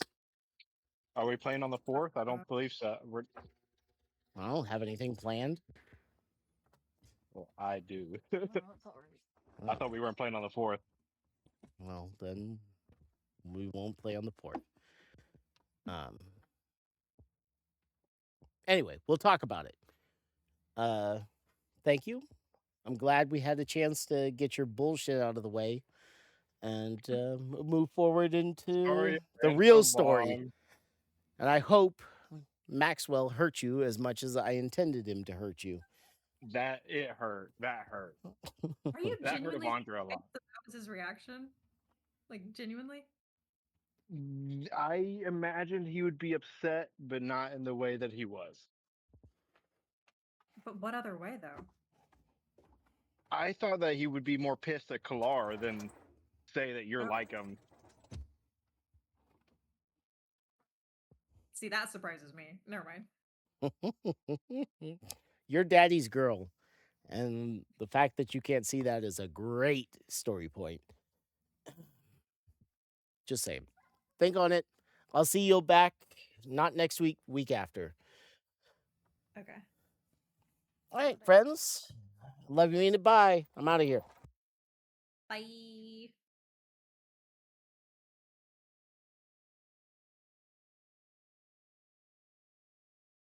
So, like, if you want to talk about the Kalar stuff, I'm down. From like a Parker perspective rather than a Avandra perspective. Yeah. So, Parker, kind of